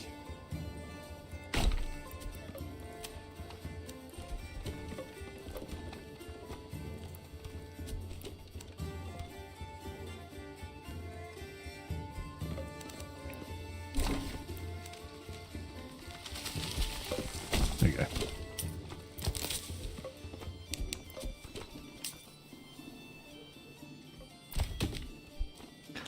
Right, so we are now slowly getting our armies together. There we go. More retinues, more good. Holy cow, we have 30,000 influence and 4,000 treasury. Is, I think maybe some time for some battles. Let's, there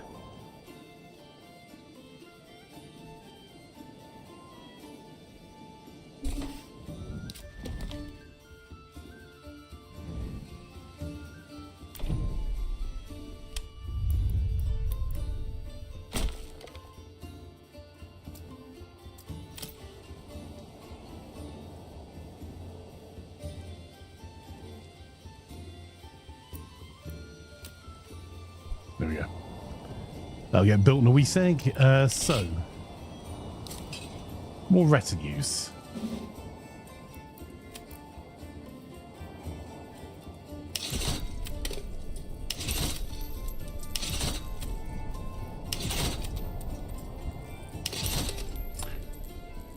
Bloody teenagers hang around abandoned buildings drinking cider, right?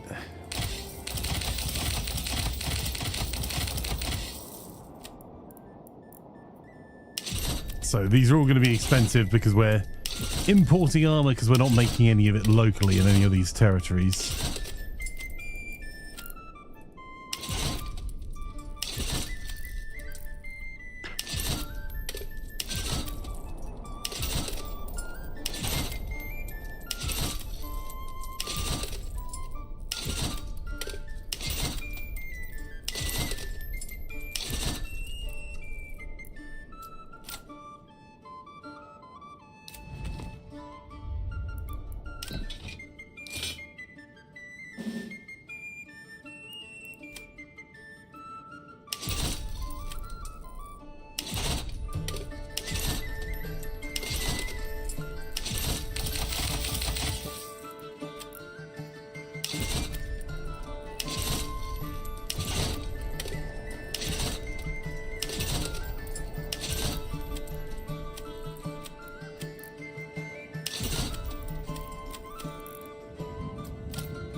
Hey, Sherlock.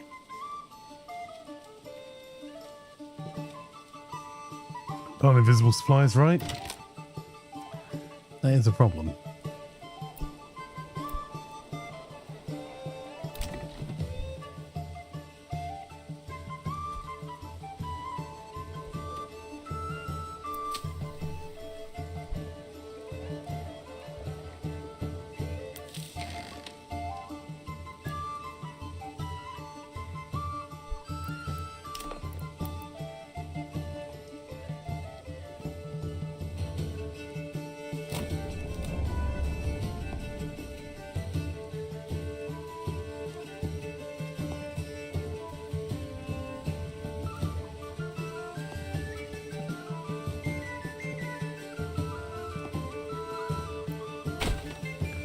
Okay, that will be enough housing then to house everyone that was made homeless in the raids.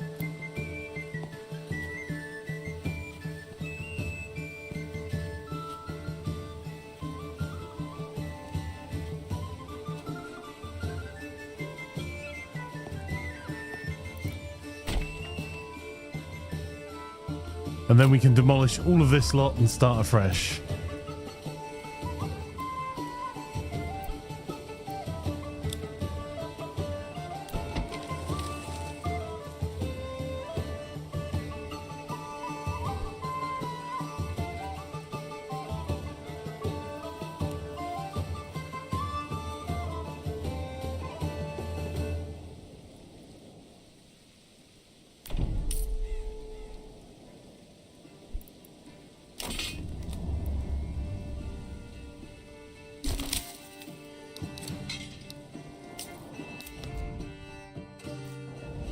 Okay, gold off. Open castle planner. Oh, we just need a few more. A few more logs.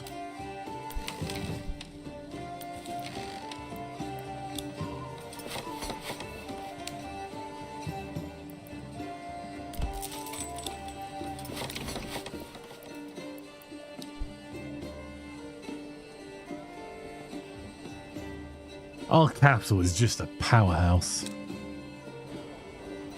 Ah, more pastures. That's what we were doing before we got rudely raided. Oh, no, we've already done it. That is with the more pastures. Alright, we may have a small problem. A small sheep-like problem. We may have a few too many sheep. I'm not saying for definite, but, you know, there may be technically...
The sheep are expanding too quickly for us to sell.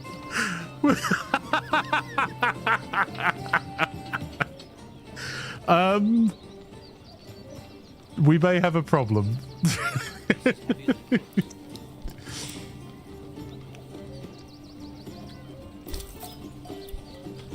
Oh, we are peeing as Wales or Australia. Yeah.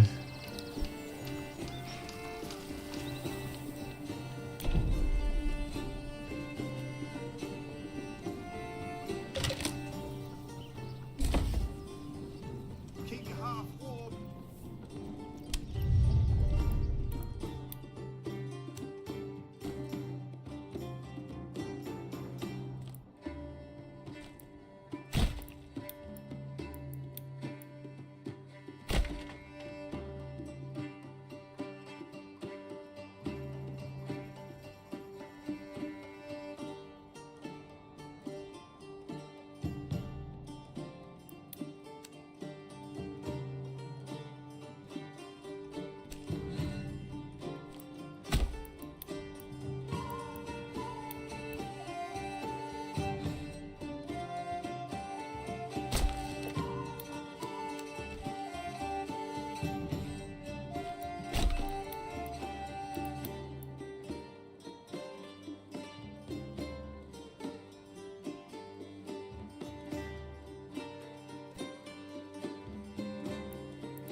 I'm going to have to put a outer tower module here. I'll put it inside the wall.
There we go. Got its clip there.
That might take a while.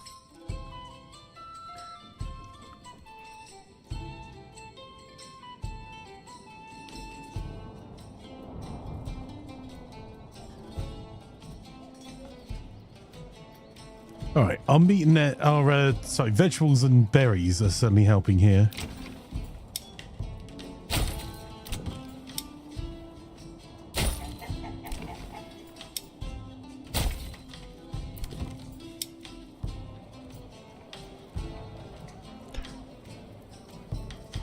Right. We got meat there. There's not going to be a huge amount of wild animals being caught in that area. So, and we now have a few extra people. So I'll add an ox and upgrade that to a stable.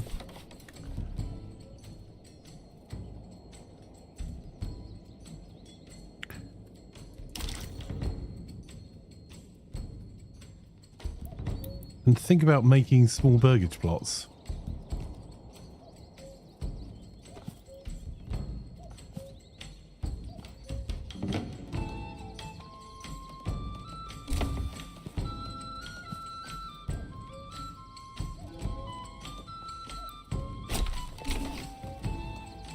I'm doing some more windy streets back there.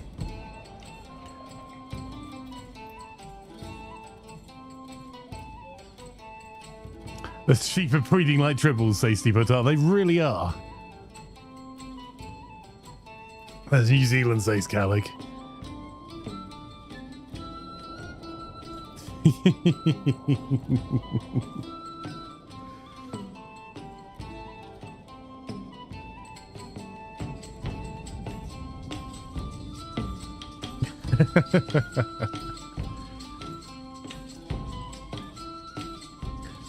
Okay, so we're out of starving here. We're now 5 months worth of food. And we're actually exporting quite a lot from our armorer's shop. Yeah, 37 helmets there. Those are being exported. We've got larger stores here.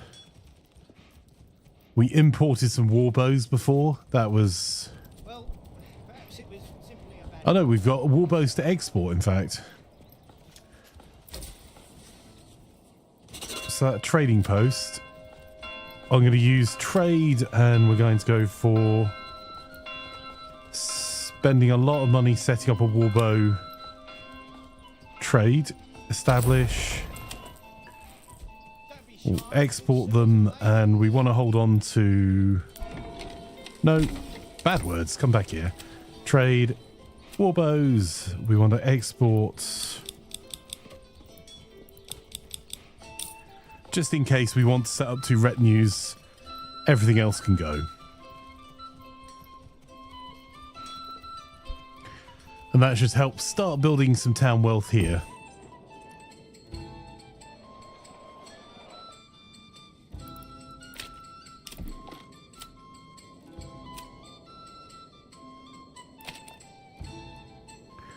Okay, the disaster zone that's this side. We're getting there.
Problem is, because they burn all the houses down, we're getting no growth at the moment until that's sorted.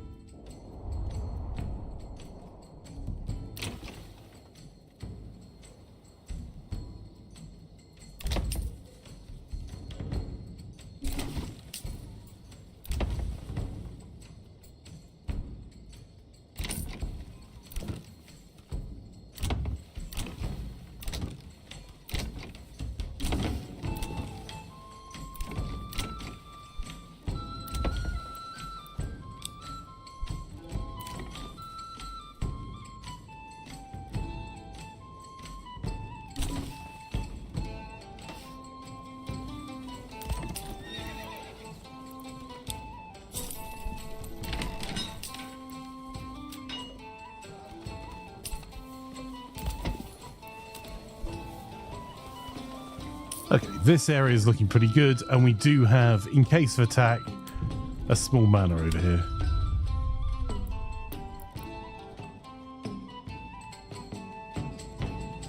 And we're committing to expanding that manor, which will mean we'll be able to get our retinue up to 24 there as well. So we've only got one area. No, we've got 6 areas. How many retinues do we have now? 5 retinues, so we only have one area that doesn't have its retinue building yet, which is where we're hanging out the back here. And as soon as this is up and running, we'll build the retinue, and then we can finally go to war. I think the people in the one town aren't repairing the houses because of building new ones. Once they're complete, they should go back to fixing the houses. All right, I will believe you. We'll just speed through, see what happens.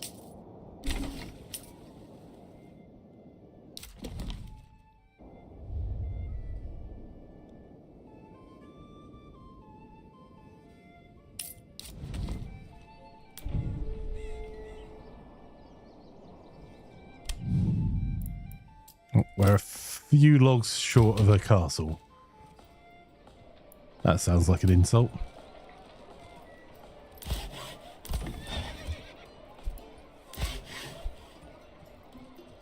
Well, that flanker, he's nice enough and all, but a few logs short of a castle, if you know what I mean.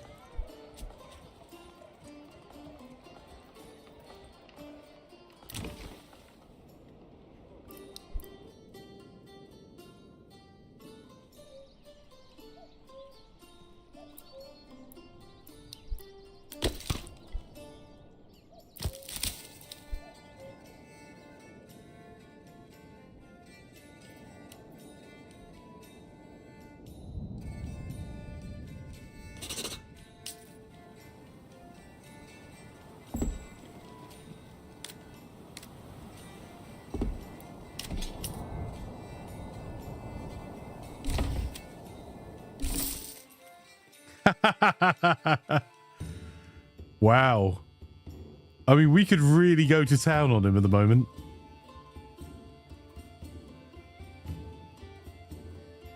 Holy cow, that's a lot of people. Light mercenaries, brigands.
That is going to be a vast castle when we're done, chat.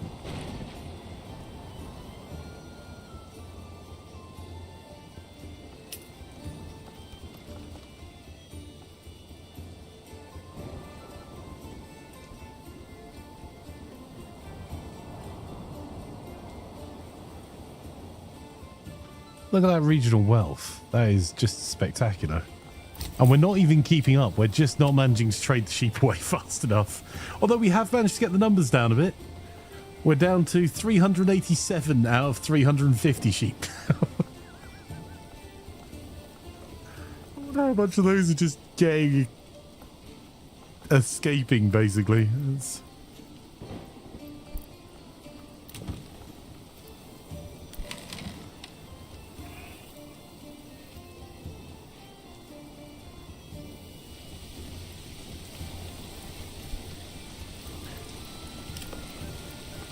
For an area that doesn't grow barley, this may actually become our beer exporting area.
We get our industry up. I'll put another malt house on this side.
It says McDonald's breakfast is their only worthwhile meal. I tend to agree with you, bud. They used to do some pretty good burgers. In the UK, they had some that were more like more gourmet burgers, better quality ones. But they stopped doing those a while ago. Unless you're a chicken nuggets fan.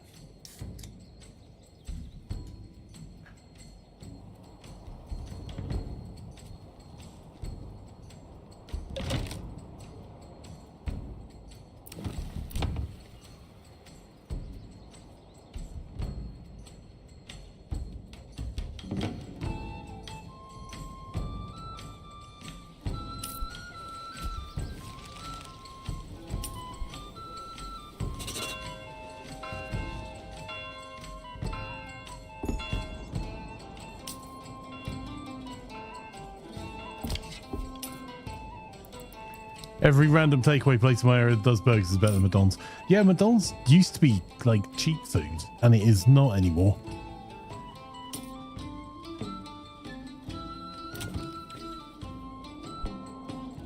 So if it's not cheap, not particularly fast, and not good, I'm not sure what it's meant to be.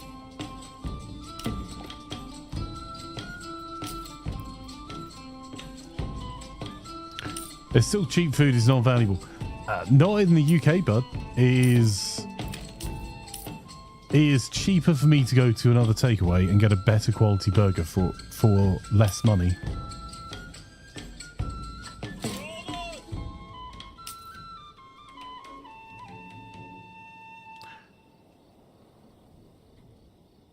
There's still cheap food, it's just overpriced. Yeah, no, you're absolutely right. That I totally agree with, sir. We need more planks. Is this... I wonder if that's one of our big problems here.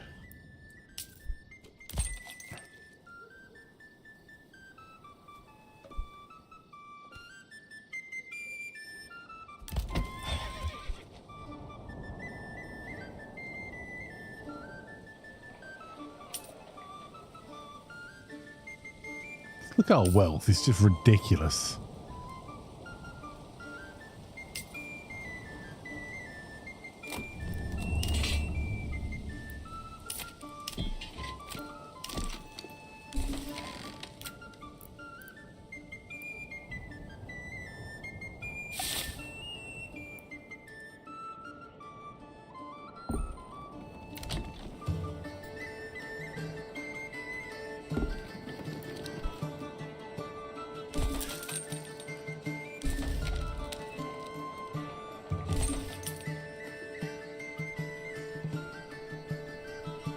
I'm not quite so worried about this place just falling over now.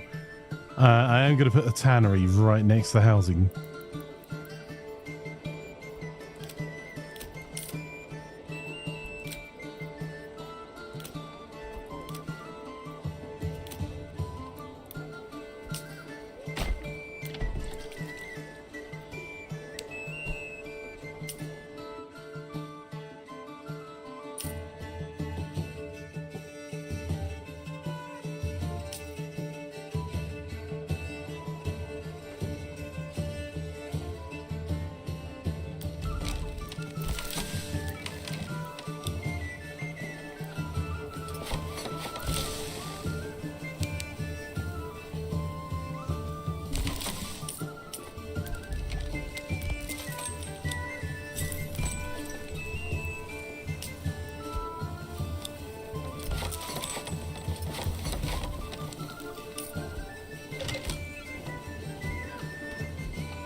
Oh, cool. Our next rebirth castle's been built.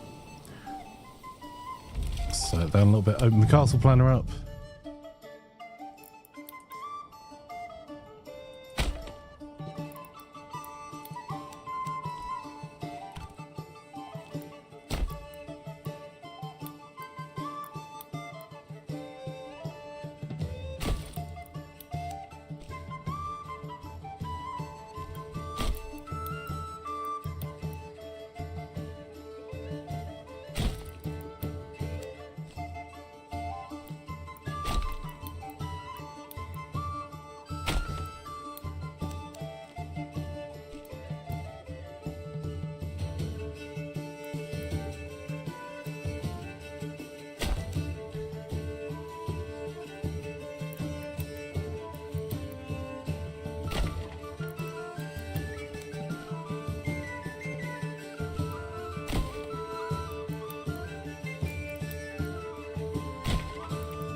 There we go. That's being rebuilt now, and then we can.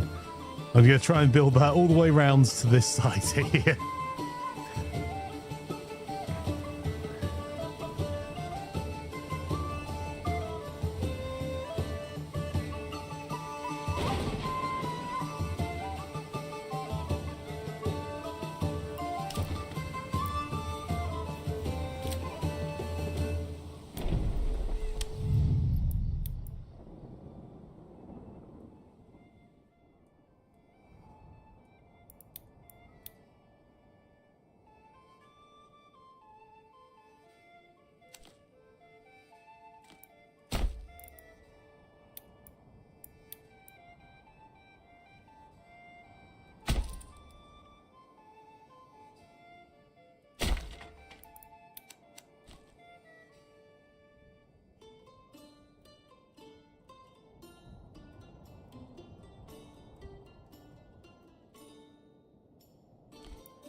There you go. I got the curve that I was looking for. Not quite what I wanted, but, you know, close enough.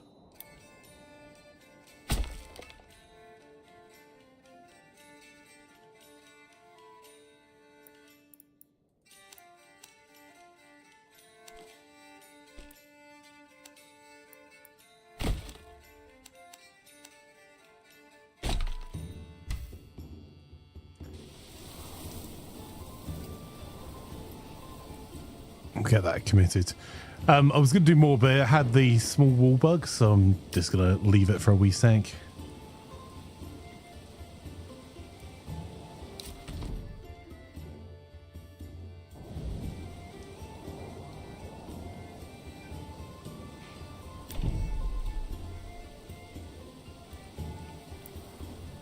Alright, we're not going to be able to do very much more with the castle planner here yet, but...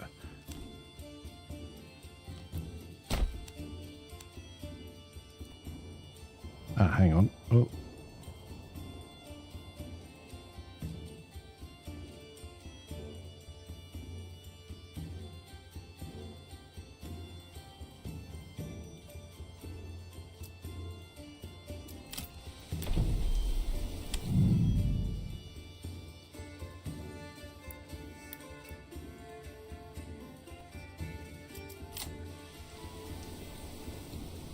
Oh, those are actually built, damn it. Okay.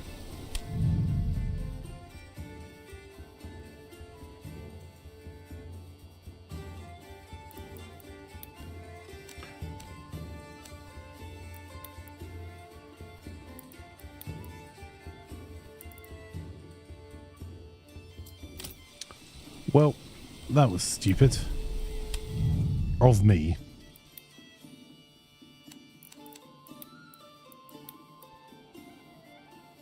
Sorry, I'll get to do what I want to do. I was trying to tidy it up a wee bit anyway, so.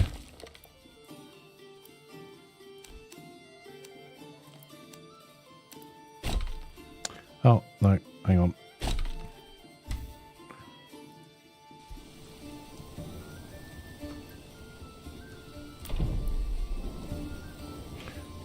Well, you live and learn. There we go. You need to keep those marauding Mongols away from your border, indeed.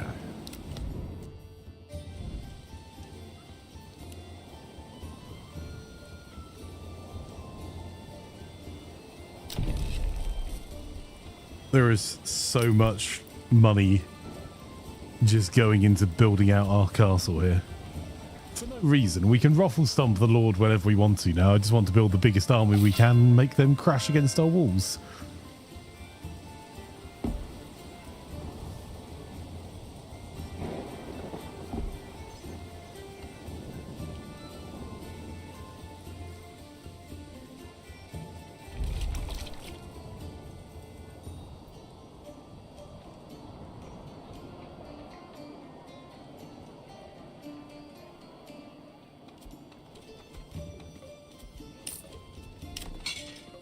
And we should pretty much, yep, all that militia's got helmets. They've all got helmets. They've all got helmets. So the question is, I think this is our area that had loads of flax.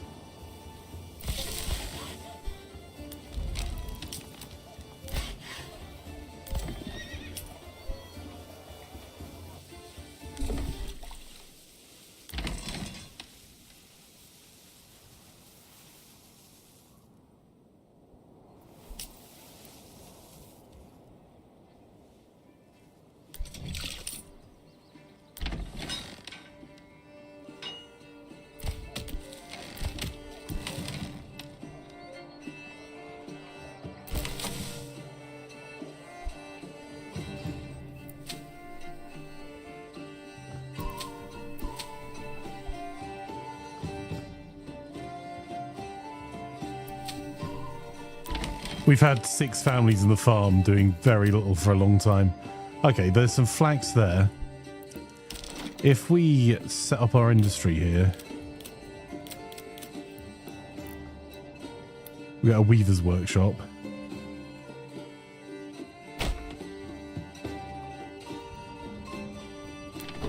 Start with just the one. Right, let's have a look at our fields. So which ones are flax? These are all flax. Those are all barley, actually. These were our flax ones.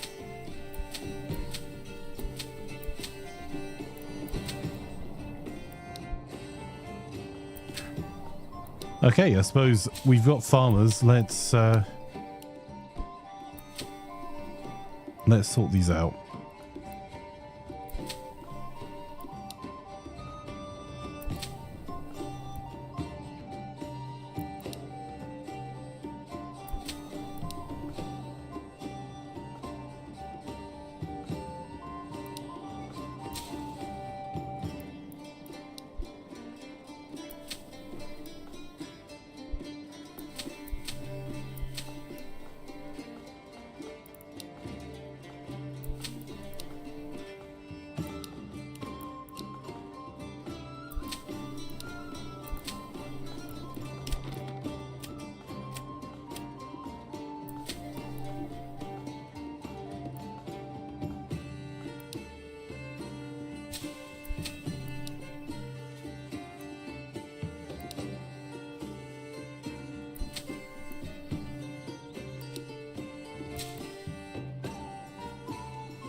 That'll do. Right, that's all of our barley fields. Flax fields.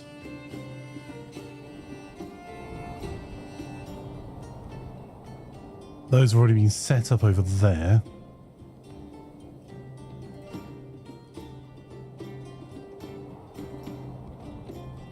Right, this manor we can open the castle planner on. Oh.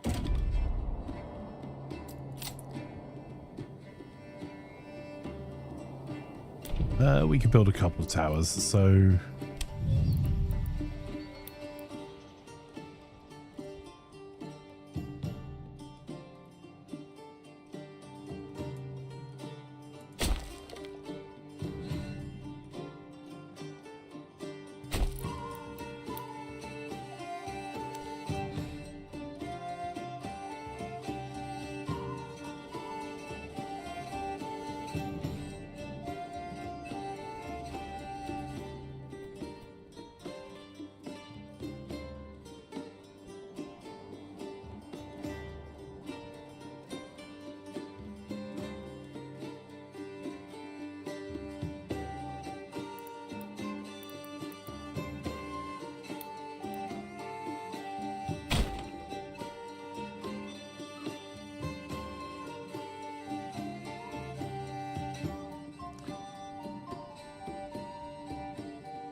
Might come back to that.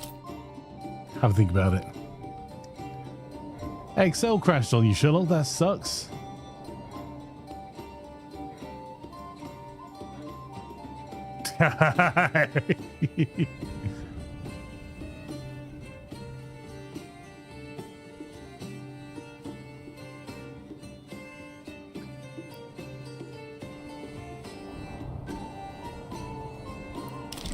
Where are we going to build all our housing on this one? Because everywhere is fertile. Which is a very different song from Everything is Awesome.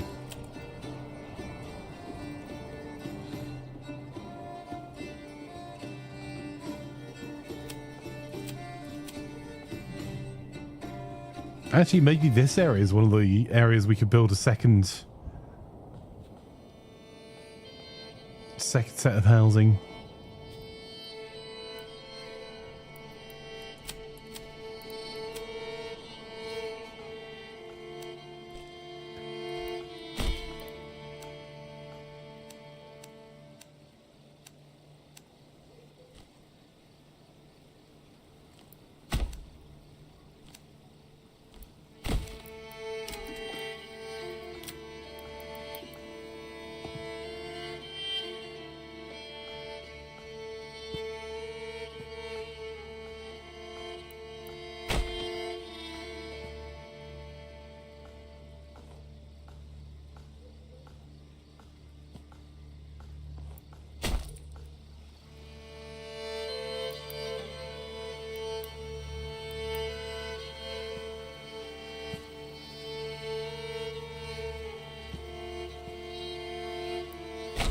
Not an enormous market, but a small one.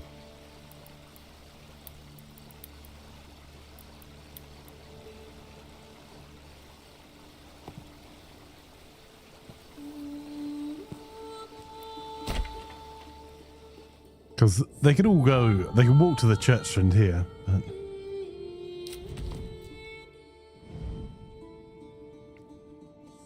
that'll give us more farm workers.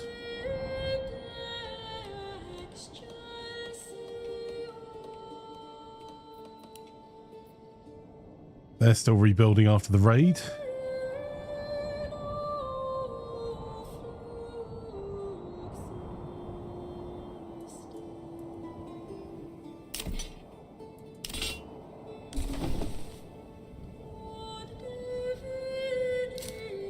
Ooh.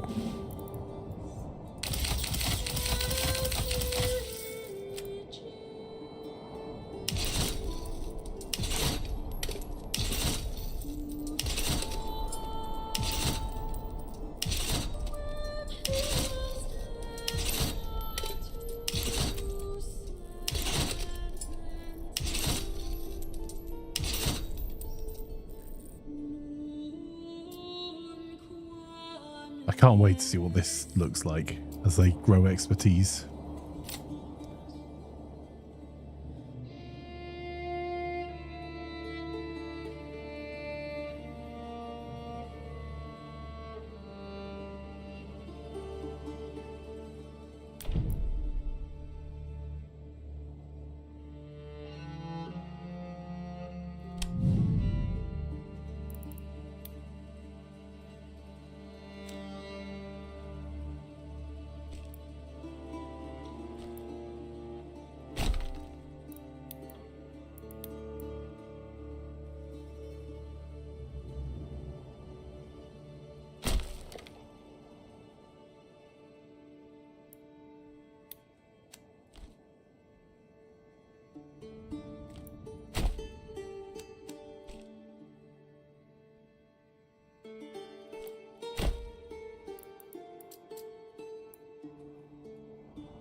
There we go.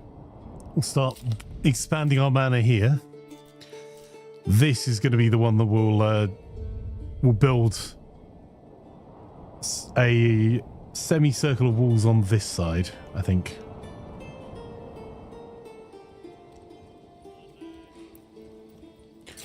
We've still got our primary retinue standing there holding and waiting, just in case any more raiders come this way, to give our villagers a little bit more peace of mind.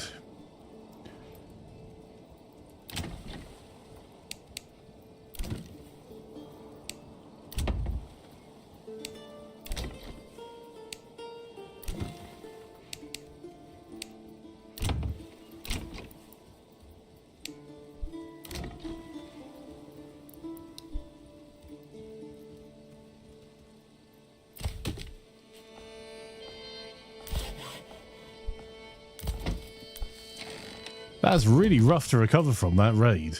I feel like a lot of people from the last game of the Bellright devs make some review bombing. I can have a look at what the...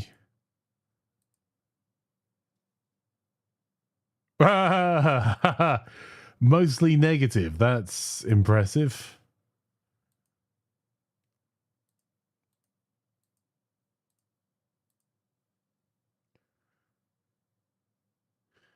I mean, being as Ark was one of their previous titles on Survival Ascended, yes.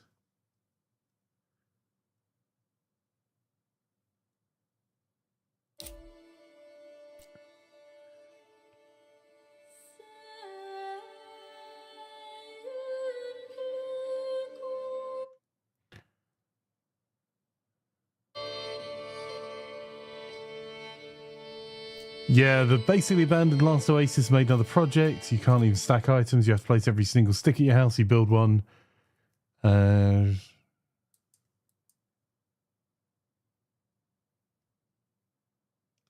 AI voice acting. They said they'd only do it if they do full release. Basically abandoned Last Oasis made another project. I'm just reading through the reviews. This is for Bellright.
Yeah, that's your ignore list.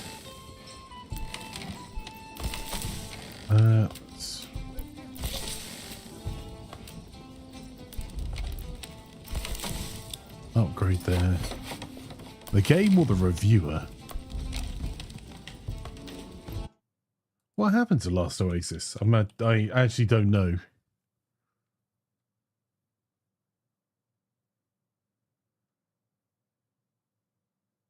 Ooh, okay.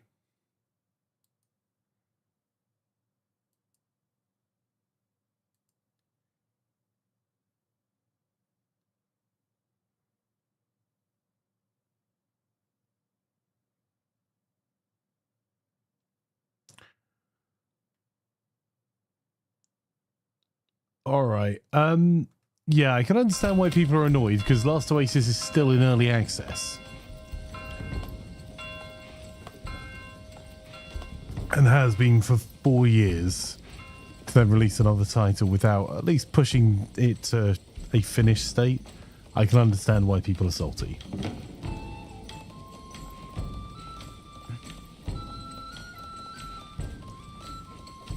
Braxton says, my first meeting with marketing department meant to be a relatively easy, smallish project. My instant reaction after coming out of the meeting was, it's a can of worms. I get those meetings all the time, sir. I had I've just got one more question at the end of a call yesterday, which meant I was, yes. Not enough stable space.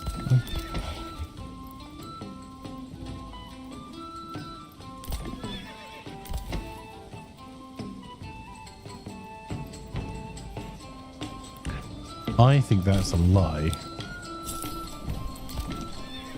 I'll build more. I'm happy to have more stables. But I think that's a bug.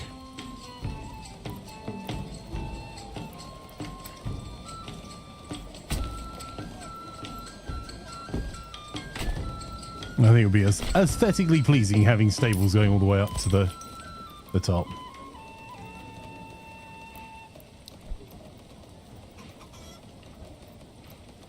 Looks like Last Oasis had one update since November 22nd, 22, and it was a mod kit. Yeah.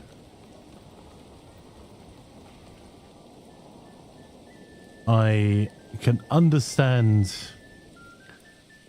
why people that purchase that will have been unhappy with that.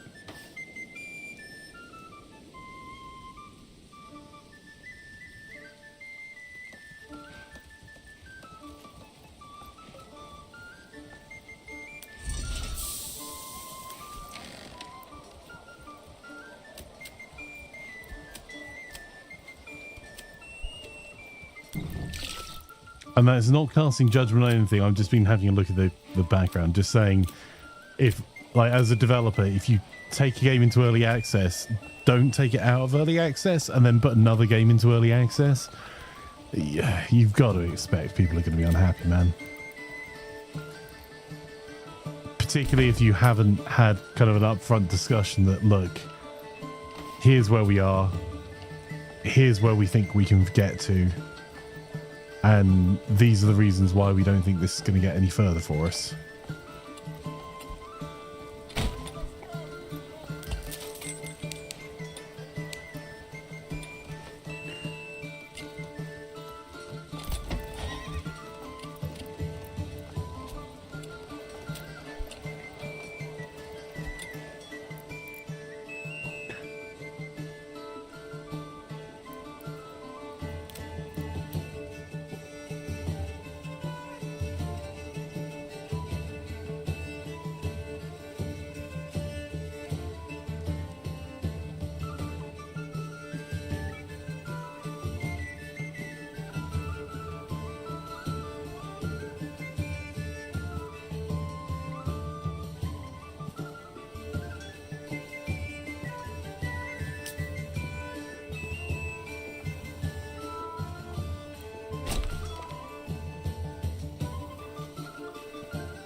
Organization already allowed a proliferation of Power BI, not your favourite, but you're running with it. Looking to dive fully into fabric marketing, randomly wants to use funnel.io and possible Google Looker Studio, and you wonder why people say there's a silo issue. Yeah.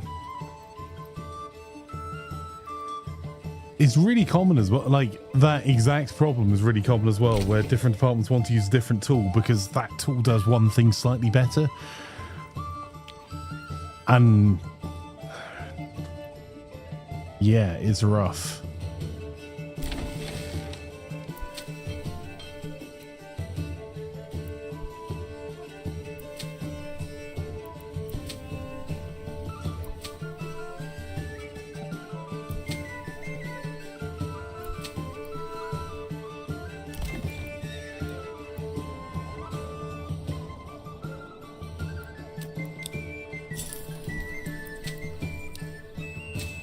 wheat there, wheat there,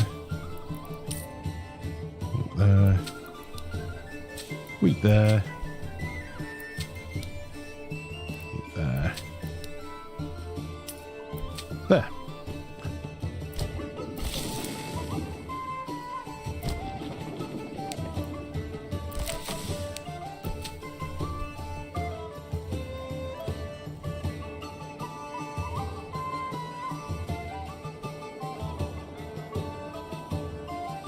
The problem is also when people are, oh, can you just give us access to, can you put all the data into an S3 bucket and we can all pull from it with all of these tools? You're like, uh-huh.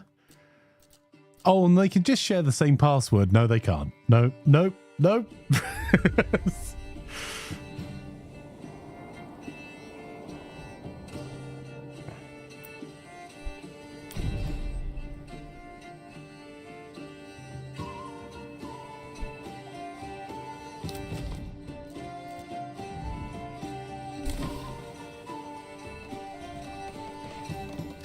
Yeah, Airtable's more of a lot of people use it almost like you would Zapier.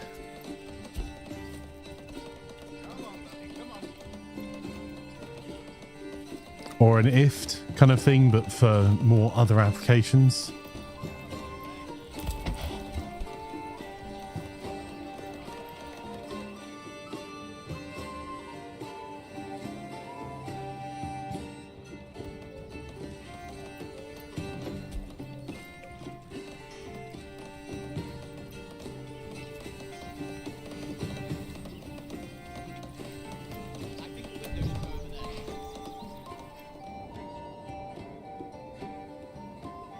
Are we finally at the point we can send our chat retinue home here?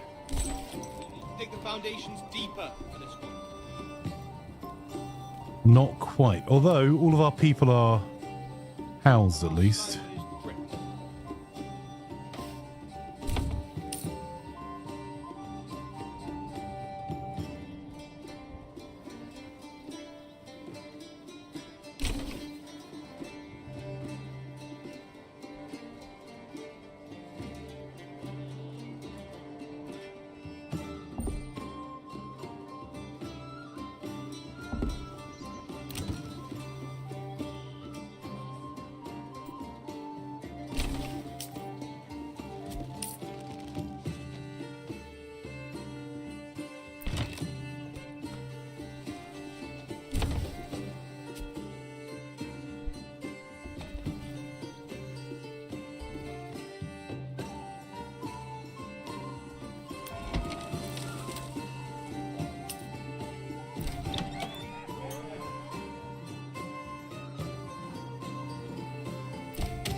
I'm going to stop logging just for a little while on here, just so we've got someone to keep building.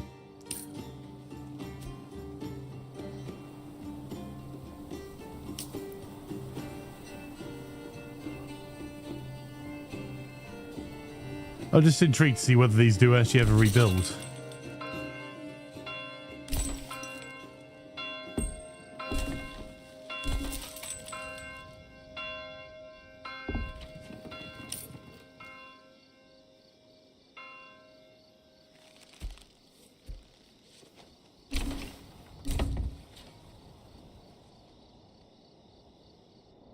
Hey, that means we'll start actually getting a family move in, hopefully soon.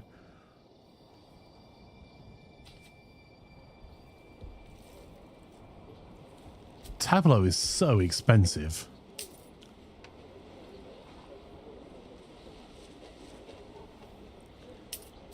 Like, cool tool, but just incredibly expensive.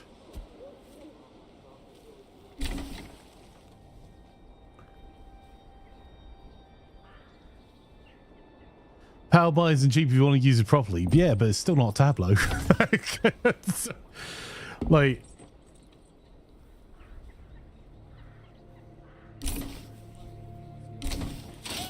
yeah, Tableau's pricing is just... Ooh.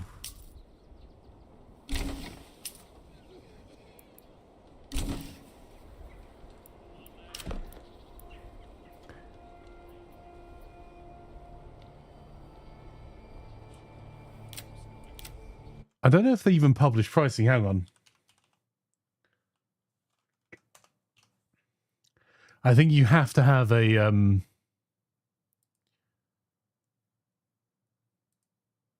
buy now. There we go.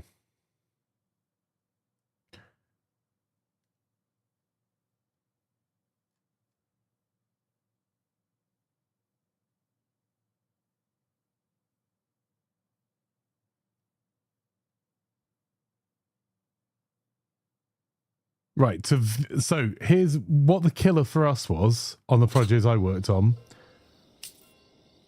They usually get rebuilt straight away. It's strange that it takes so long unless you don't have the people to build that many in one go. I'm not 100%. Well, we've finished building the houses now, so... And I've made sure we've got an unassigned crew.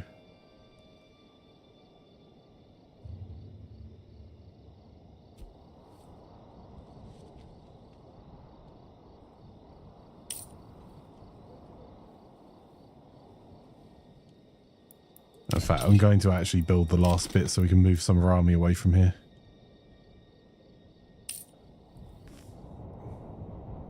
How are we looking for firewood? Fuel, 226 months. You know what? We can probably stop cutting down trees. Right,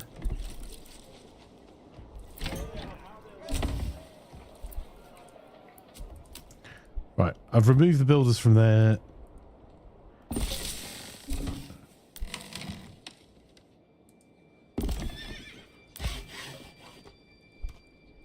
Frick is our firewood cutter.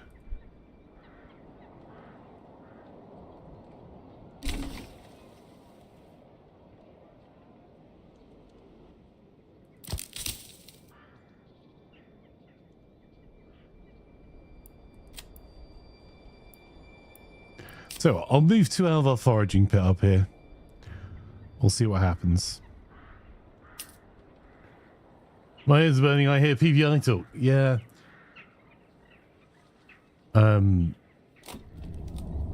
That's where Microsoft use their ecosystem card. You buy into Office 365, you get some PBI licensing, and if you want more, you're not just buying a platform to organize and share dashboard, you're buying into data warehousing and modeling. Tableau is much better as visualization tool, but doesn't do a lot with the data modeling. Yeah, like the killer for us was, I think it was the Tableau viewer that you were down to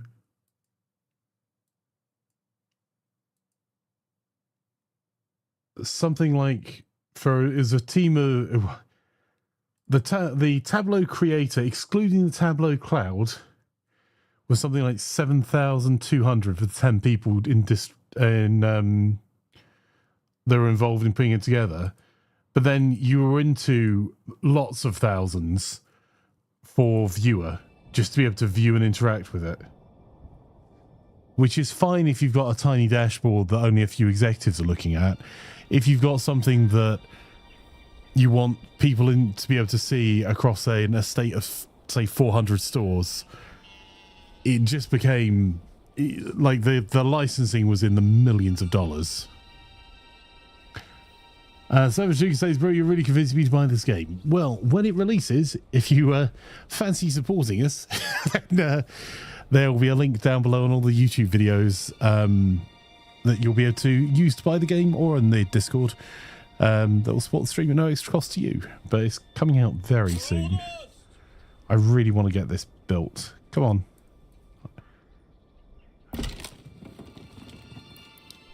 I don't know where our firewood guy is.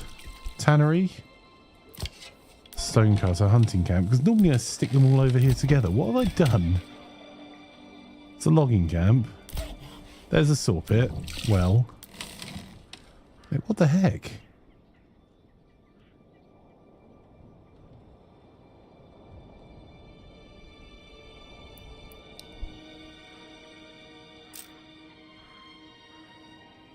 Yeah, I mean, that's totally fair, Braxius. Because it was still way cheaper. Because that's still £2 a month difference, excluding VAT. Exclamation mark, sell out, says Russ. Yes, Flanker being a dirty sellout again. I can't actually find where the frick our woodcutter is for firewood. Right, granary, large storehouse, small stable. It's a big logging camp, forester's hut, saw pit. Like, what the heck? Oh, there it is, woodcutter's lodge. Found it. Right, I'm going to take the person out of the woodcutter's lodge and instead put... Oh, the large storehouse has it covered because they've got market stalls already. So hopefully they're taking firewood to the market stalls. We now have 3 unassigned building families.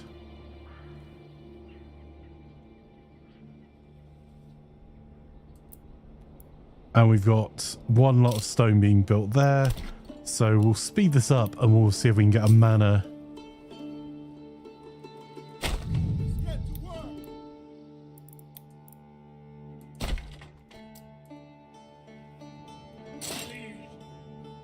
March. Then chat can finally stop standing in the snow. But you're absolutely right. If you're bundling a bundle of stuff together, like Office gives you your email, your productivity. Some people are using it for their VoIP and comms, but I don't think anywhere near as many. And you're bundling in things like security and data analytics within it. It does make life hard if you're a security or data analytics platform company. Because there is that absolute discussion of, well, we have to use this, we need this for this anyway, so we'll spend a little bit less to get it from here than necessarily look at getting it for anywhere else. But I've just had a look for my team on Tableau to do a dashboard to share with our clients.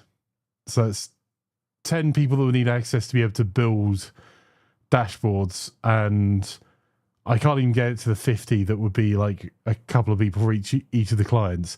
That's 15 grand plus tax. Per month.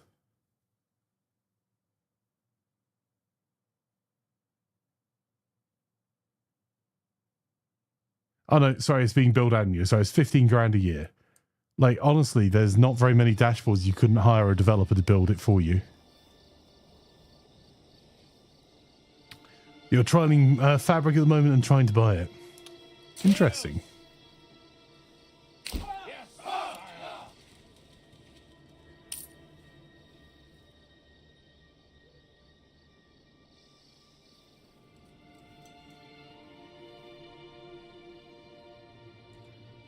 Not one of those houses rebuilt yet.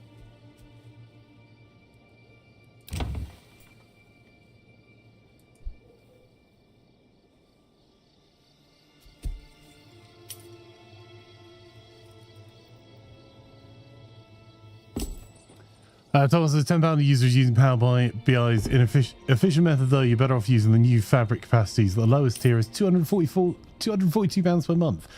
That very quickly becomes cheap when you're looking at more than 24 people in your company. Oof. Brax says, I think we're looking at something like 50k a year for Fabric, which would include premium as well. For what it should give us is, if it's working, it seems really cheap, to be honest. Yeah, I mean, if it works for you, that's really the main thing, right? Is the solution needs to work.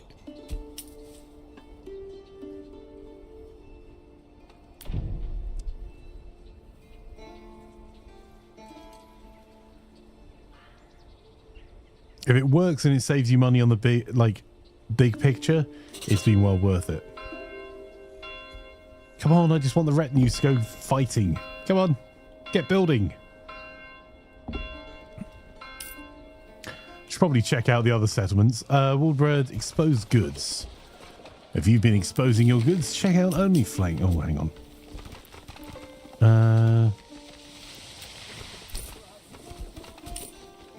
Oh, there you go. Our regional wealth's increasing, though. That trade... I tell you what, there is nothing quite like making war bows and trading them away to support your economy. Because that now means we can do all of these upgrades.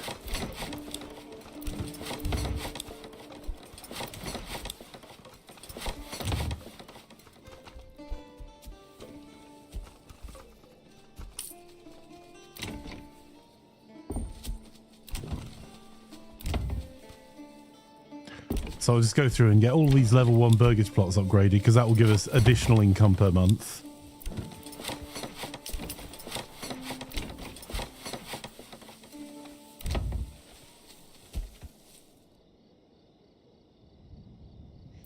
So clothing supplies is the thing we're lacking here, I think.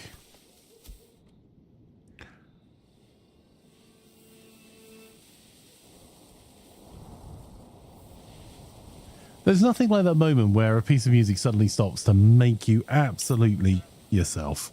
Thinking, am I about to be attacked from somewhere? Have I not seen something coming?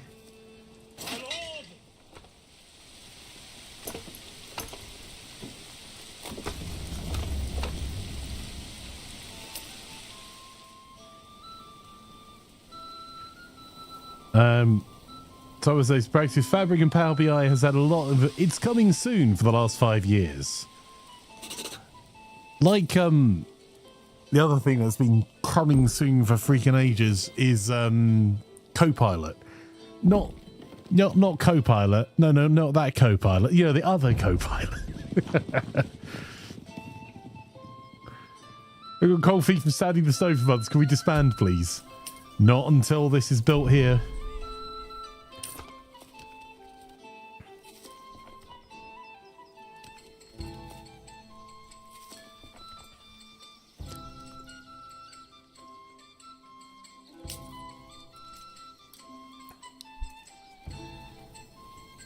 One of the biggest challenges I've had with dashboarding stuff is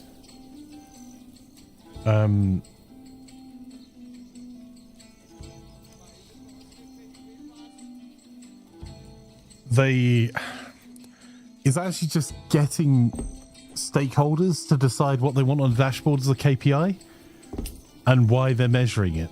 Because if you can't explain why I'm measuring something, I'm not going to do anything for you.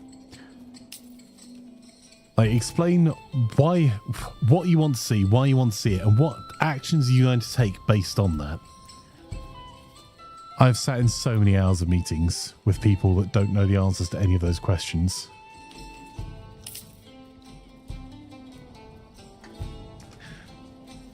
The reason I'm so broadly against visualization tools, outside of providing a little bit of more insight, super useful, not knocking it, is that you need to then be able to take action on those insights, preferably links to the software those insights are coming from, that you can then measure the difference based on the actions you're taking.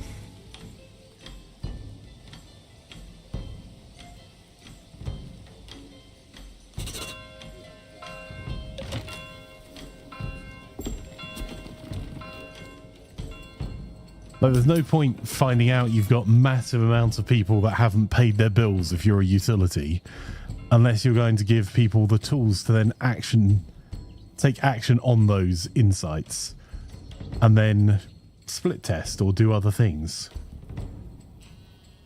Bryson says, oh yeah, trying to identify what they want is hard. I found sometimes you have to build something you know is wrong because they'll tell you what they don't want faster than tell you what they do want. Yeah, there was one client I worked with that I stopped asking. I just built. And as soon as you build it, they're like, yeah, but not like that.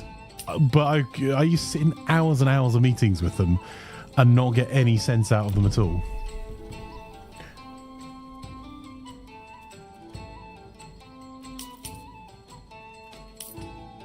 First, you get most limitations of Power BI with some artistic talent. The issue comes when people don't know what they want. Yeah, it's... Look, the manor needs to be built. You'll get to... It's almost there.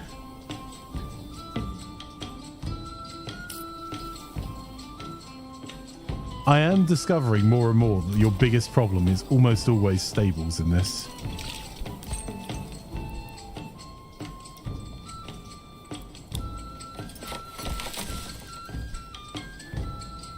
Because the large logs that you need for a lot of buildings have to be pulled by an ox, and if you don't have them, it just takes forever and pulls away from other things, which is why you need more stables and more oxes for more fields. Not enough stable space. Yeah, that's not stable space. That's an error message. Or that's an incorrect message, I think. Because we have stables.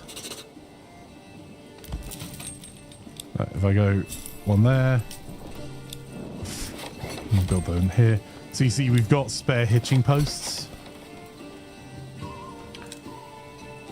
What are you lot complaining about? Oh, to be fair, that lot are kind of... We've got our capital city and they're like down the road a bit. That is fairly reasonable. They get to complain.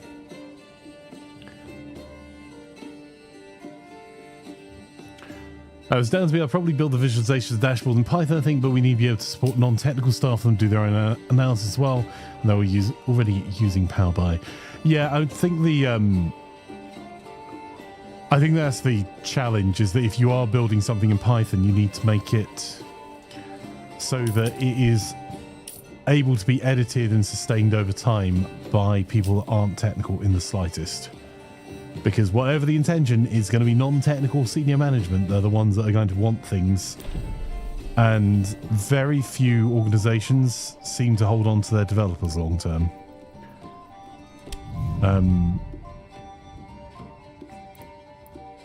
And don't understand why that's a problem. Because developers are always see it, well, you know, you build a thing and then it works, so we don't need them anymore, right? Right?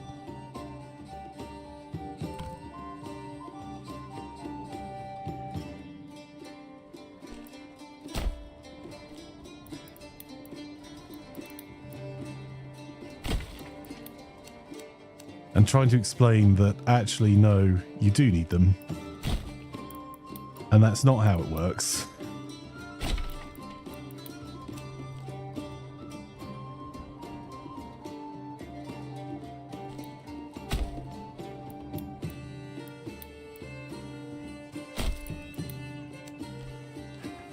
Or they decide a project is over with and pull the development resource from the project.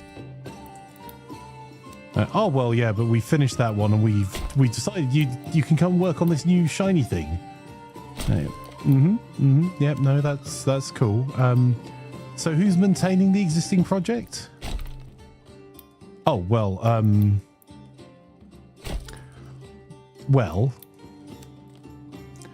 but you built it properly, it shouldn't fall over. Okay, what happens when the integration with third parties, they change their API? Well, they don't do that very often, do they? This is literally a discussion I've had this week.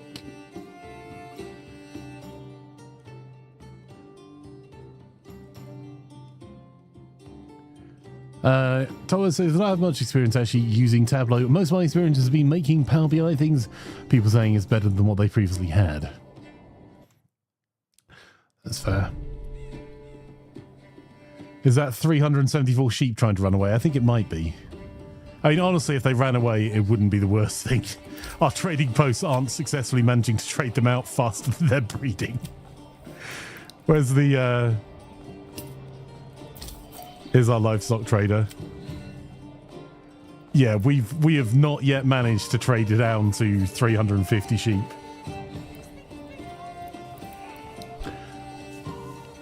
Braces had the issue a lot in the last job. Flanker IT wanted to get the implementation bit done and signed off for SAP so they could wash their hands of it. The fact that they've done nothing to support and maintain the data in the systems is apparently someone else's problem for another day. Like, that's the thing, and you're talking to people that are intelligent people. Like, I am super fortunate. I have not had... I do not currently have any clients on my books that I kind of despair at.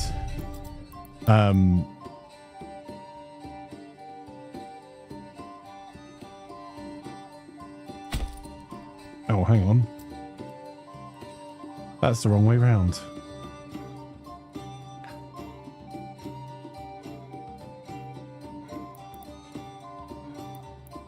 If I do roads now, I think it's going to do walls, isn't it? Yeah.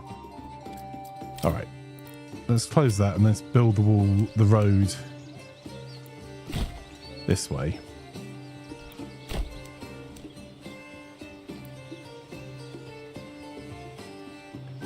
I think that's going to feel a bit better. There we go.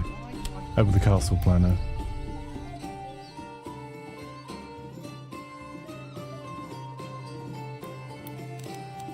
I might...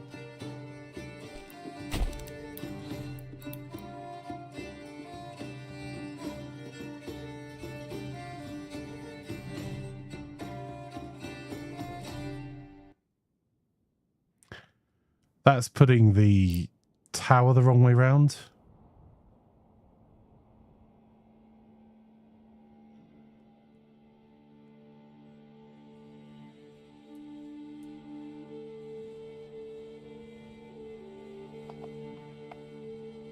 Okay. If I tell them to remove that, build the tower there, and just manually build it the right way round.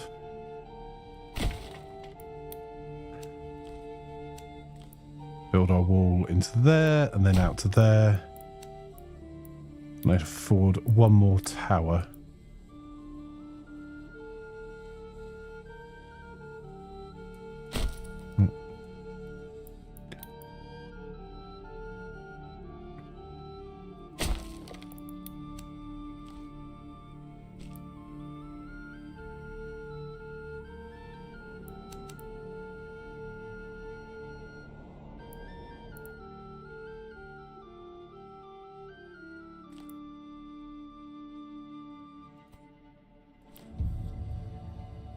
Is that going to give me the curve I want?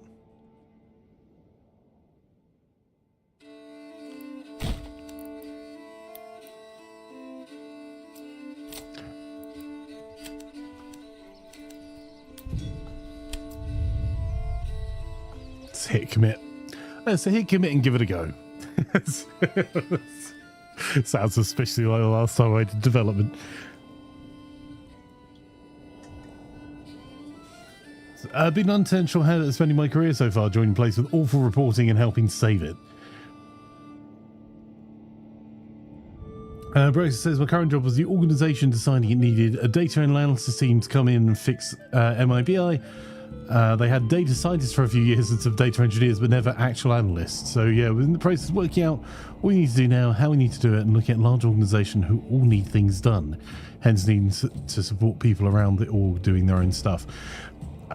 That sounds really interesting, Braxius. Oh, can we finally send our people home? No, come on. You have plenty of logs. Get it done. Come on.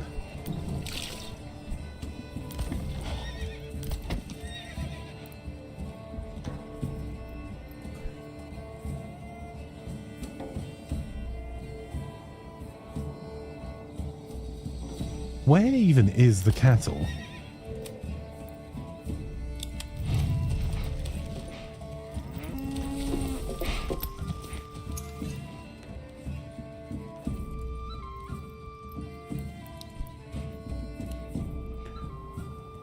Right, so the cattle are being used to pull fresh logs each time from one end of the map to the other. Excellent. Right, a letter to Lord Flanker. Well.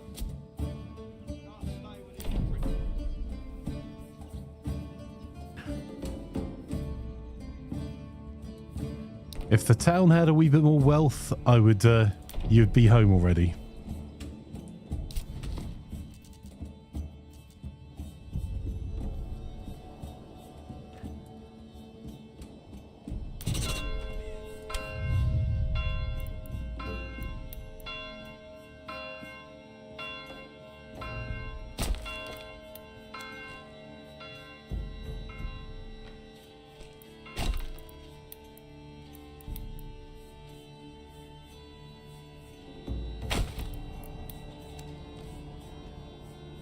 In quite a lot of the projects I'm working on at the moment, the biggest challenge is that people understand what their KPIs were in the old world and don't understand what they are in the new, because those two worlds are vastly different from each other.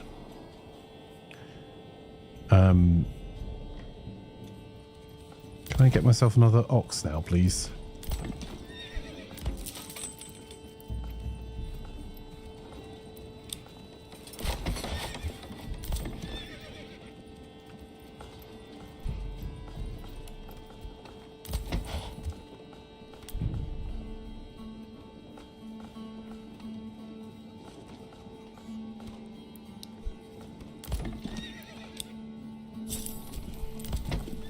Oh, I can't.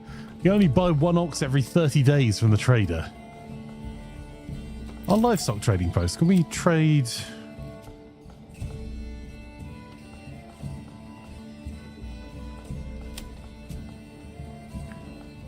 Can I import? I don't know. Let's say until we got 20 ox. Because we got space for at least another 5 there. Let's see if we can import them that way through the livestock trading post.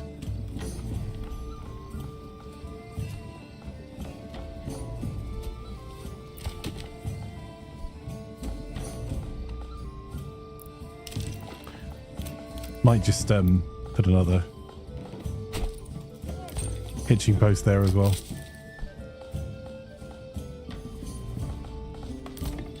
Let's go with a small stable. Oh, hunger? No. How is there hunger again? It's not in Waldbrand. It's not in Emerith. It's not here. Where the heck is it then?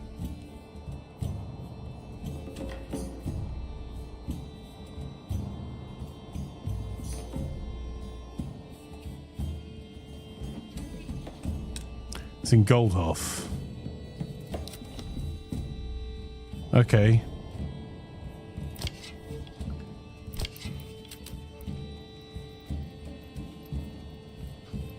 We can solve that pretty quickly. We've got a rich deposit of wild animals.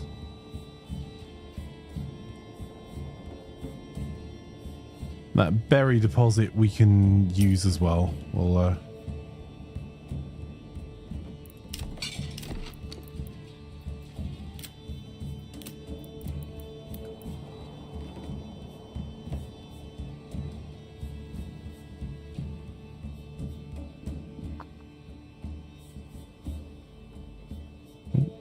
game, please, thank you. Okay.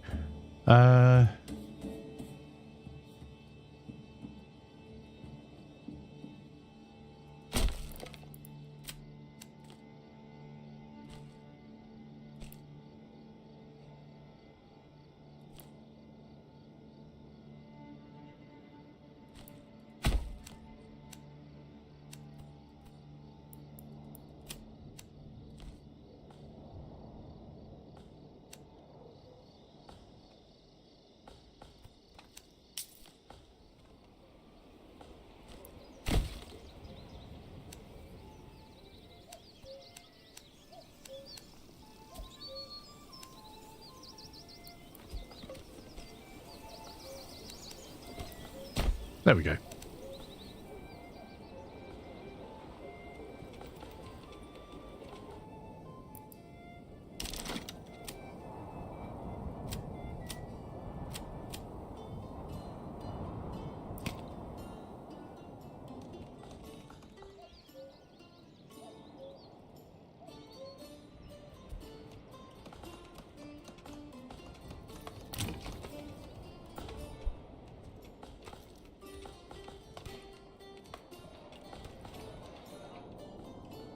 That should sort itself out pretty quickly.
that number's already dropping.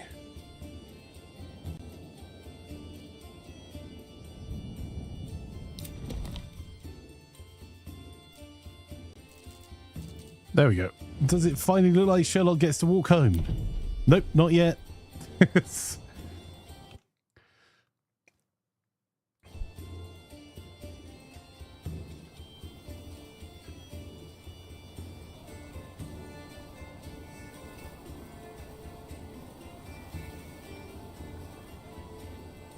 The roads don't have to be fertile. What do you mean? Surely there need to be fertile roads.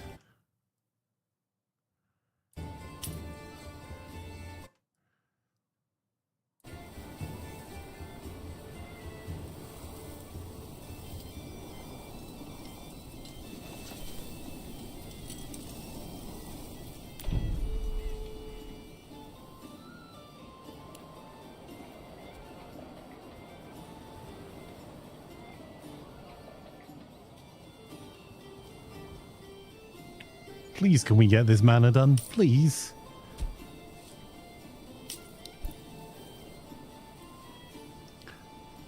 Almost 10k, you're a rich man. Yep.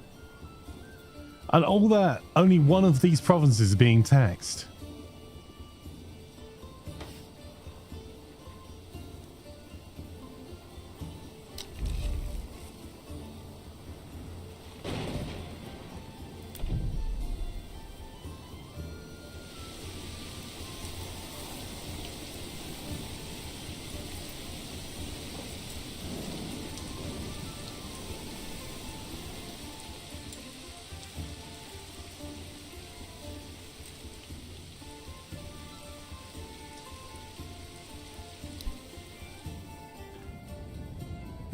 While that's still in recovery, let's go to here.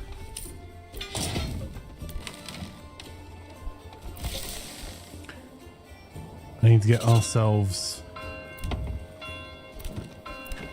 luggage plot level 2. That'll do. Oh, we need to get level 3 or higher. Hang on. Oh, had words. Have we got barley? We've not got barley. Have we got a trading post? We have got a trading post.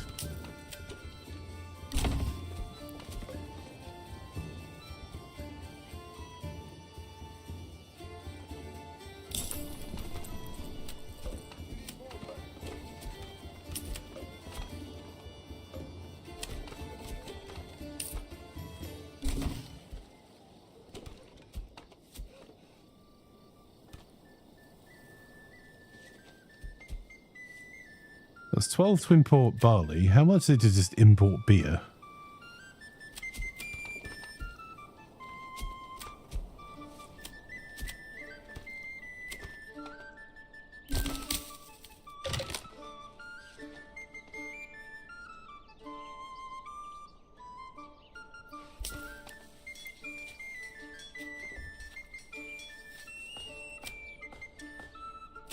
Doesn't look we can. Okay.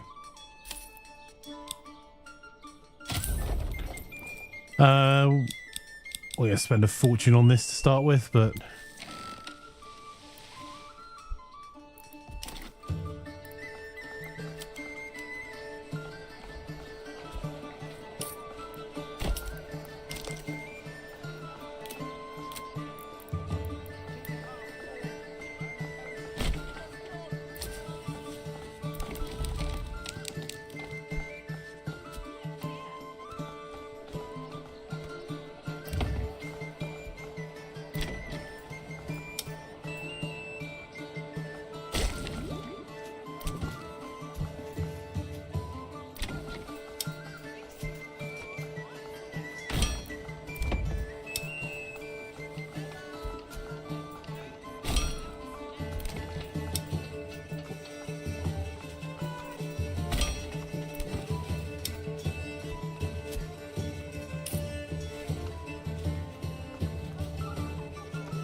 Let's make sure I wasn't destroying a resource that we hadn't noticed.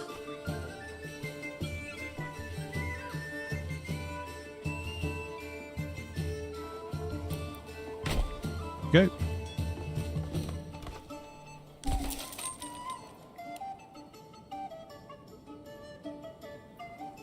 A region wealth here. Holy cow. Right. Operation Grower Manor is still going on. Let's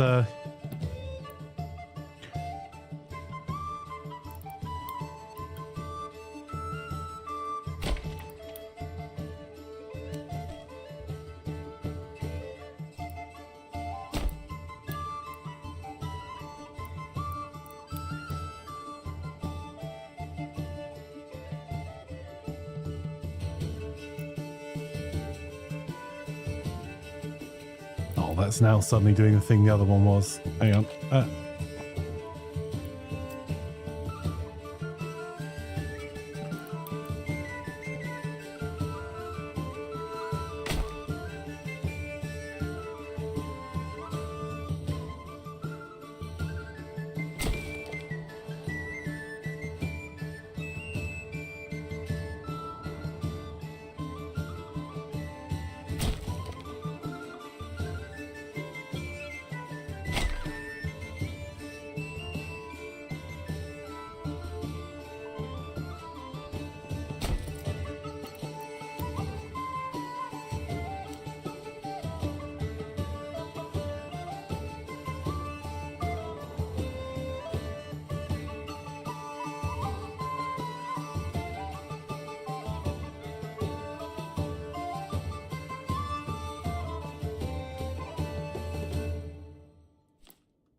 Commit. This is getting increasingly stupid. I love it.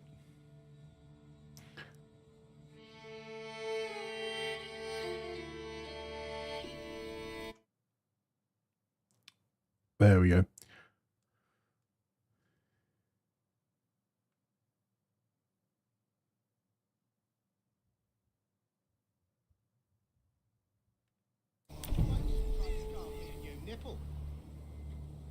I can also recommend a good sloth for accounts. Right, how are we doing here?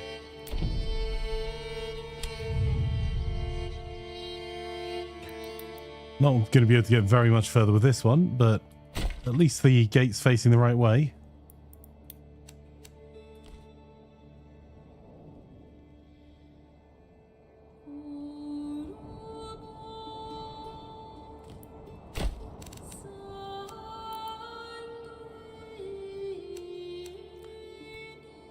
I might have to delete just this bit.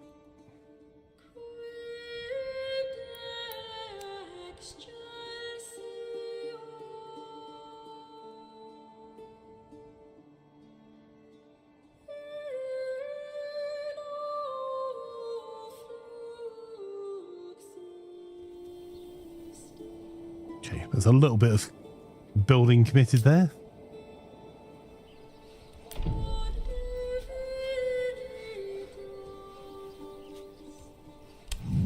Time to open the castle planner over here. Right. The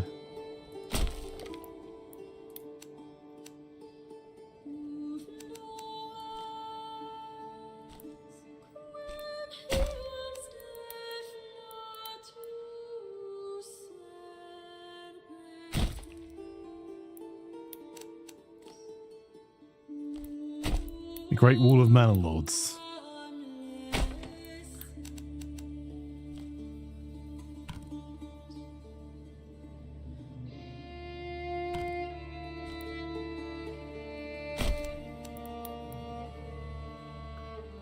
Okay, we can commit that. That's using most of the wood we've got.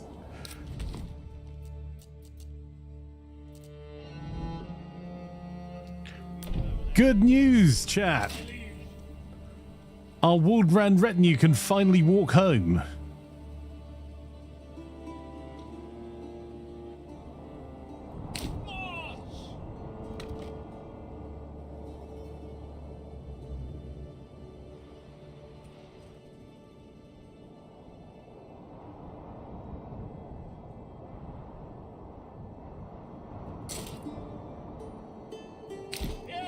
You get to have a day off.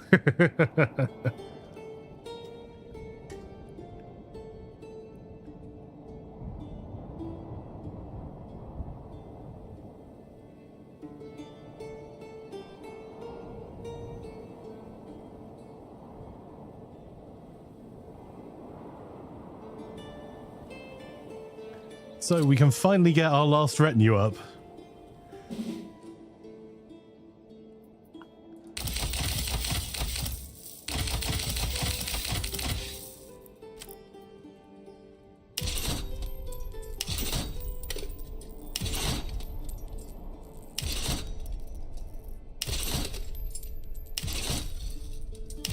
So who wants to see us take on the Lord next door then? Although we could armor, there's still things we could definitely do to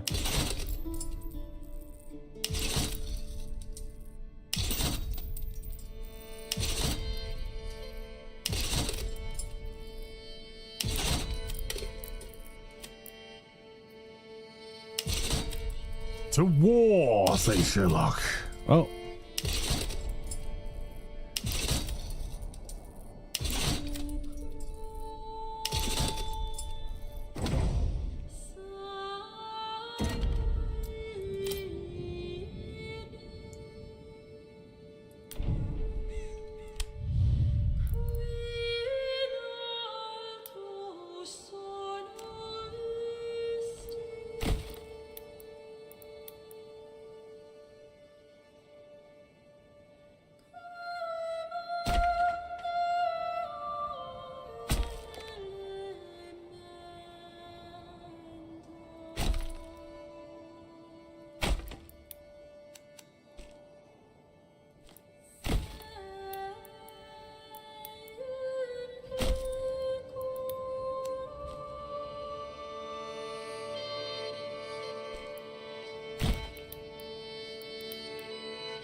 Right.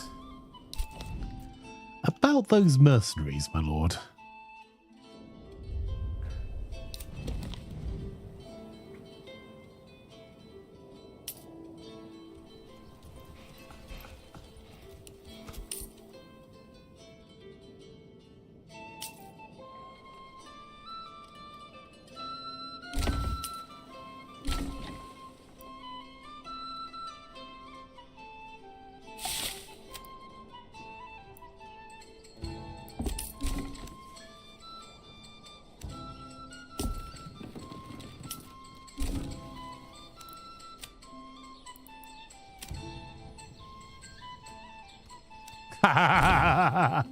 I spotted a problem. That's okay though.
Chat, did I build a brewery?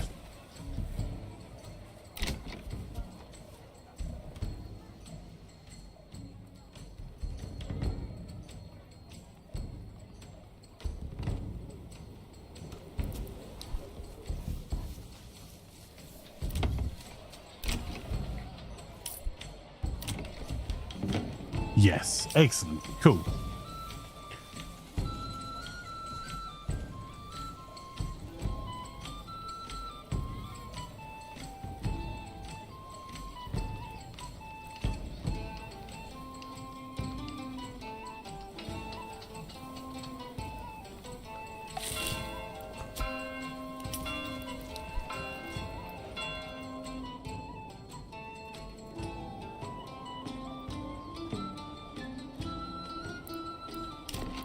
I'm going to need a clay pit.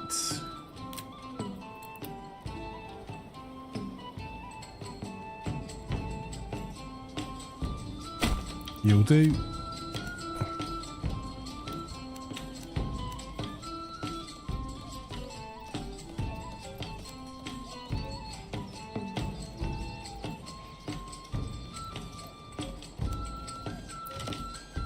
Oh, that's random.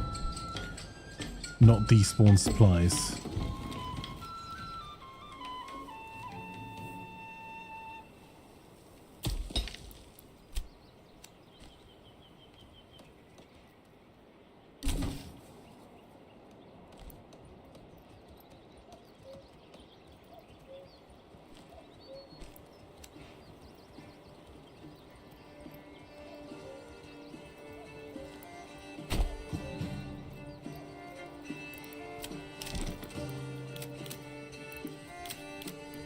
I don't really need to make this separately here, but I'm going to just to get it done.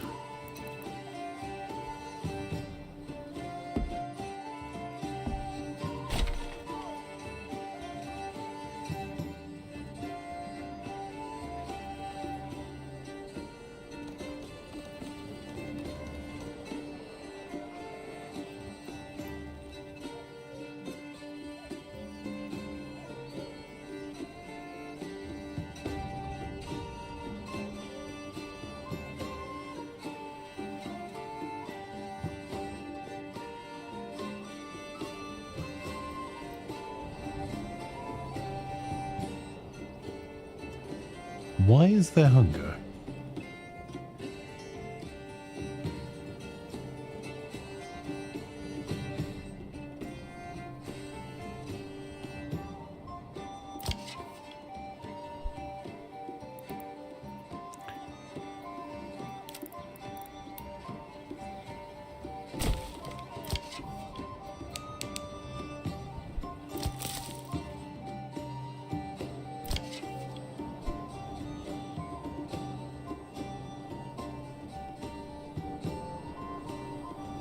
We should probably get a Fletcher up. Let's do that.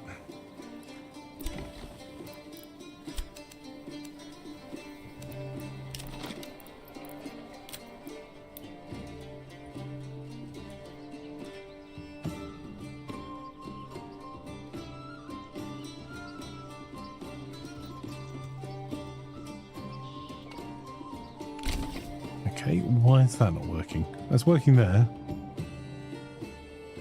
Oh.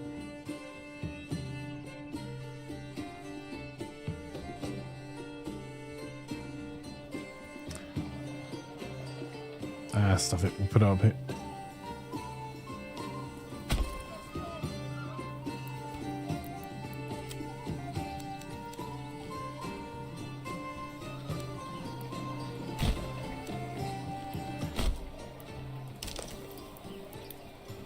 Let's see how small a burgage pot we can make.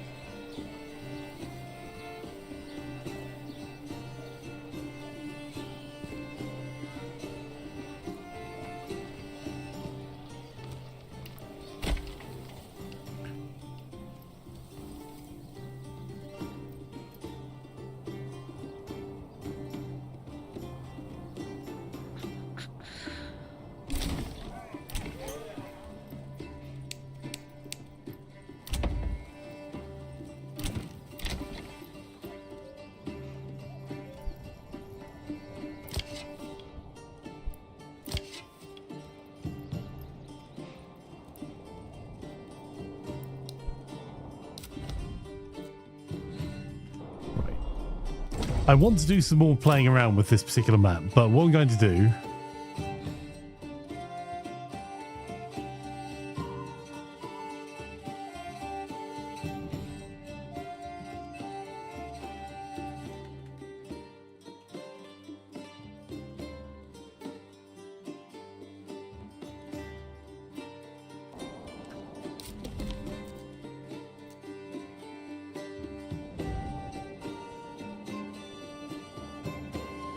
Let's see.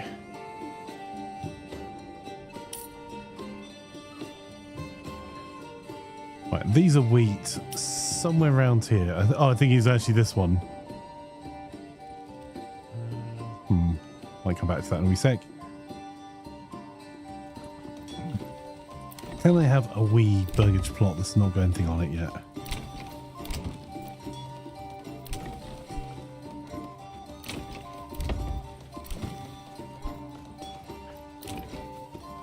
Oh, that's a blacksmith.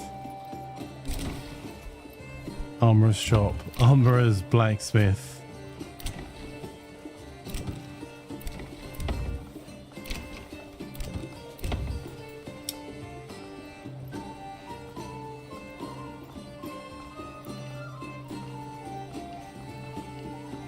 Alright, let's just get it done. Let's get the war declared. Oi, Baron.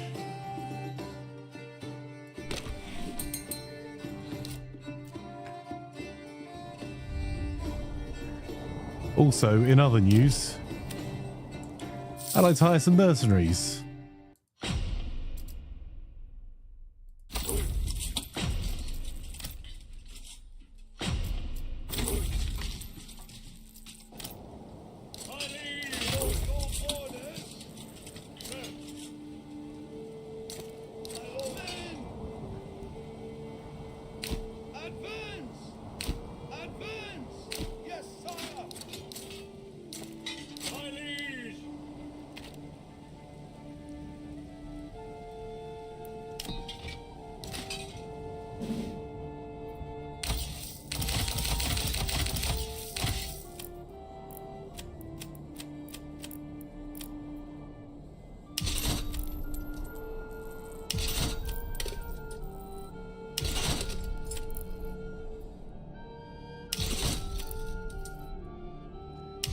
So at the moment we can make one of our own retinue for every single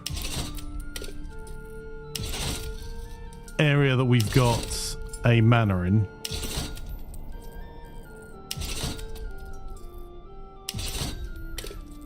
There we go. So we'll have...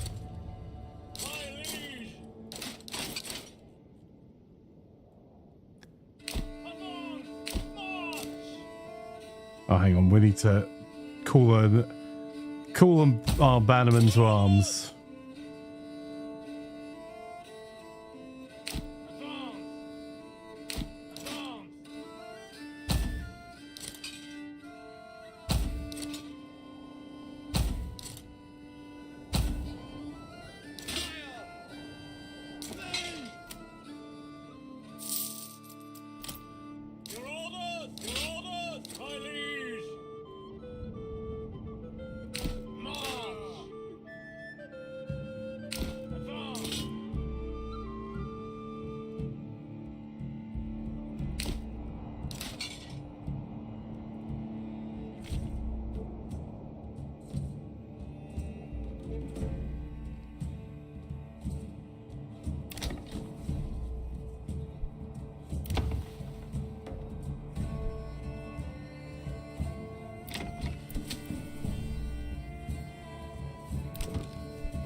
Let's get some extra burgage pots made, I suppose.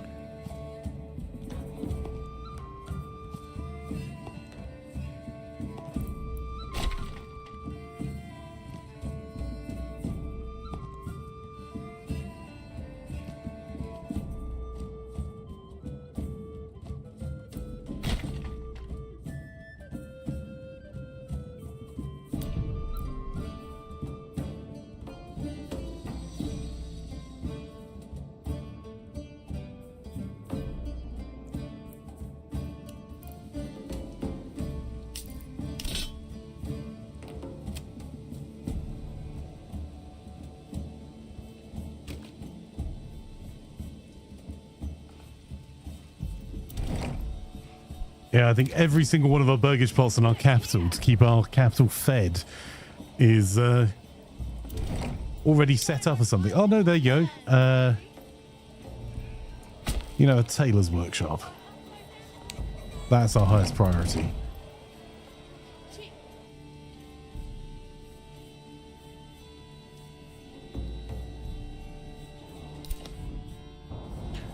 So that is all of our troops that aren't militia. So this is just our professional army we've mustered so far.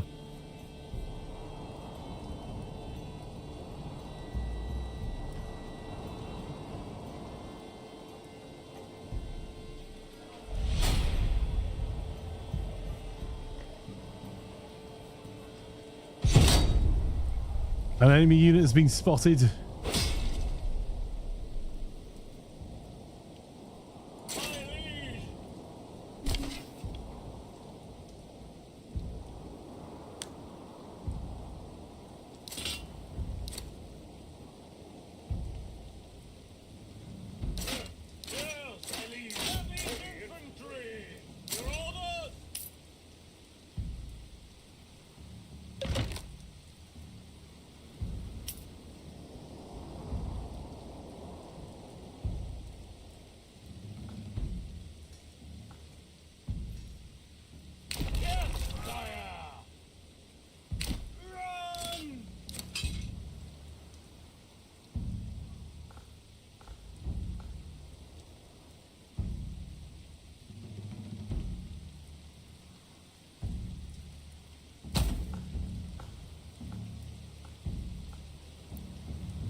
They'll give us 208 silver to drop it. No, I'm not even going to write back to you. Away.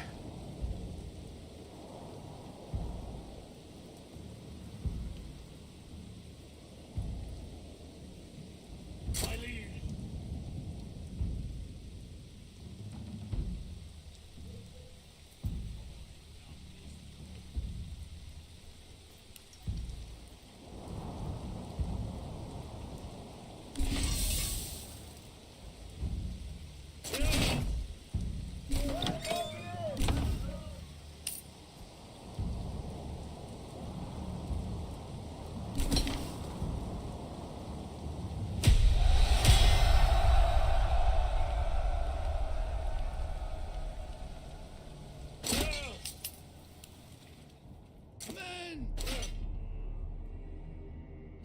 My liege! Stand and fight! Forward! Hold your ground! My lord!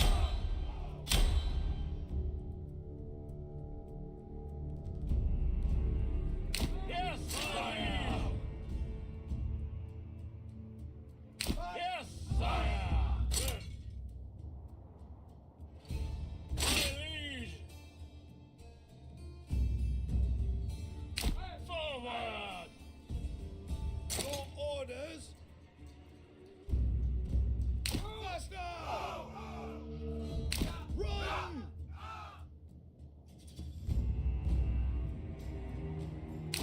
Move quick!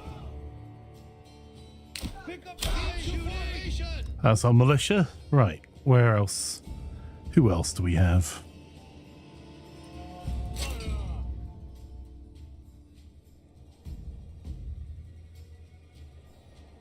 And more retinue to take up the flank as well. Yes, sire! Your orders!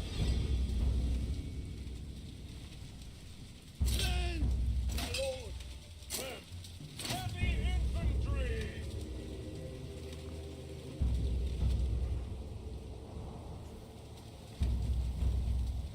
My liege! My liege! Advance!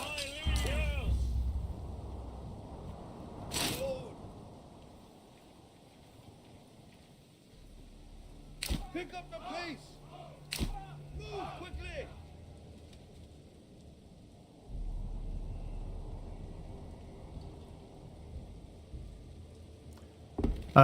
Another troop claimed all 3 sections of the enemy lands, and the AI offered 4,400 for him to knock it off.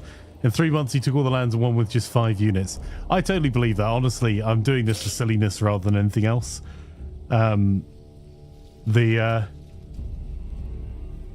The reality is we could probably win this with 2 units of retinue. My lord!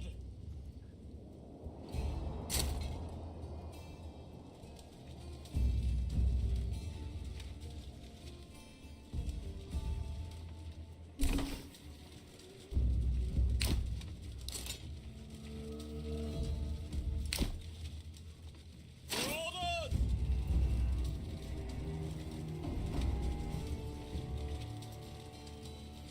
Yes, sire! Yeah, I definitely want to fill this gap just here. Yes, sire! I don't think all our armies are even going to get here to muster before the battle starts. We'll win this before we've even got everyone here. Yes, sire! Your orders! Forward! Your orders! Yes! Sire! My liege! Your orders!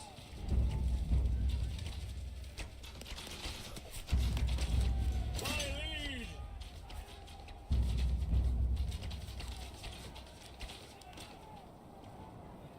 Heavy infantry! March! Heavy infantry! Yes, sire! Sire! Move your orders! Run! My lord! My liege! Sire! Run! Advance! Advance! Forward! My liege! Forward! Infantry! Yeah, they're having a bad day. The sheer weight of archers before they get round us.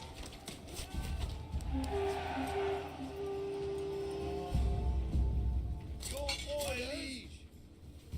My liege! My liege! Move to Reddy's flank. Shield wall!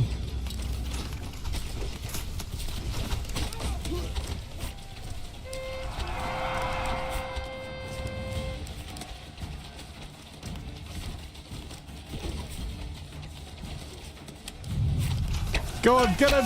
Get him! Ah! No! Behind retinue! Ah, save us!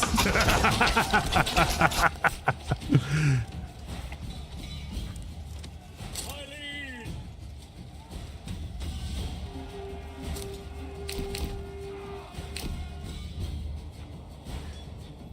My liege!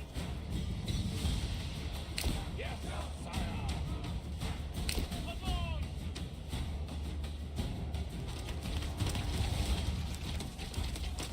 That's his own retinue who are getting absolutely rocked. Look at the number of arrows in there.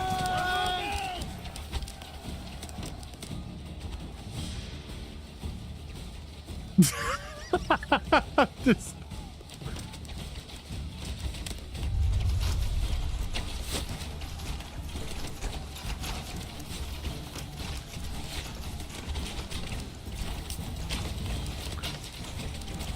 Now battle's done, says Carradine. I volunteered for armed service in your retinue. I shall leave for the front, but also made a few reclassifications. Find everybody. Let's be in front, but only for me. Yep.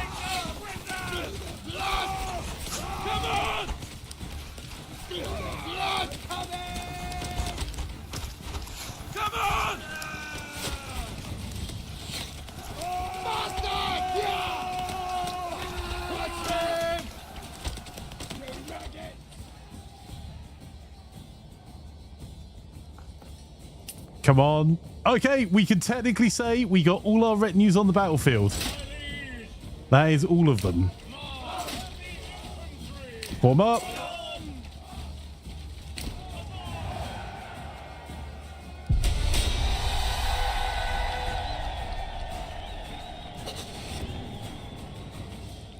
You say peace declared. You say that.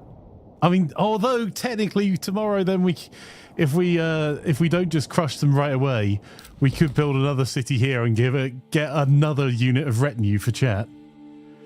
Let's have a look. I'll tell you, we got. Nope, not a single death.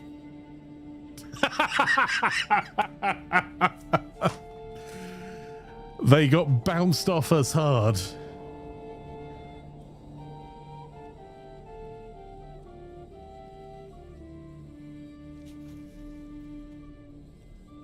Well, we saved before this anyway, so we can do this and still do the battle tomorrow.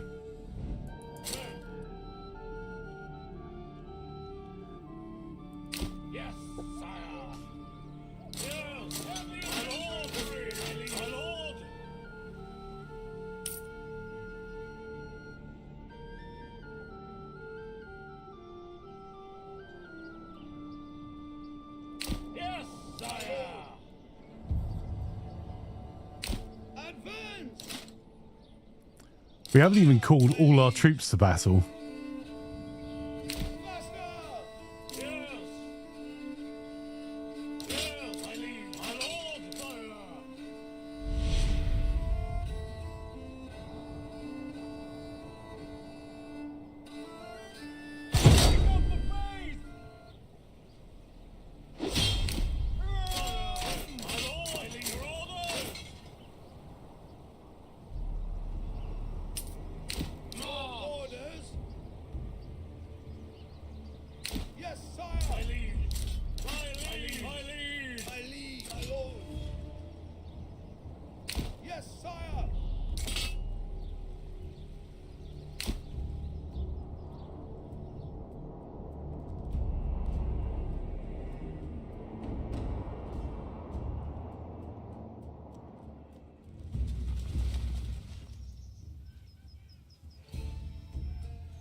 Between no mercenaries left to hire. Rude.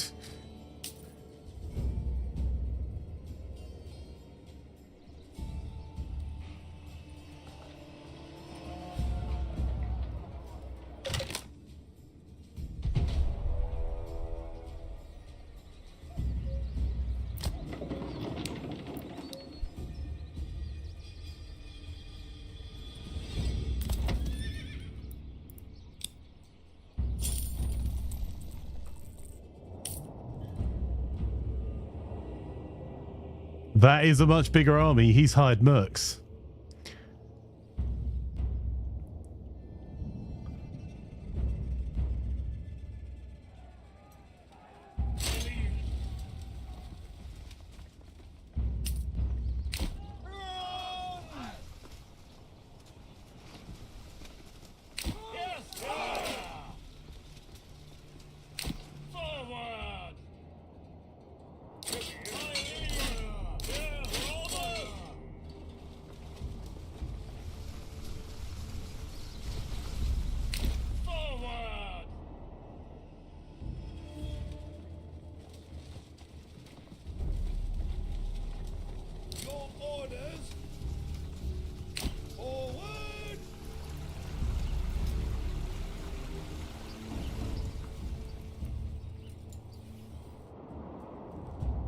Where's the line? There. Right, well, let's just get our army into play first. Forward! Indeed.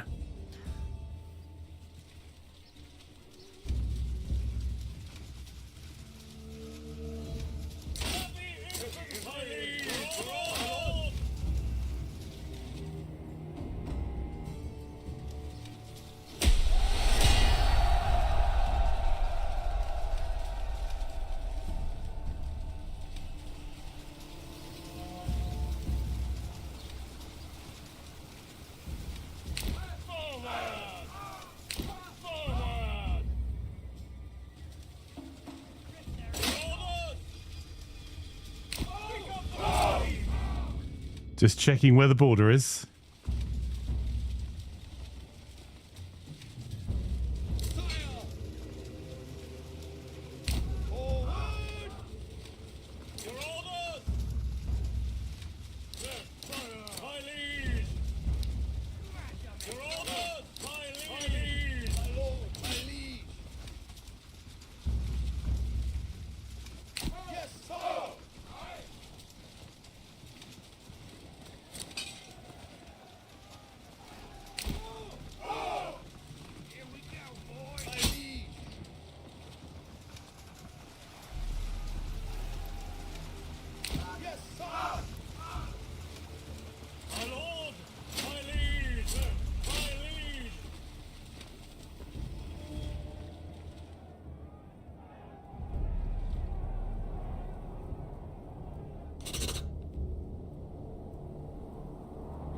Oh, new mercenary companies are available. Haha.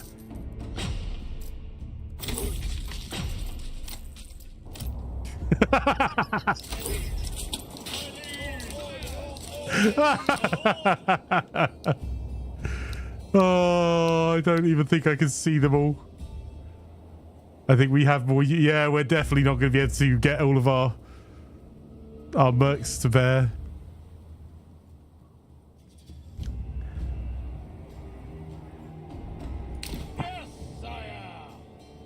And all of you run your asses off. Come on. There are so many perks.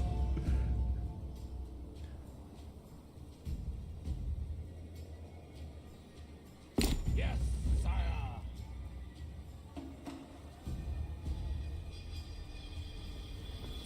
My liege. My liege. Lord. Yes, sire. Yes, sire.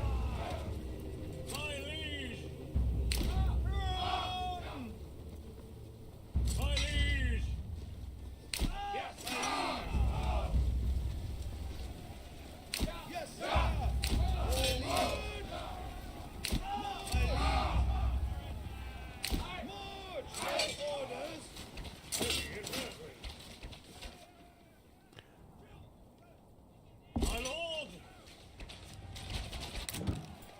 No, what are you doing? Let me back.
Run, you fools. You won't be here for the battle. Come on.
Just realised we haven't... Oh,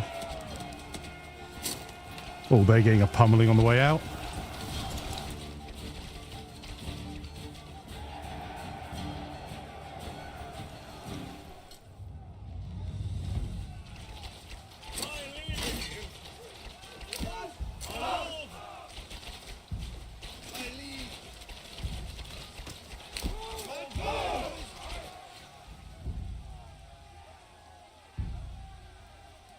I think that was the last of their battalions just leaving.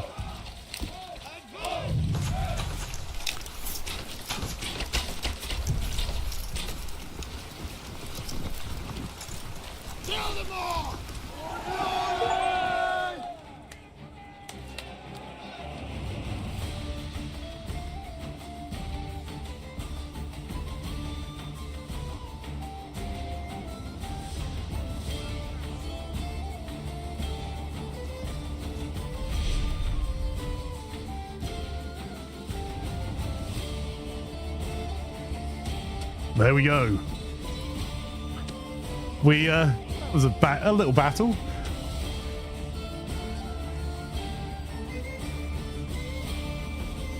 Game over. We won, Sherlock. So we chose the middle scenario, and you win technically if you're if you kick the Baron off the map. And I just wanted to get a big army together. I'm going to try and fight that last fight again with even more armies, maybe tomorrow, if I get some time.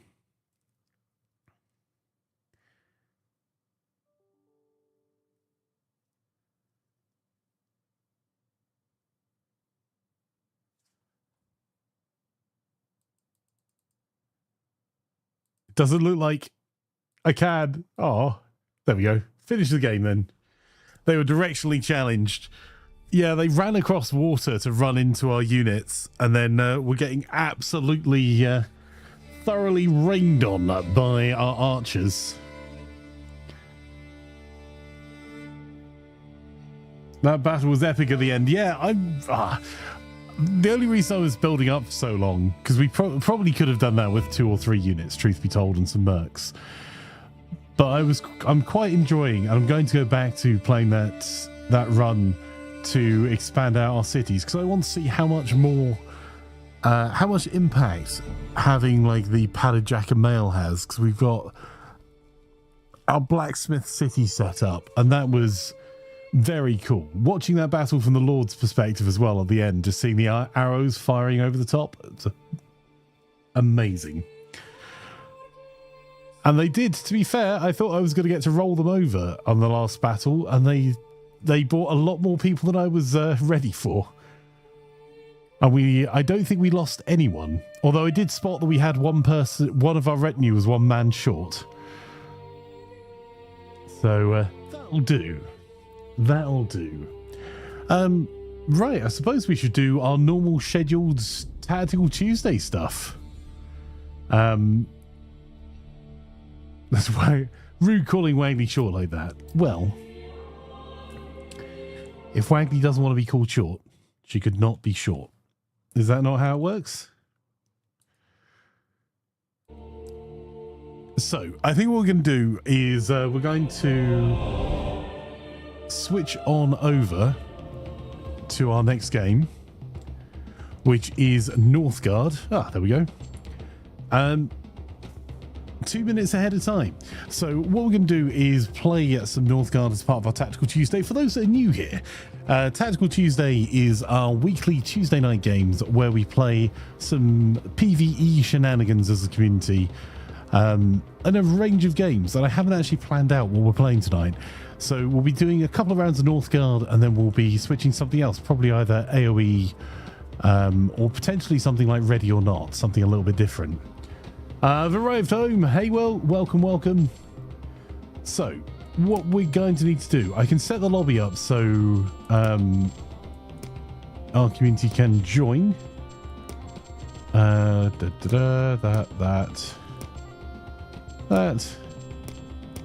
Set a couple of rough AI to start with, and then see what we get to. And there you go. You'd be welcome to, Will. So what we're going to do is there is going to be a changeover only for those that are on YouTube. Those who are on Twitch, you can stay exactly where you are. For those on YouTube, there's going to be a new stream up in a few moments' time. I'm literally sitting working on the graphic on it right now. That will continue with Northgard. The reason we have the split streams on YouTube is because it allows you guys to watch on the videos on demand exactly the games you want to watch, whether that's Supermarket Simulator or Manor Lords. And we'll be back with some more Manor Lords a little bit later on, probably tomorrow. And I think tomorrow I'm allowed to release a review, so I'm going to have to do some video editing and a review at some point. But yes. For those that want to join with Northgard, if you jump into the stream waiting room in Discord and just connect to the lobby. If you've not already got me as a friend on Steam and you want to join in, my super secret Steam username is Imaflanker. So there's just going to be a brief intermission while I sort out all of the other things. Where are we? There we go.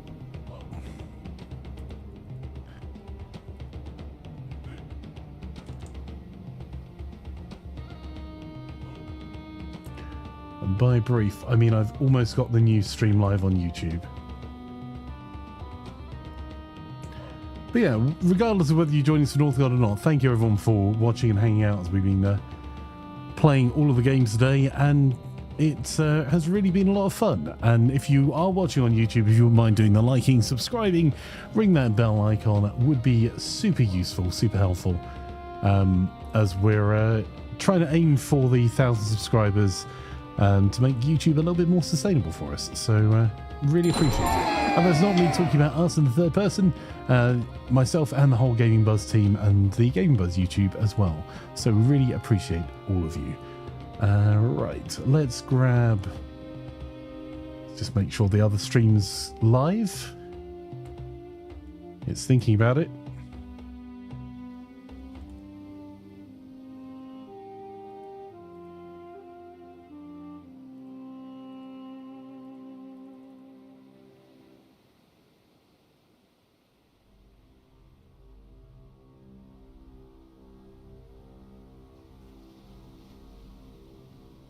Right, there we go. Okay, so YouTube, we're going to have the stream changeover now.